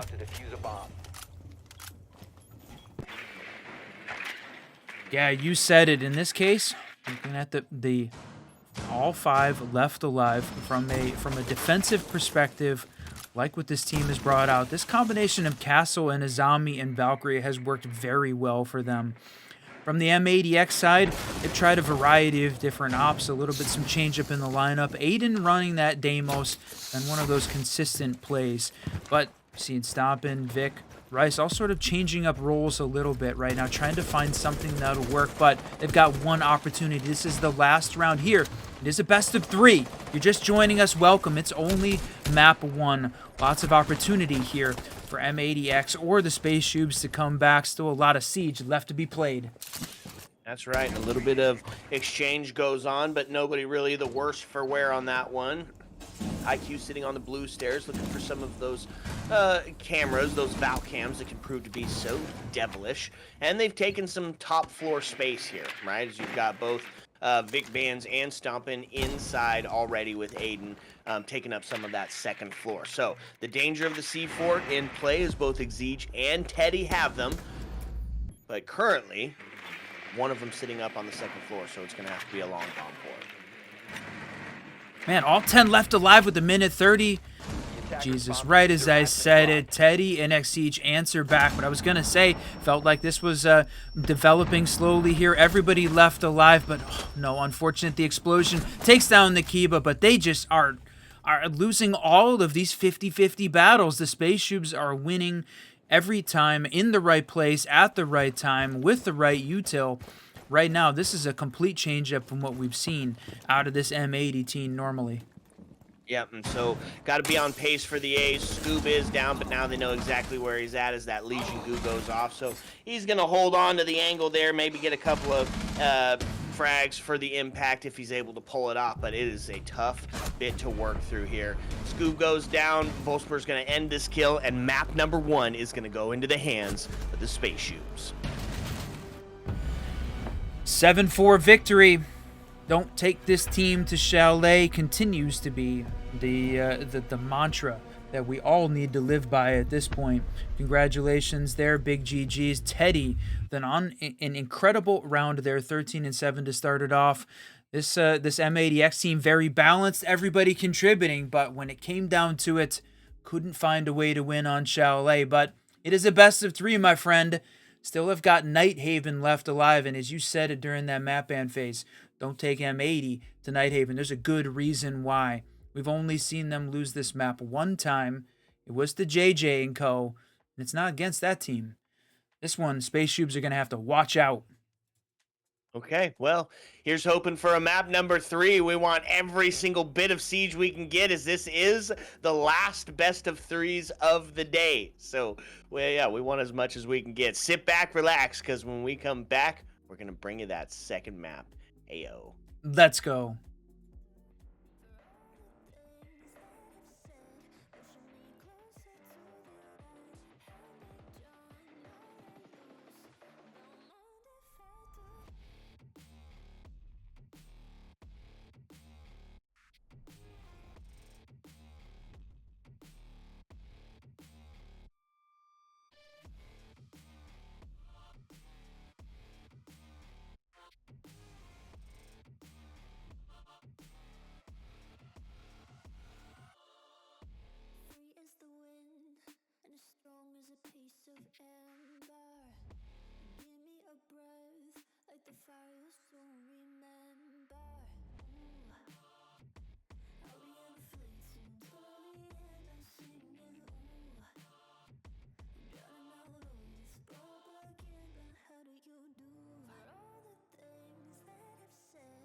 pushing me closer to the edge. Hand back, John, now let loose.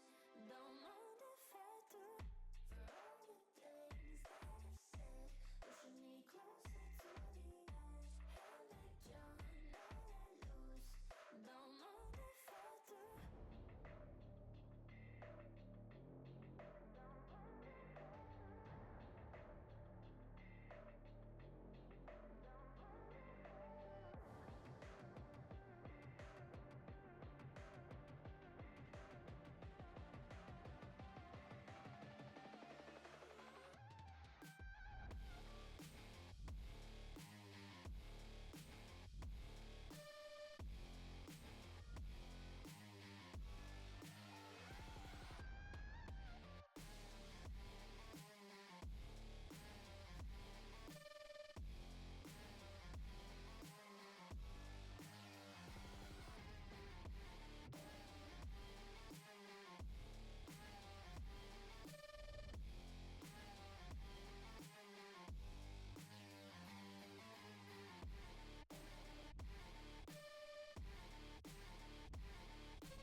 What's up, and welcome back, fellow Siege spectators and players. It was a dramatic first map as one team is trying to clinch another playoff spot. M80x versus SpaceShoobs. Chalet, yet again, not M80's map, my friend. Yeah, certainly surprising to see them lose it twice in a row on the same day. Definitely unexpected. But Siege isn't over. They've got some time, some games left available. So let's take a look at that bracket real quick. The games going on right now: Nightmare versus JJ & Co., SpaceShoobs and M80 our game, and then the Unks and Karn & Co. are playing. And so far, the only games that have seen some map wins, Karn & Co. we know is up 1-0 over the Unks, and SpaceShoobs have taken the opening map here. So it is just about time. I think we're almost ready to start this game, but this battle here in round 4, the winners go on to the playoffs, that big playoff bracket, and then the losers got to face round 5 tomorrow. So one of the things, we'll go ahead and show it one more time. The North America Challenger Series, the Path to Pro 16-team Swiss, that's where we're at. 8-team double elimination playoff bracket is happening next weekend to determine in that one team that will get an NAL affiliate spot. And that's the question. Stompin' and M80x going to be in Pro League? You're going to find out next weekend which team it's going to be. There's a lot of games left to be played, though, my friend. Man, that's a huge statement, Mr. Run. We will find out next weekend who our next Pro League spot goes to. That's absolutely huge. But to do it, they've got to get past today, right? And get into that playoff spot. So who's it going to be? We had heard it said for a long time, do not take the Wanted Goons or whatever iteration of that team to Chalet. You just witnessed why. They are well put together, a well-oiled machine when it comes to Chalet. On the other side of it, you've heard us say it, do not take M80x to Nighthaven. That is map number 2. This is shaken up to be needing all 3 to get it done. But we got to see a little bit of the adaptation come out of M80x, right? They've got their coach in as filling in for Franklin right now, so a little bit of that rhythm can be thrown off. And for us, this is not how we've seen them play. So got to see something come alive for M80x, or SpaceShoobs will be flying on to the playoff spot, and M80x will have to try to get it done tomorrow.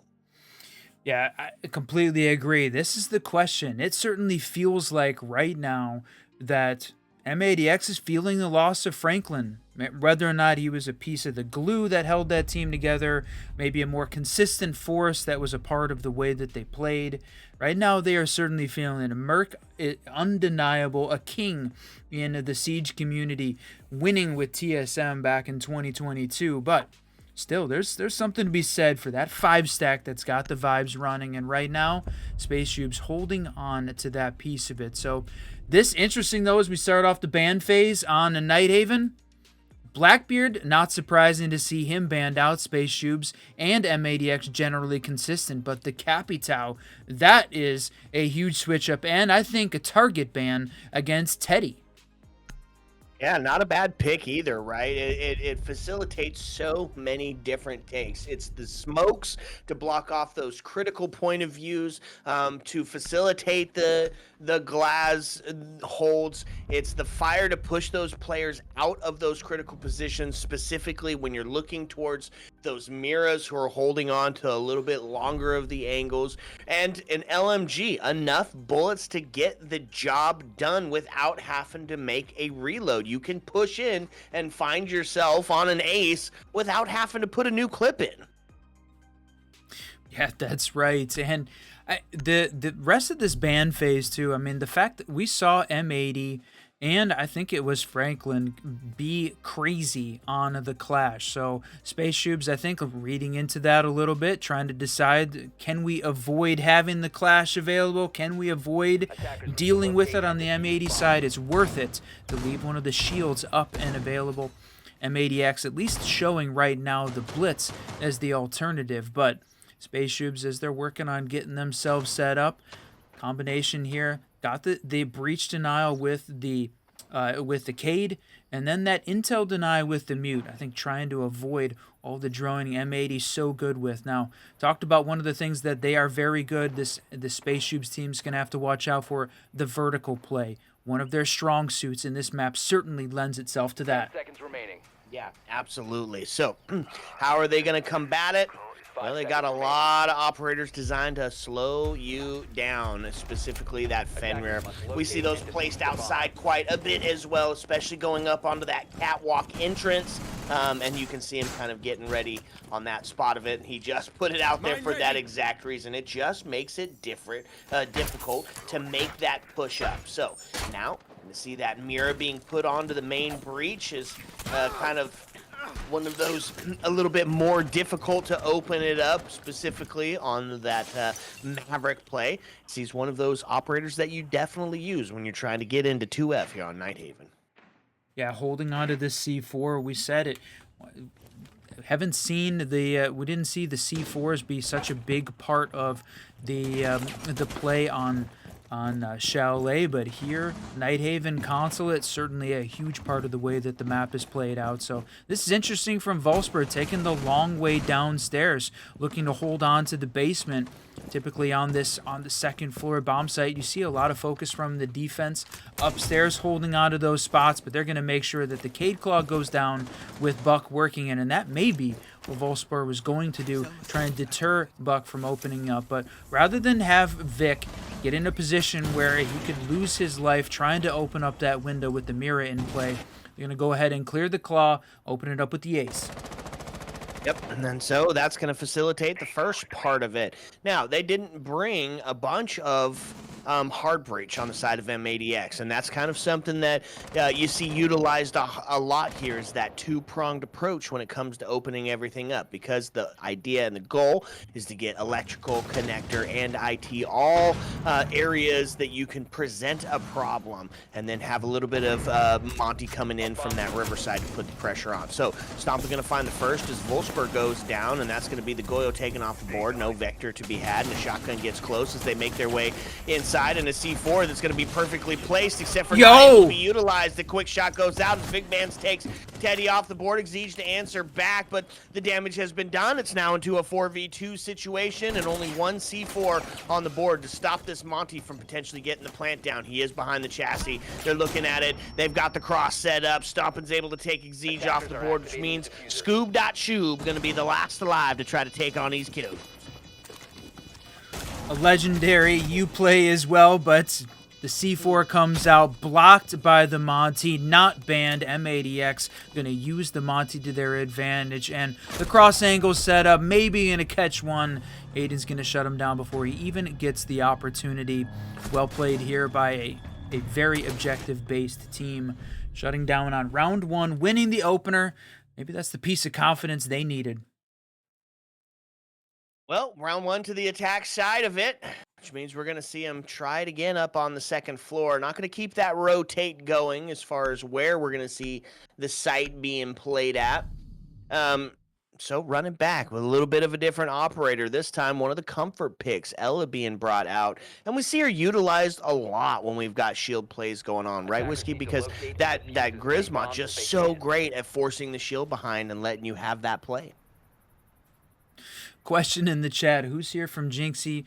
We all are. Much appreciate everybody that joined from the stream, watching us follow this M80X team through the bracket, and welcoming our friends from the SpaceShoobs in for this, what could be the final match for one of these two teams.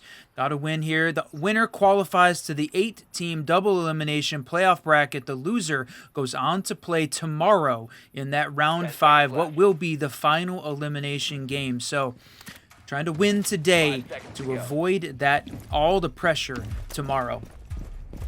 Okay, and so Scoob is showing a little bit of presence there towards the backside. You know, any sort of pressure that might get pushed up from that general direction. And even if he only gets droned out and he doesn't actually play down there, puts that ghost pressure on, right? Then there's the potential for somebody to be there, having that impact, being that lurk. And you have to go put somebody else on it. You have to go put another drone on it. You have to get a body in there to make sure that you're not going to get flanked from behind.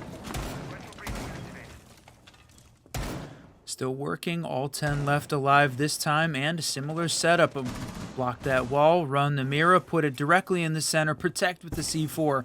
Occupies a lot of opportunity here, but look at this. Too slow to open it. I think that ace charge is going to hit and open at least one piece of the wall, but no breach denial on it, so they're definitely going to get that thing open. IT wall is going to be the danger here for the defense, and that's Buck playing down below, looking who is it that he can catch before getting called out.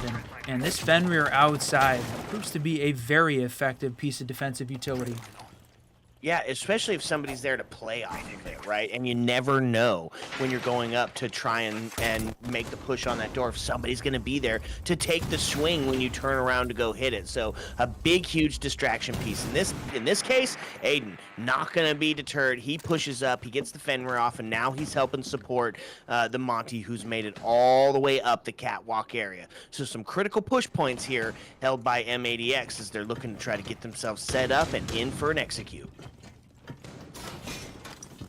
They've gained a ton of this map control at this point, holding on to the top part, but the piece that they want, the top river stairs, got to try and make this push over. It's a big piece of where they were successful. That BP coming in right, holding on to the water.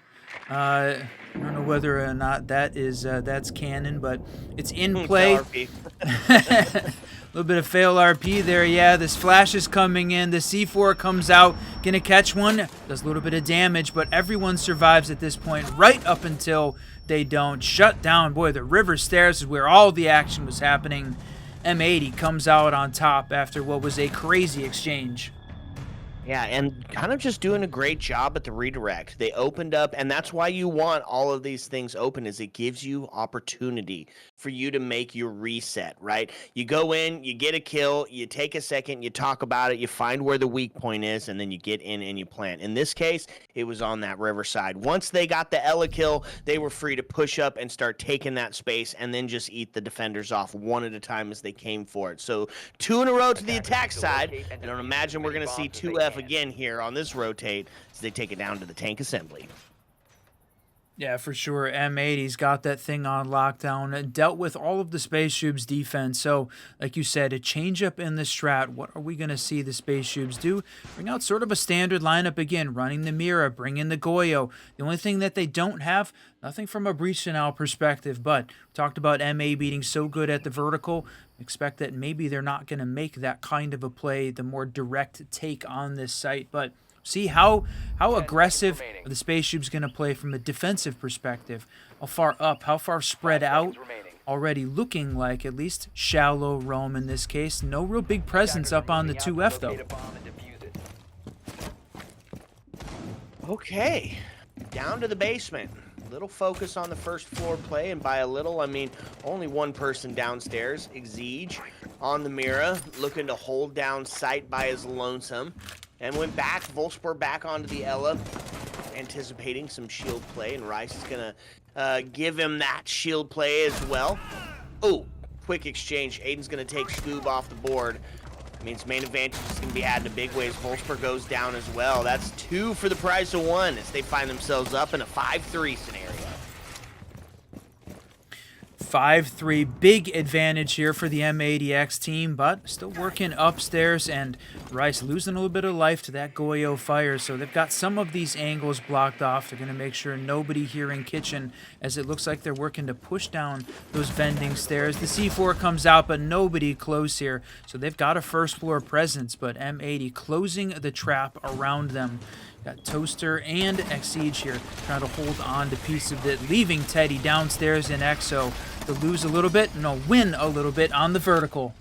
Wow, and it seemed like every piece that he was going, somebody was opening something up, so he just had to keep rotating out, but still has the presence of mind to claim a kill.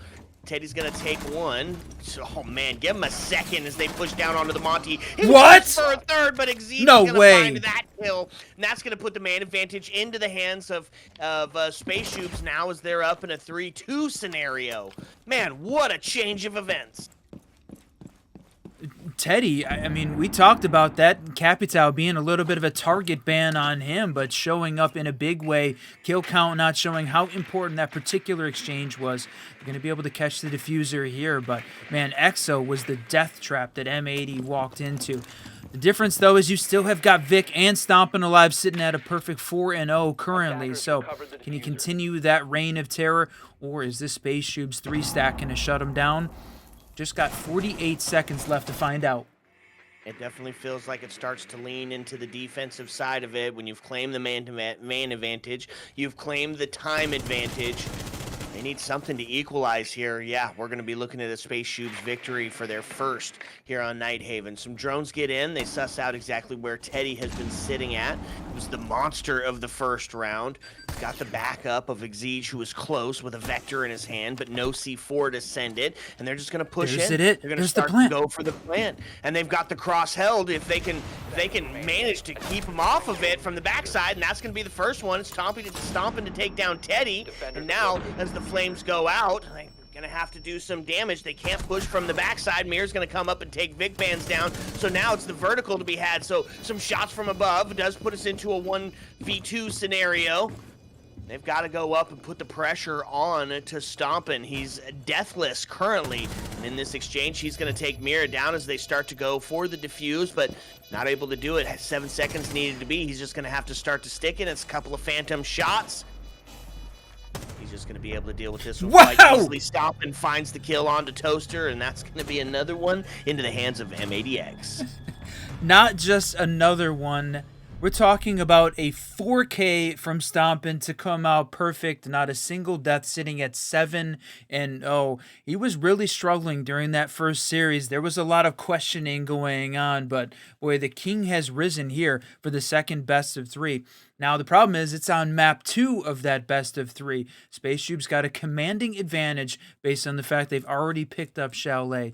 M80x is trying to even that out, and the SpaceShoobs going to take that timeout. They were successful on the last one with that timeout buff.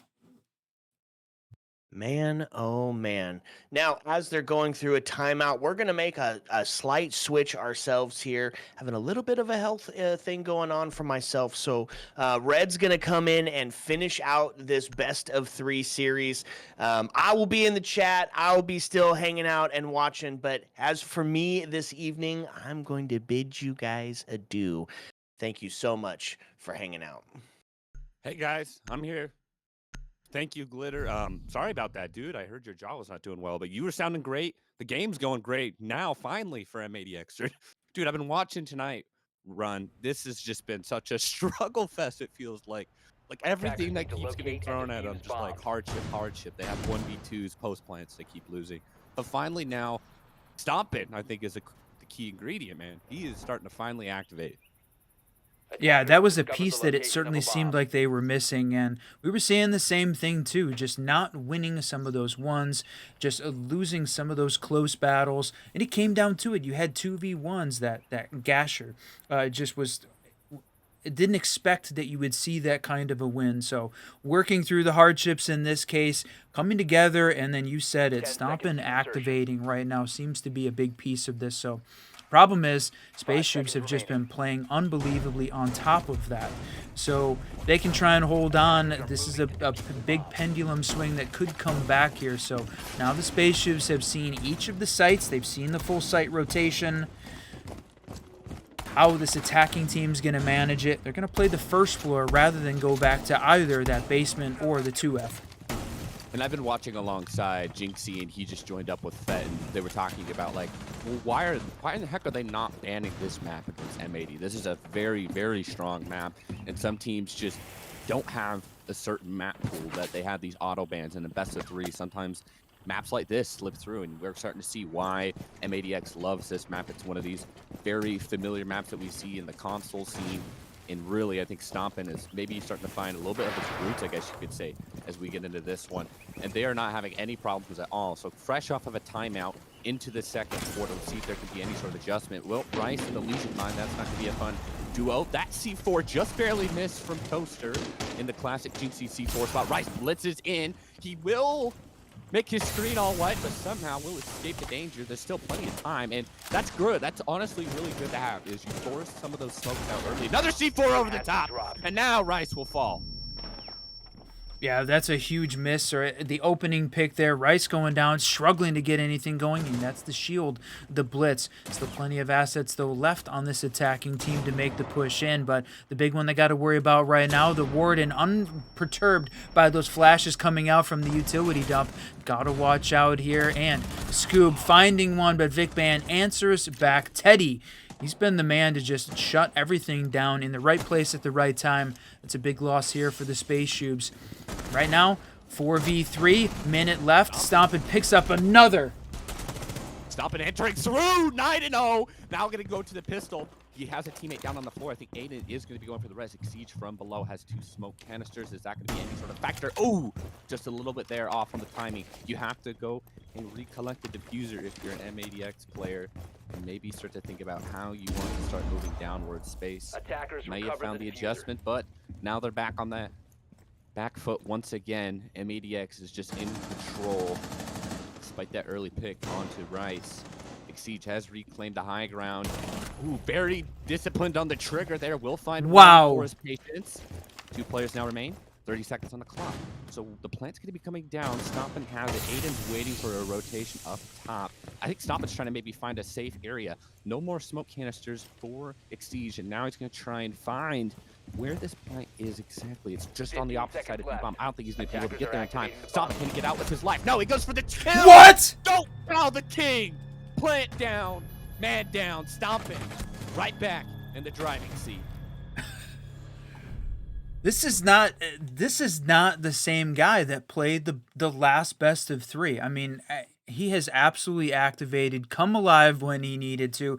Now, the thing is, like you said, you've been watching alongside us. We saw M80x go 5 in a row against IVSAKEN to open this thing up originally. What was now 5 hours ago.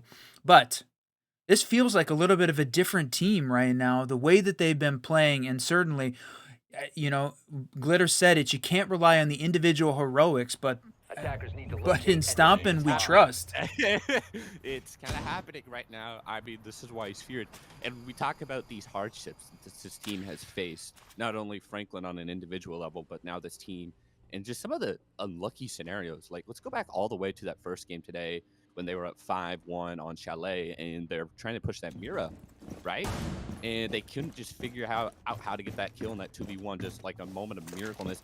I feel like I've seen like 4 of those scenarios today, Whiskey, and I haven't been as alert as you guys have.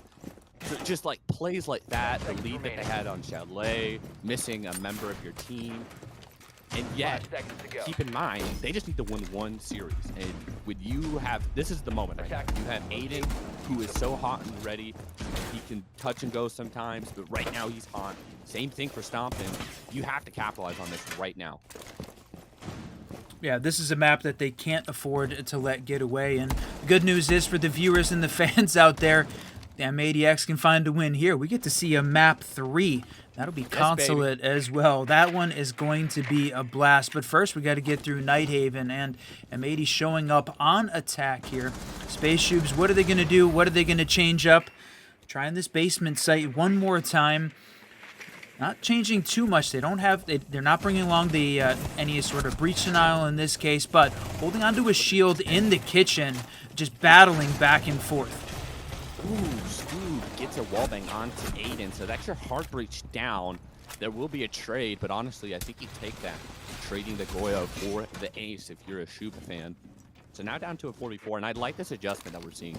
Bringing out this Monty, playing a different type of style, making more pressure upon, in the kind of the face of the opposition here onto SpaceShoobs. But you still have to worry about getting vert control. And we have Toaster and Volsper who are kind of trying to hold that front down. So you do have these 2 players that you try and maybe roam clear. And you got a human drone in Rice, so I would start maybe just working that way slowly. They've got to get Toaster out of this position, though. He's being a menace here in storage and is going to be a spoiler. They need that space. They need... Well, I was going to say they need some vertical, but Merc has used up all of those boogie drones and none of that left available. Got control of kitchen here. They're working, so maybe they're just going to sort of avoid that side of the map and go for EXO again. That's where they were successful previously back on round 3. Minute on the clock. M80x after that opening pick, or the opening trade, I guess I should say, has really slowed down. But Stompin', I believe that is really revving there at the bottom of the EXO stairs. I think he's maybe just waiting for some sort of signal. But Teddy has a great angle there on the Frost. Was he spotted by Rice? Now Rice has made his way up, now getting identified by a beeper. Stompin' making that swing. This is a very late play coming in over by that nano exosuit hallway. Teddy is just kind of waiting for something, a moment to explode. Exige uses his first smoke canister, trying to play up close as well. A lot of pressure starting to form onto these defenders that are in sight. You still have those players. Rice is gonna stick it. Rice is gonna try and breathe through the smoke, and he will. No way. But is that enough? Did he do enough? Vic Bands has the main breach. Stompin' has the vert. He could try and go for these two players. It's a double swing coming in. They will take him down. That's his first death of the night. And now it all relies upon Vic Bands. One before in a great position. That's the first one done. Oh, I like this repositioning. They're not going to expect it. They might have caught a sliver. Here comes another double challenge. But Vic Bands swings. No way! He escapes. He runs into a barbed wire. It slivers him down a little bit. But now 14 seconds left. He has given up control of the diffuser. Now it's a little bit of a ring around the road. Wow! Vic Bands clutch. And M80x is on fire as they are trying their damn best to qualify. Shoobs did everything they could there. You said it, ring around the rosy, fighting to the end. They went upstairs, took down the vertical control, took down Stomp, and finally someone's able to give that man a kill and then fight downstairs in the basement, but loses out to Vic, who you said it showed up in a big way. Boy, the SpaceShoobs, they dominated on map 1. If you're just joining us, you joined at a hell of a time. The battle between these two teams. SpaceShoobs is up 1-0 over M80x as we sit in map 2 right now with a huge M80x attacking lead 5-0. SpaceShoobs have got to do something here. The best they can do at this point, 5-1 half. But, and as Glitter will say this, the storyline difference between a 5-1 and a 6-0 is tremendous. It's not just that single round. It's about dominating your opponent. So, SpaceShoobs defense, this is the time, my friends. They're running that first floor defense to try and hold on with a big vertical presence up here on the second floor. I think the biggest concern comes down to what is the looking like for SpaceShoobs. Like, you throw in so many different looks. We saw that extension with that frost shield. I'm assuming it's a frost shield. I don't know. Somebody put a shield down inside of that kitchen last round. That didn't work. So you can see the ingenuity behind SpaceShoobs, right? They're trying to throw these different looks. They're trying to do whatever they can to find a winning formula, but it just continues to get shut down. That was their best scenario, to try to win that retake on the site. It just didn't happen with a Vic Bands clutch. And Stompin' is on, in my opinion, one of his signature operators, trying to maybe float up the stairway. Vic Bands dropped down to 1 HP. So there's kind of multiple battles going on. You have Stompin' floating over by lobby stairs. Vic Bands drop down to 1 HP. Ooh, boys. See, Stompin' is usually really well known for this. Ooh, the angle right now. Teddy's watching the right side of the staircase. The side that Stompin' is not on. So, go. Might be able to. Oh, no, he's not going to go for that. He's going to try and push 90 Hall. Does Teddy know this? There's a ping. You see that? Yes, they know. Online. So they know that something's happening. Stompin'. His position's been revealed, and he's shut down. Dropped to a 4v4. But it didn't matter in this case. All of the distractions, Stompin' over on the other side of the map is just a bit of a bait. They're able to get the diffuser down, and then a double coming out here into a 2v1 in a post-plant scenario, and it's going to be Aiden that takes down Teddy to finish off the round. Boy, what a play. All of the focus over there on Stompin', clearly worried about that nook or knock play around the back front of the building. Bit of a distraction as M80 comes in, objective-based gameplay, and pulls off a 6-0 half after what was a very dominant play by SpaceShoobs on Chalet. This team has shown up in a way that, honestly, I had started to think was not possible today, the way that they were playing, but that shows the mental toughness they've got. SpaceShoobs, it's time. Time to show up. The fans are in the chat. We need the team to show up in the server. Dude, I saw that Vic Band's team kill, and I gotta say, man, what's the count at right now on the night? Is that like his Defenders, 5th, protect his your 4th bombs team and kill? I think that was I his mean, 4th. Yep. My goodness, that has been such a sore, and that's what I'm talking about. Like the amount of like unlucky things happening to this team. It's just ridiculous to talk about M80X's trials Attackers and have discovered the tribulations location of a that bomb. we've seen so far tonight. But man, right now Nighthaven is not one of those trials. And I think we do have to keep in mind, like, this is a great map for them, a great map. So I do think that SpaceShoobs can bring it back heading into map 3. But I mean, the question is, have you given M80X 10 way too seconds much and remaining. they found flow state? Certainly they've given up the room and allowed them to get hot. So whether or not it's going to be a huge momentum shift, is it going to be the pendulum swinging back and forth? The problem is now, from the SpaceShoobs side, you have to be perfect for 6. 6. We know that, they've got the ability. They can pull it off. This team, well, they're going to get the opening pick on the way to start this thing off. But Merc going down, it is a tough. It makes a ton of pressure on this team. I think the only advantage that they've got, he was playing on top. Oh, he had an angle. Look at that. That's crazy. How are Tight. you observing?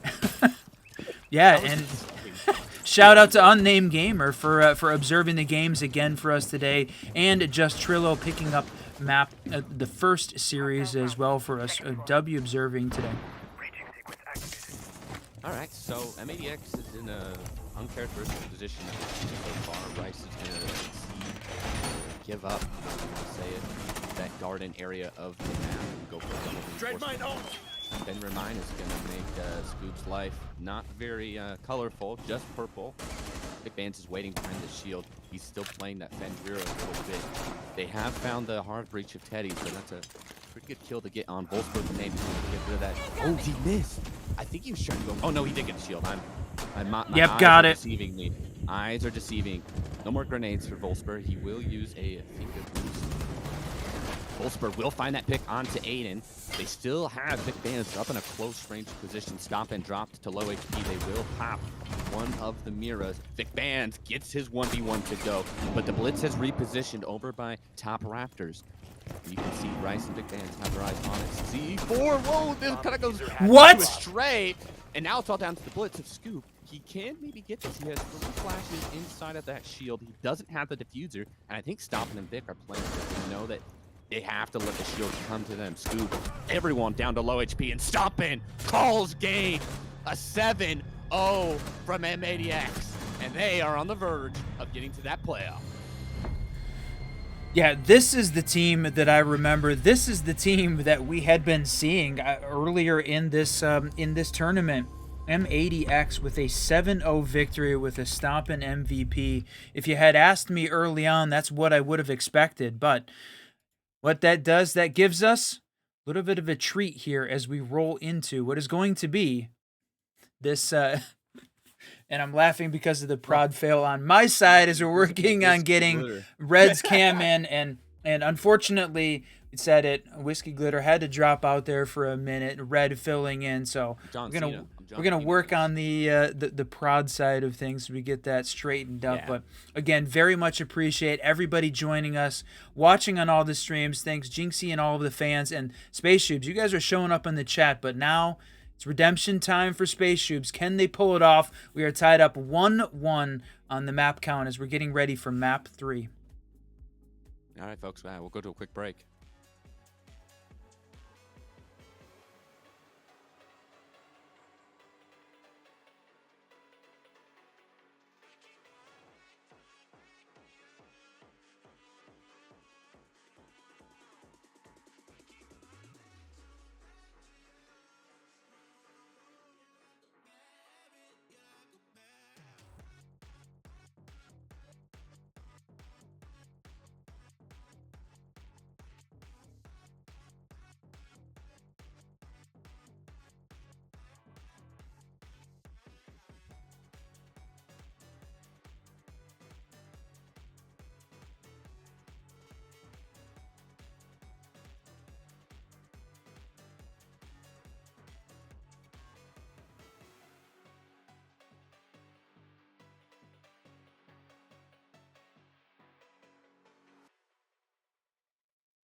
What's up, and welcome back, fellow Siege spectators and players. Some of those prod issues fixed, and this time, welcome Red officially for joining. Thanks for hopping in to relieve Glitter as he works on that. So appreciate it, man. Map 3, the second best of 3 today. Yeah, it's really starting to come to its moment, I think. That was a map that I think was always going to be there for M80X, no Franklin or not. And I think we saw it there. But the fact that it came in that 7-0 dominant fashion, I think really sets this next round up. Yeah. Who is going to have, I think, the mental toughness, right? It seemed like the Shoobs having fun, dominate on Chalet. We knew that was their map. Not just their map pick, but like that's their map. Same thing could be said for M80X as they rolled into Nighthaven. Now we're on to Consulate. And to me, Consulate's a map that's maybe a little bit more of a 50-50 pick. We've seen M80X be very good on this map. We've seen the Shoobs be very good on this map. But just want to show the bracket real quick.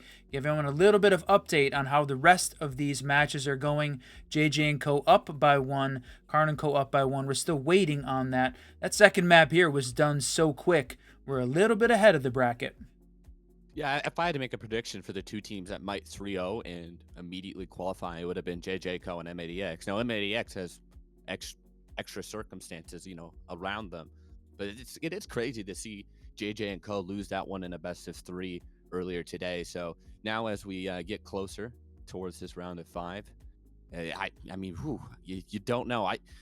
This map could be either way. It's literally a toss-up. It's another map where we're going to Consulate, and you see it in the controller scene a lot, so there's probably that bit of familiarity. But honestly, we're at a point now where everyone's going to be familiar. So that's something that we're just going to have to get acclimated to in that sense. Yeah, you bring out that's a great point. This is a controller scene. This M80X team made up of some really the controller pros making the switch over recently into the PC world and starting to dominate and try and make their push here for the this T1 spot. But as we roll through T2, it's time for map 3. Round 4 of the Swiss stage. For if anyone just joining us or if you've been here the whole time, this is for promotion to the playoffs. The winner moves on, goes to that 8-team double elimination playoff bracket taking place next weekend. I didn't mean to cut you off there, but like the Monty ban immediately being brought out. You saw what the problem was for SpaceShoobs. It was dealing with Rice on that Monty. He was so in their face. So that's a great adjustment just early on. And then the Blitz was obviously something that we did see brought out. So Blackbeard will be the shield operator that we see. No, I wouldn't say M80X is a big shield team, So it's going to be very interesting to see if that will be relied upon. And M80 is attacking first. Yep. I think it's a good change up, but it's definitely strange that M80X would go with the Blitz instead. They've been banning the Valkyrie almost religiously, so really not surprising to see that. And then the SpaceShoobs now 3 for 3 banning Clash. They want to make sure that they don't have to deal with that shield. M80 did show some incredible Clash play in some of these previous rounds. There's a lot of VOD on this team because in the Challengers series, with it all being community casted, didn't have a ton of opportunity, and all the games taking place at the same time made it difficult to have coverage for all of them. So M80X, there's a lot of VOD on this team. SpaceShoobs leaning into that, making sure that Clash not available. But you said it, Blackbeard is going to be the shield that makes it through, showing up here in round 1. Defenders, protect your bombs And from it's being interesting defused by the attackers. debate of when Stalpin will be entering Pro League, right? Some people think he's completely ready for it. Some people think he needs still some time. But then I thought you said Attackers one of have you, located a I don't know bomb. who said it, but somebody said it in the chat, one of you two, Whiskey. Well, if he qualifies today, he's a couple of weeks from being a pro. And it's just crazy to think that he had I think a tryout with M80. He was asked by some other teams. That was revealed on Fett's little podcast, little 1v1 thing he does. So to 10 see, seconds like, to go. the hype already around Stompin is just insane. 5 seconds left. And I don't know. I think it's I have no clue where I sit on the fence because we just need to Attackers' see objective more of is to him defuse against the bomb. higher competition. These 5v5 settings here inside of the PC Pro League. And that shield question I presented to you, are we going to be seeing it? I think M80 is now just starting to really lean into it. Rice is now going to be on that Blackbeard. Yeah, I mean, he was devastating there is on the Monty, so there's a lot of similarities. The difference is that Blackbeard bringing out an AR backed up by the shield, making him a little bit more difficult to deal with. Requires some tremendous accuracy on the part of the defending team. SpaceShoobs did show that on their previous maps. Like we said, Chalet was a 7-4 victory for the SpaceShoobs, and they look very good playing that. And if you've been with us all day and watched this team take on Forsaken really dismantled this team. It was a team of ex-pros, and M80X very much struggled to get anything going. Whether or not, if it was the same team coming in here, if they played Forsaken second, or whether or not we'd see a similar result, because it just looked like it took them some time to get going. Oh, they're going for a rush plan. They're going to immediately throw this one down. Rice will fall, but kills are happening. Meanwhile, Merc got off of the defuse. He probably could have stuck it. So now Toaster has an opportunity to get this kill, but the cover fire from Advance will be good and ready. Teddy doesn't have a C4. He's going to try and make some vert of himself, but it's just too late as the plant will go down. A great post-plant scenario as we see 2 Spider-Mans, maybe a Gwen Stacy and a Miles Morales, you could say, outside on that rappel. And that's going to be so difficult for Teddy to try and win. Maybe he gets one, but look at it. They're on Defenders both have sides eyes on of the the defuse. window. Attackers He's going to need go to for a protect bait the play. defuse. Teddy, he actually baits successfully. No way! Oh, No way! My goodness. Another bait comes through from Teddy. Merc, the coach, the unk, the leadership of this team, the discipline. It's going to have to come through. The red pings are showing up as well. Shots are going to be fired. Teddy is going to go for the jump out, and Merc gets it to go. That shouldn't have been that close. Unbelievable bait on both sides of the map at this point. The bait initially by Teddy to get the first repeller. Well played by the SpaceShoobs, but then Merc just outfoxes him. That skill level coming into play. Teddy tries to find a way to make it happen, but in nearly an impossible situation. If he jumped out, he was not going to be able to run back up the stairs and go for that plant. So perfectly played by M80X on attack to start off here on Consulate. And now we've been seeing this a lot. Like, no matter what really happens, we've been seeing these sites immediately Defenders, switched protect up your bombs from being after defused you by lose attackers. mid-time, and that's what's going to be happening from SpaceShoobs. They're going to go for a Cade tuber out trick, so it's going to be Attackers interesting have to see discovered the if location that of will a be bomb. pulled off. They also have a Vigil from Volsper, and I like this. Be elusive. Be a thorn. Make them rethink what is happening exactly across the map. And Volsper, that's going to be his job. Toaster, it looks like, I would imagine he's going to put a Cade Claw over here on that side of the map. trying to worry about that single wall and then maybe put all of their other focuses elsewhere onto this wall. 10 So less Cobra before is a very insertion. key component for this defense. 5 seconds left What else before is maybe catching your eye here, Run?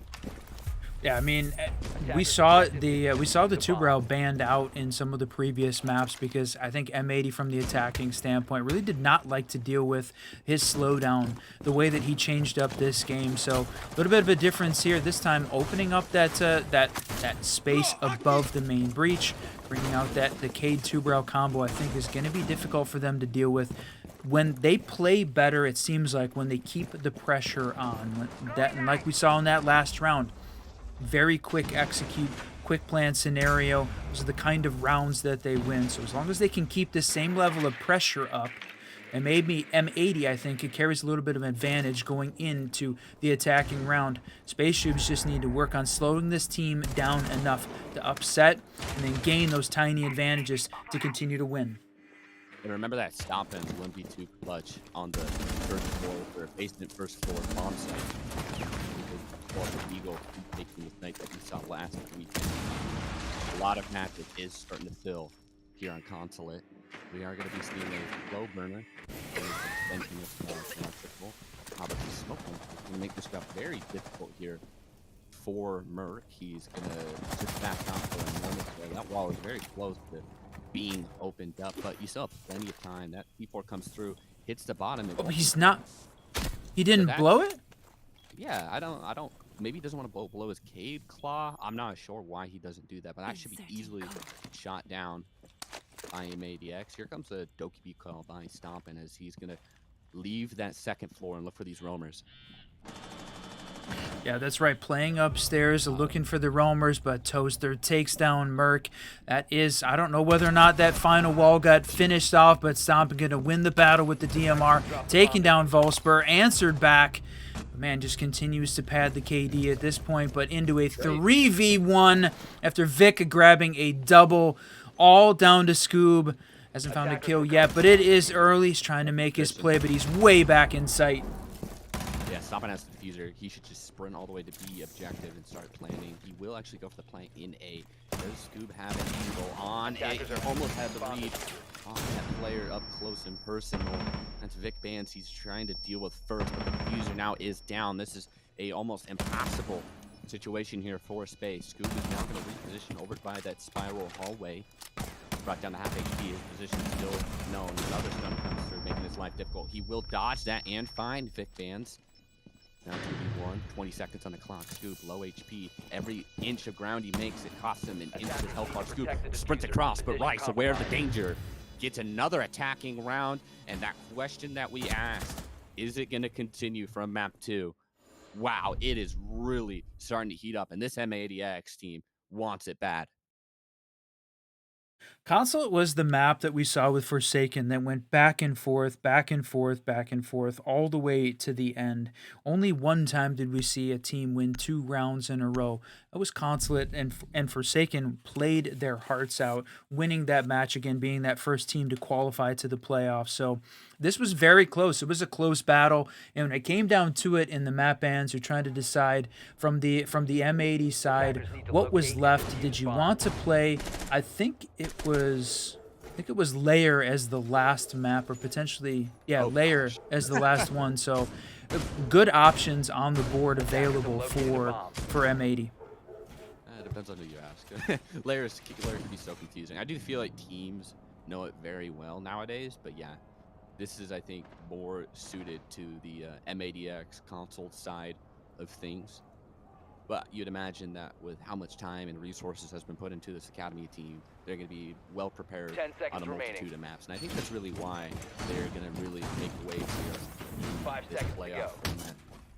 Now looking at SpaceShoobs, they're going to go heading back up towards the Attackers second are heading floor. out to It's going to be defuse a bomb. Lucy being brought out. Rice is still on that Blackbeard. So I think M80 is really just starting to conform to the meta. Like, all right, we'll play shields. We'll do it if we have to. And they're definitely, I would agree with you. It's a change up in the way that we've seen them play, but it is absolutely the meta. It's where everything is shifted at this point. Teddy getting close, taking some shots, playing very aggressively on the admin overside. So, yeah, absolutely, that's one of those things where it feels like they were close. Should have had that. Those are like the 1v1s that were not going M80's way. Teddy got a ton of great shots early in that Chalet match. This time, going a little bit on the M80 side. So you can see this heavy off this admin side coming in from from M80. Solsberg might have an off angle here by copy as he's looking out the window. Oh, stop it! How do you do? The 18-year-old shuts it down, and now he's given his team a really healthy advantage here and plenty of time on the clock as well. Man, in a 5v3 scenario, up in the body count again, significant advantage here. You're holding on to the second story, making this push in, gaining a little bit of admin control, but what can you do in this case? Exige, Toaster, and Scoob, all that's left. Holding on to some of the power positions back in sight, but pushing up just a little bit, taking some shots. Just a little bit of poking and prodding here at this attacking team. As the smoke comes out, it's really that only piece of area now that they've got. He just got 2 more left, minute 15, so they can still waste a little bit of time. But the vertical play downstairs, I was going to say dodge the literal bullet, but Merc goes down. The vertical play underneath that default plant spot now can be a little bit in the defense favor. Merc has been a menace throughout the night on that buck, but he will no longer be a factor. Rice, a little bit of a dance here over by Long Dash. Rice will win that dance, and you'll have help from the 18-year-old King. It's not all down to Exige. He's used all of his smoke fades. Gun's going to start coming through. 4 players are hunting down 1. Diffuser is going to start going down here by Rice. So much cover fire. They should hear Exige make the rotate as he is sprinting. Stomping will find the final kill, and this is the fear that this M80 team has caused, and we're going to see, I think this is almost an identical timing in terms of the timeout we saw in map 2. And now here, another quarter in favor of M80, and it's a timeout for SpaceShoobs. It's a good call. We've seen SpaceShoobs be very successful on the timeouts, taking some time, talk about it, success on Chalet and success on, I was going to say on Nighthaven, but nah, that didn't actually happen. Like no 7-0 victory, shut down. They didn't have success in any play. But if we look back to that Chalet map, they did have some success after taking some time talking about it here. But man, Stompin already sitting at 5-1, and the SpaceShoobs got some kills on their side, but struggling really to get anything happening. They need to slow this attack down. Need to find out a way to just push back a little bit on M80. That was where they were finding success. Can they pull it off here? They absolutely have to. They cannot afford another. I'm going to say it. They can't afford another 5-1/2 because it puts way too much pressure on their attack. This is defense on Consulate. They have got to pick up at least 2, I think, to feel comfortable at all. A 3-0.5 or a 3-0 I should say, from M80. Attackers need Just to locate rolling and defuse right now. as many bombs as they can. Rolling. And it's going to be another second floor. Now, like if you do not win this round, the most favored site after a timeout, we can almost call it, right? And then, you know, you always have these conversations about defensive and offensive favorite sites. But right now, M80, it's an M80 favored map right now. This is a completely dominant game. We're going to be seeing an Rooney brought into play. Only 1 C4 he'll be having that option in his pocket. 10 seconds left. So interesting to see some of these change-ups that are going to be being brought out. 5 Yank seconds from left. Stompin. Look maybe get aggressive there. Aiden on. Attackers' objective is to locate a What's bomb really and defuse catching it. your eye here, Ron, is you start to look at this setup. I mean, take the step back, right? We talked about it during the Forsaken match that M80 had lost. They were 1-8 at the end after that first map, after their 5-0 start. They really struggled after that point. After M80 lost the Chalet here to SpaceShoobs, since that point, they have won 10 rounds in a row. 10 unanswered rounds, looking for their 11th at this point. So, right, even if they didn't, even if they struggled to get something going, lost it during that first match, this time they are ready to answer back. 10 unanswered is a significant number for this team. So SpaceShoobs, just looking at a 3-0 in this case, the entirety of what we've seen from this team over the last half of Siege is really incredible. And right now, SpaceShoobs got their work cut out for them. They have managed to slow it down. They're doing what we talked about them needing to do, slow this attacking team down. Here we are, a minute 10 already into the round.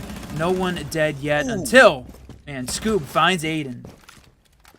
Great flick there to react to that wall bang that Aiden attempted. Attackers have recovered their Drone diffuser. play does not work out. It looks like Stomp is preparing, but they can see his rappel. That is so heads up from Teddy. Very smart to know. He could maybe convert a Candela charging. I'm not sure. And now M80x is like, all right, let's throw it all into the fire. Vic fans will be smoked out. Merc is on that first floor, and it's gonna be Space bouncing Wow. down. You talked about it, Whiskey. The time slow that we saw on that one. A flawless round it is. The Rooney really slowed things down. The little light roam that they had. So many problems that M80 had that were new to try and deal with on Space, and they just couldn't comprehend. Yeah, I mean, big change up here. So the timeout buff in effect again. SpaceShoobs pull it off, taking a little bit of time in place and managed to find a win after that. So the 10-0 streak ends now 10-1 since losing Chalet. So still a lot of momentum on their side, but the crack in the armor, maybe is it going to be fatal? Still too early to tell. We are in map 3 of a best of 3, and this is for qualification to the playoffs. The winner here moves on to that top 8 double elimination playoff bracket happening next weekend to decide who could go to the NAL Pro League. Wow. Just hearing you say that, it's chills to just know that we are one map away from one of these teams making it and another team having to fight again tomorrow. It is do or die for players' dreams to try and get into Pro League. M80, 10 seconds to go. they are really making their dreams work right now. Looking at this adjustment from Shoobs from what we saw earlier, 5 from them, seconds they remaining. have dropped the vision. I guess that stomping little 1v1 we saw over by that spiral staircase maybe made me think twice on a vigil 1v1. It's going to be instead of Mira that's going to be brought into play, I see. And I like that adjustment. We're going to be seeing a much more bunker approach this time around from SpaceShoobs. Yeah, I think they've got a lot of defensive utility to try and make it difficult for this attacking team to gain some space, push in. So the combination of the Cade, the Azami, and the Two-Brow. Two-Brow was definitely a significant thorn in the sides of M80x in some of their previous attacking rounds, so Teddy gonna lean into that. He specifically made it difficult. There are 2 stacked up here over on the secret side, but from the blue outlines, you can see bringing in 3, taking some shots on the drone hole, but you can see Vic holding that space upstairs too. So they have got a lot of space, a lot of assets on both teams packed on this side of the map. This is interesting because Merc is now on the shield rather than Bryce. They have made that little swapperoo no longer requiring the Maverick, I guess you could say. But I think this is honestly kind of working for Space, is just slowing M80 down. But I think M80 has actually also made some really good progress here on that east side take. Scoop on the flank. A great reaction from Merc. Joe! He's aware to the danger. So Merc is going to stay alive. And now they know where Scoob is. They can maybe flush him out potentially. And it looks like Scoob now, Toaster. He's going to try and back down that wall. Scoob will be flooded out, kind of as I've suggested. Merc goes for the hunt. Now, this is a full bunker. Everybody is now left in sight, and there's plenty of time for M80 to find a game plan. That's right, sitting in a 5v3 instead of a 5v4 as Rice finds Teddy. And Teddy had been what felt like an important part, winning some of those important gunfights when it came down to it, but now sitting in a 5v3, significant man disadvantage. And right now, Siege holding a sort of what felt like a little bit of a dangerous spot, but yeah, unfortunate Kiba barrier there. Volsper, none left. Toast is going to find one, though. How about a double? How about a triple? No way. No way. Oh my goodness. How is the momentum now? SpaceShoobs activate the Hall of Death in the basement. And now M80X, a stunning round there from SpaceShoobs that sent shockwaves through map 3. Boy, after a 3-0 start in what seemed very extremely dominant as we're working through this, SpaceShoobs take the timeout and then answer back in a big way. What was that? I think that was a 4K. The four-piece coming out from Volsper, and you said it, the hallway of death. Wow, what a play. Just stacked up, looked like they had the man advantage. It was a 5v3 scenario, and then unintentionally, unironically, just thrown away the lead. Bomb located by attackers. That was one hell of a play we just saw. I think somebody got credited differently on that kill on Yellow Pillar, so it ended up being a 3K from Volsper, I want to say. But you could have maybe gotten a knock, I don't know. But yeah, it was definitely a Volsper round. Also using that Desert Eagle in the back pocket to really clean things up. And just, I mean, like, what can you do? Like, it felt like a good play from M80X, bringing that shield aggressively. They took the Yellow Pillar that in that moment popped up.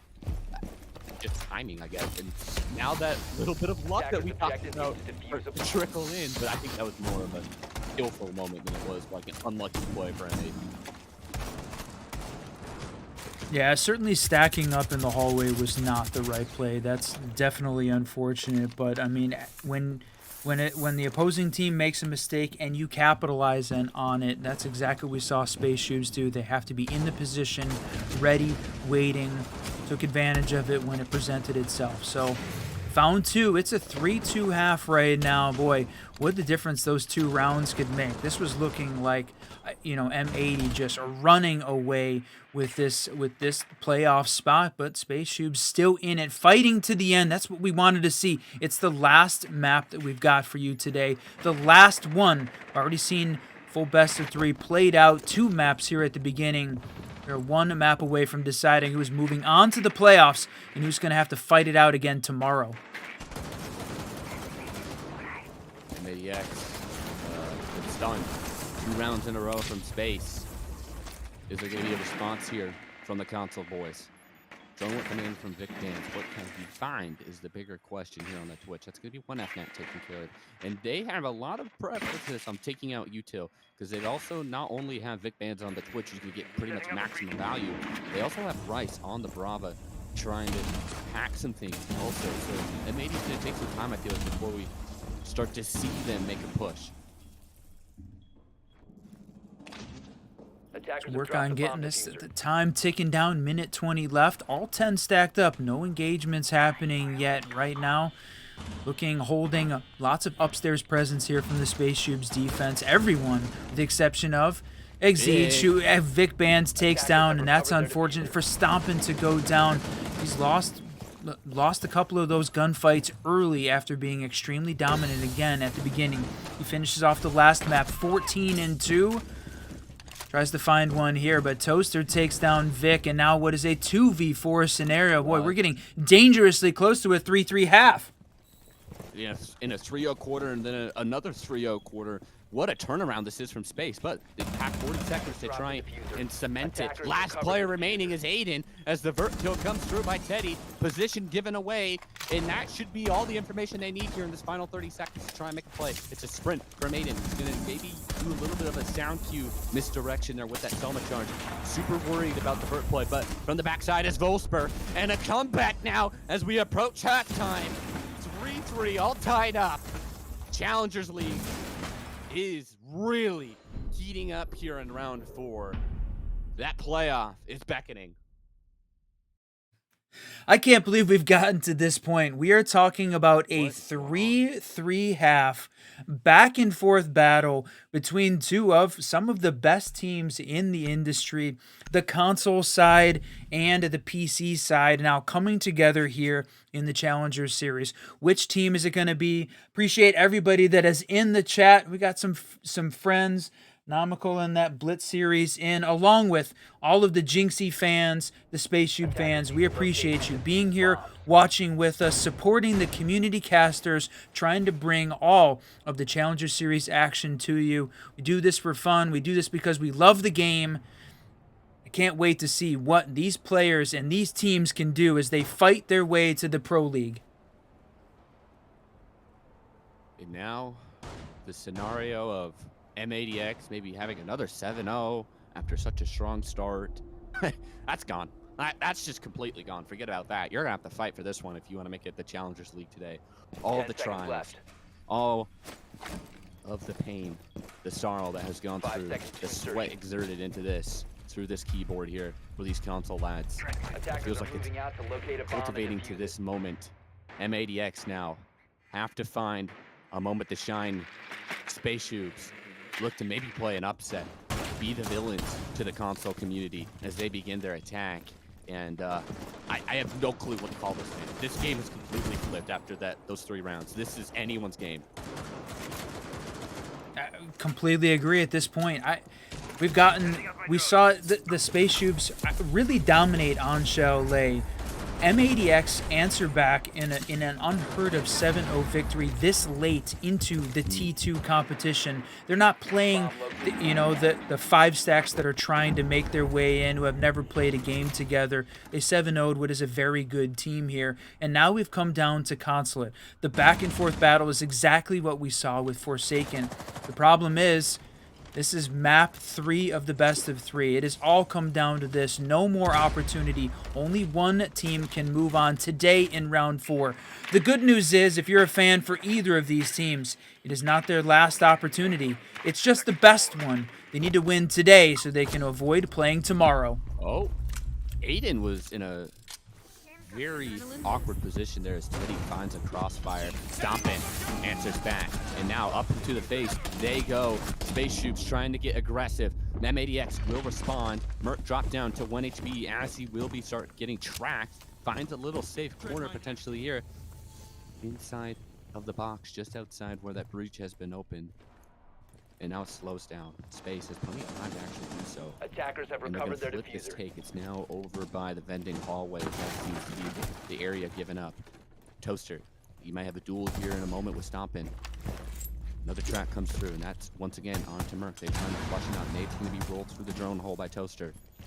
Stompin', back over to Chow. He's actually gonna smartly waste time there and give up that long desk side of the map. Actually, no, he's gonna maybe try to reclaim this. Stop, it's kind of playing with fire, it feels like. This is interesting. Merc has run outside the building. A heads up play there from the coach because nobody's near him to get him and go outside. Toaster's gonna come up from above the top shelf. John Cena He has the style. rappel. He's gonna get him. Oh my gosh, it's the rappel. What? What an interesting situation. They will find that kill, but Merc has delayed time. What an awkward moment we just saw from there, but Merc, I actually have to give a huge prop to Merc as so much pressure was forced onto him. He smartly disengaged through the breach, and now 2v2, Toaster drop to 1 HP, 50 seconds, you have to move, you have to run. Teddy working his way up the hallway, a blind comes through onto Toaster, he's feeling flustered right now. Teddy has to go for a plant, Teddy has to go for a plant. Stompa might be able to shut down the party, Toaster swings, he has coverage, this is actually doable here for Space, and it won't be as M80X shuts down the plant. What an interest, I've never seen a round played like that on that site. What a crazy turn of events. Somebody clipped that one as well. What a 100 IQ play outside, very little room. All of the attackers nowhere near him. They have to go upstairs on the building, go for the rappel. Even if he loses that battle, you said it. He wasted 30, 40 seconds of time completely distracting the attackers, and they get down to those final seconds, try to get that plant down, but then even with coverage, all they needed to do was get a bullet in the planter, and that thing was over. Man, well played on the M80X side. Turned this thing around on their first defensive win and putting them up one closer. Man, SpaceShoobs making a game out of it though, getting close, but a crazy play by Merc, turning it upside down. I'm gonna be a little bit of a sourpuss. That's a round you should be winning, so and they do, you know. So it's not like for SpaceShoobs they should be too disappointed in how that one turned out. Although you can say who had that first kill. That was Space, who I think it was, if I'm not mistaken, onto Aiden, if I'm correct on that. So they actually had that early man advantage, but nonetheless, M80 pulls 5 out seconds magic in left. half. And now I'm very curious is we can see a Attackers' little bit of objective is a to roam locate a here. bomb and Stompin is defuse it. currently on that first floor, and it's not the craziest thing to maybe see a Goyo get a little loose there on the first floor. I love it. I mean, he's got the gun skill. He's got the knowledge, the game sense to try and take some of those early battles. Yeah, All he's he on got to the do is second floor. catch one and catch the SpaceShoobs off track just a little bit, slow them down. We've seen that be effective against this team. But Scoo bringing out the Blackbeard, so they at least have got a shield to try and battle, try and gain some of this space back, clear areas very quickly. We see teams be very successful using the Blitz for that strategy, or in this case, Blackbeard because he's available. Open up, hop in the window, try and take space. Make sure you don't have the roamers upstairs. Stompin's falling back a little bit, holding onto those first floor service stairs, but there's still a 3-man roam game. But Toaster, what a shot, opening up the... This is the main breach upstairs on the 2F, down through the floor. That's a heads-up play for SpaceShoobs. I think maybe Aiden made that vert.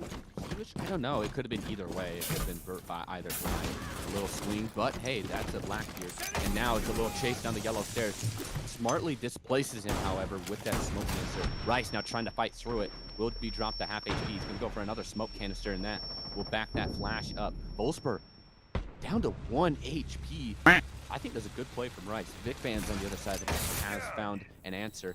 Stompin, however, still on the second floor. Seems to be very hyper aware of where that no man is. He shot it and didn't get hit. And this is going to be one heck of a play here from the King Prodigy himself. Stompin starting to flank this yellow stairs. Do they even know about this impending danger? Well, it's going to come in from teammates as well as Vic fans. Rice. No way. I'll light the kill feed up. Rice will be falling. But I think the damage has been done. Siege, last player remaining. Stompin will clean up that round, and M80x continue on their defensive conquest. All right, we saw the first 3 rounds in the map go M80's way. Then the next 3 go to SpaceShoobs after that timeout. Oh, now, I like what you're setting up there. now we're on our way to another 3 in a row. M80x 1 round away from that. Now, the problem is that would put them on match points and a ton of pressure on SpaceShoobs, forcing them to be perfect to keep their T2 playoff hopes alive. That is a lot of pressure. You know, even if I love a little bit of Siege poetry in the scoreline, you're a SpaceShoobs fan, you need them to show up right now, try and even this thing back up. So feeling very, you know, a lot of those Consulate vibe coming back from Forsaken with so much back and forth between the two teams. But this has really been one team's heating up. Just sort of ride that wave for a little bit. We're heading into round 9. M80x 1 round away from match point. SpaceShoobs trying to hold it off. I love how M80 play this site. I think they're one of the better teams that are not a pro team that play this site. It's such a elegant way they do it. Stompin kind of holding the second floor on his own. However, Murphy is up here. That might be a little bit of an adjustment to their usual plan. They look so good usually when they play there. And then you have below that pulse, which is, I mean, honestly, it is kind of standard, but I feel like they just do it so well. And you've obviously been watching this M80x loads. How would you describe how they play this first site? I was looking back at where we've seen them play this. So far, we've seen them play Consulate now 5 different times throughout the Challengers series.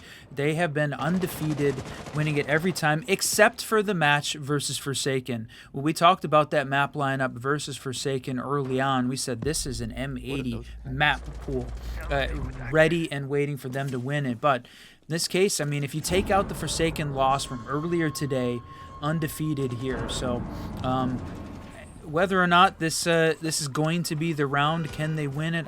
I certainly think yes. Something was going on earlier today, working on the 5 stack, changing up Franklin not being in the lineup. Something was a little bit off, and whatever that was, they certainly cleared it up by map 2 of this best of 3 and are firing on most of the cylinders at this point and are very dangerous to the SpaceShoobs. It's on the clock. You have to, I feel like, clear so much ground with your SpaceShoobs. You've got to clear out basement. You have to clear stomping out second floor. You have to work your way to the first floor site. A lot of work to do. So many different battles happening around the map. Stomping on the second floor, I think, is a position thing that's been given away. Shooting that Kironi. Ooh, someone caught in the sights. Two pieces out from Aiden, and Vic Bands will find a kill as well. Teddy is starting to suck his claws into the site, but Vic Bands for a double kill, really starting to take over on this defense to potentially put them onto point of qualification. Stomping from upstairs. Wow, M80x is now just taking control of Consulate. Are they the kings here? Vic Bands on a triple will be traded out, but Teddy left in a 1v4. A dream 1v4 if he can clutch this somehow. Yeah, Teddy's been stuck in these down man situations, but it's going to be Aiden and the C4 to clean it up. Well played from the Pulse, walks right into it. And you said it, M80x is on match point, and it's not just match point. We're sitting at match point, map point, and qualification to the playoffs point. And the tech pause coming out with Rice having to drop down. What a timeout. Tech timeout. That's what I was going to say. I was literally about to bring up, like, remember at this point at the first quarter, SpaceShoobs turned it around, but they had a timeout. They don't have a timeout anymore. And I literally looked to my right, and they have a tech peak, but that was from M80x. Dude, could SpaceShoobs maybe make an adjustment here with this extra little bit of time and show what they did earlier? But it's such a more difficult task because look at the site, or look at the half they're on. They're attacking this time around. Much more difficult to do. Yeah, and there's a lot of questions about the format. So I know this is. Oh, that would be wild. That would be wild. But Glitter would be. Glitter's probably like hitting himself like that he's not here. Like, dude, I wish I had a Caveira this cast is it. A stompin' Cav cast. Now, yes, from a format perspective, yeah, the Swiss stage had 16 teams in the Swiss, and we are playing down to the top 8 qualify for the playoffs. The playoffs is a double elimination bracket that happens next weekend. That next weekend will whittle it down to a single final team who will qualify for the NAL Pro League. Yes, the actual Pro League is in their hands here. So what do they have to do? How do we get to that point?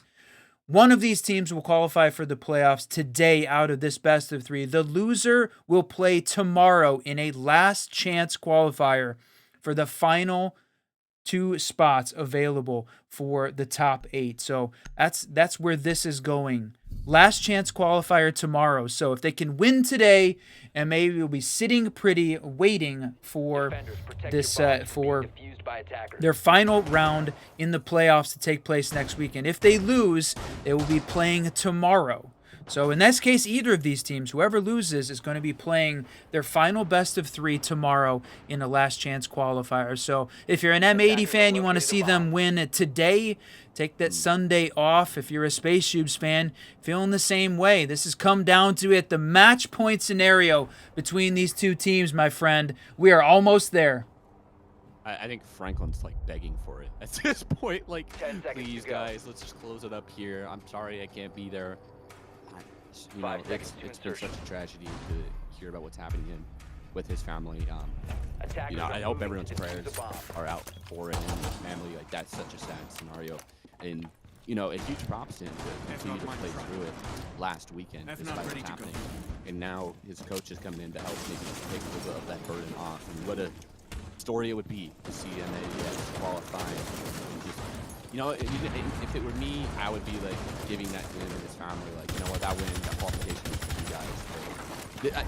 You know, the biggest thing I noticed, Whiskey, is that if you in the T2, T3 scenes, everyone's playing for themselves to try and get to that next step.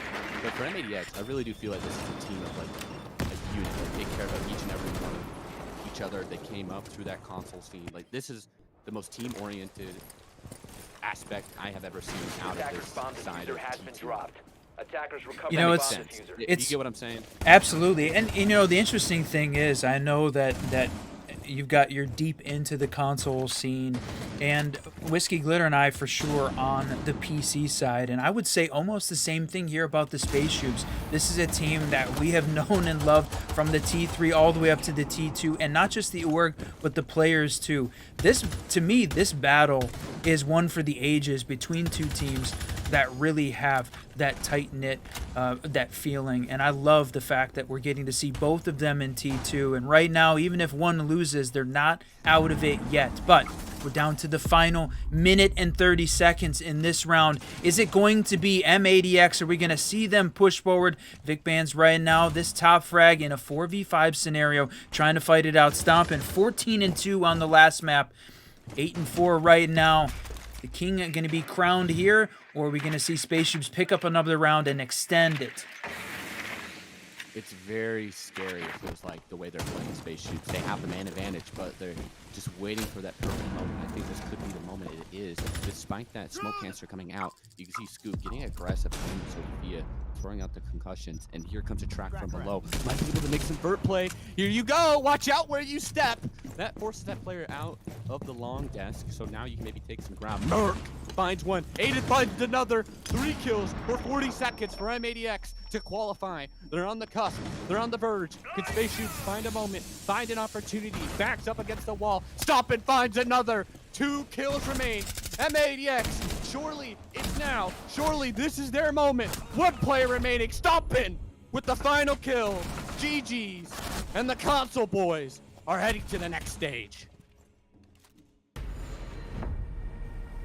Well, even though he may not have picked up the he did it. MVP again. Stomping unbelievable. 2 maps in a row with that final kill. M80X, congratulations. 7-3 victory to take down the SpaceShoobs in the second best of 3 and qualify for playoffs. They have made it into the top 8 and are 1 step closer to finding that Pro League spot.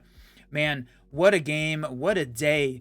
Was a little disappointed if you're an M80 fan rolling into that first best of 3, fighting and losing to Forsaken. But what a comeback versus the SpaceShoobs. But SpaceShoobs, guys, are not out of it yet. Tomorrow, I want to see this team come back even stronger and carry it forward. And the Stomp and Doubters have been just, for the moment, subdued with that performance. 2 MVPs back-to-back in that map 2 and map 3.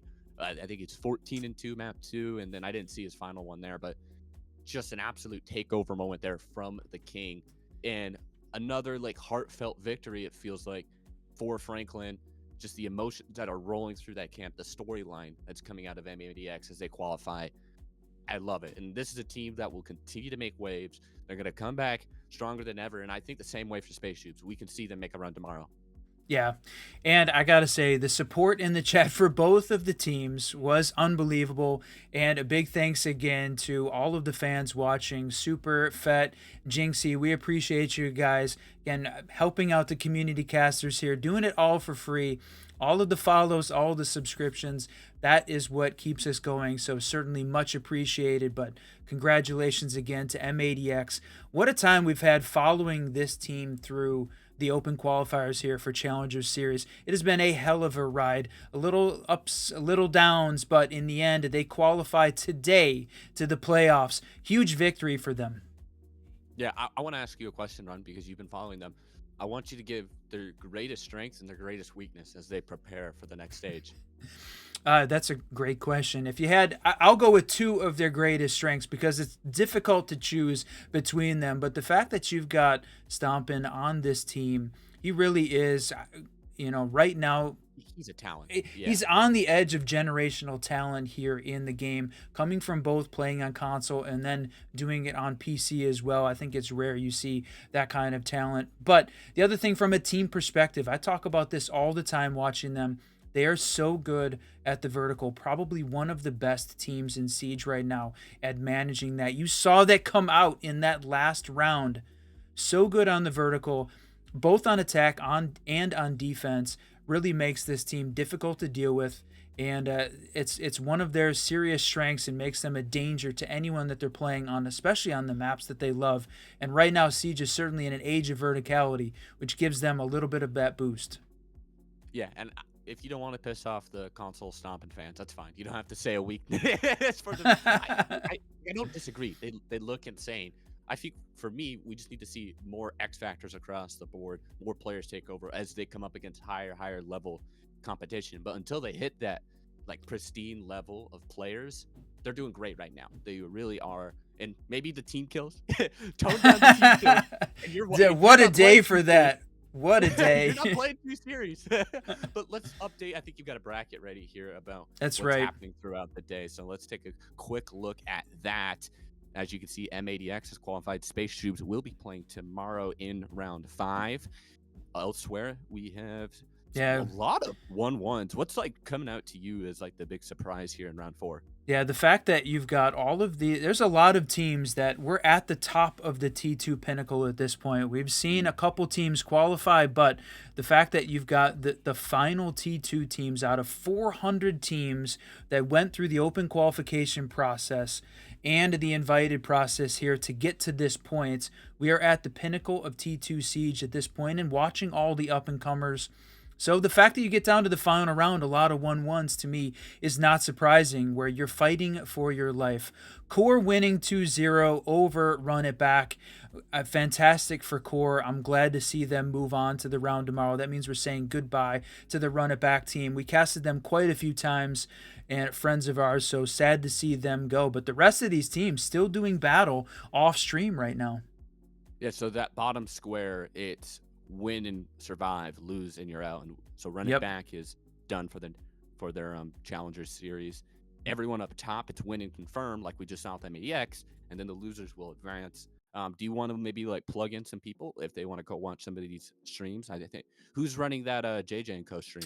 I think we still have got Caliber Jacob running the JJ and Co. So we may send the team over to or send all the viewers over to watch that one. We'll check and make sure that stream is up and running, that game is going, because Nightmare taking on JJ and Co. A Nightmare is the ex-SSG ACAD squad. That's the team that got invited into this whole T2 bracket. So that is a matchup for the ages. Again, JJ and Co. was one of only 2 teams to beat M80x throughout this whole process, Forsaken being the other earlier today. But the big question of when does Stompin' play next? That's going to be next weekend. It's going to be on the main channel. We will be doing a co-stream here on the Siege Double Shot. The fans of the team, the fans of Siege have been so good to us watching over here on the stream. We'll keep it running. We'll make sure that we continue to bring that to you as well as part of the Ubisoft partnership. We're going to co-stream all those main playoff games as well. So that'll be happening. But again, huge shout out to everybody watching with us. It has been a great day and a great, honestly, Swiss stage of Siege. Yeah, thank you everybody for pulling up throughout these weekends of Challenger Series. I obviously haven't been here, but just watching the love being shown has been amazing. You guys are killer. Keep supporting your team to see who gets to the Pro League. But hey, Whiskey, it's your show, man. You close out. That's right. If Glitter was here, he would say, as the lights start to dim and the jukebox starts to sing closing time, as always, my friends, you don't have to go home, but you can't stay here. Ayo. Let's go.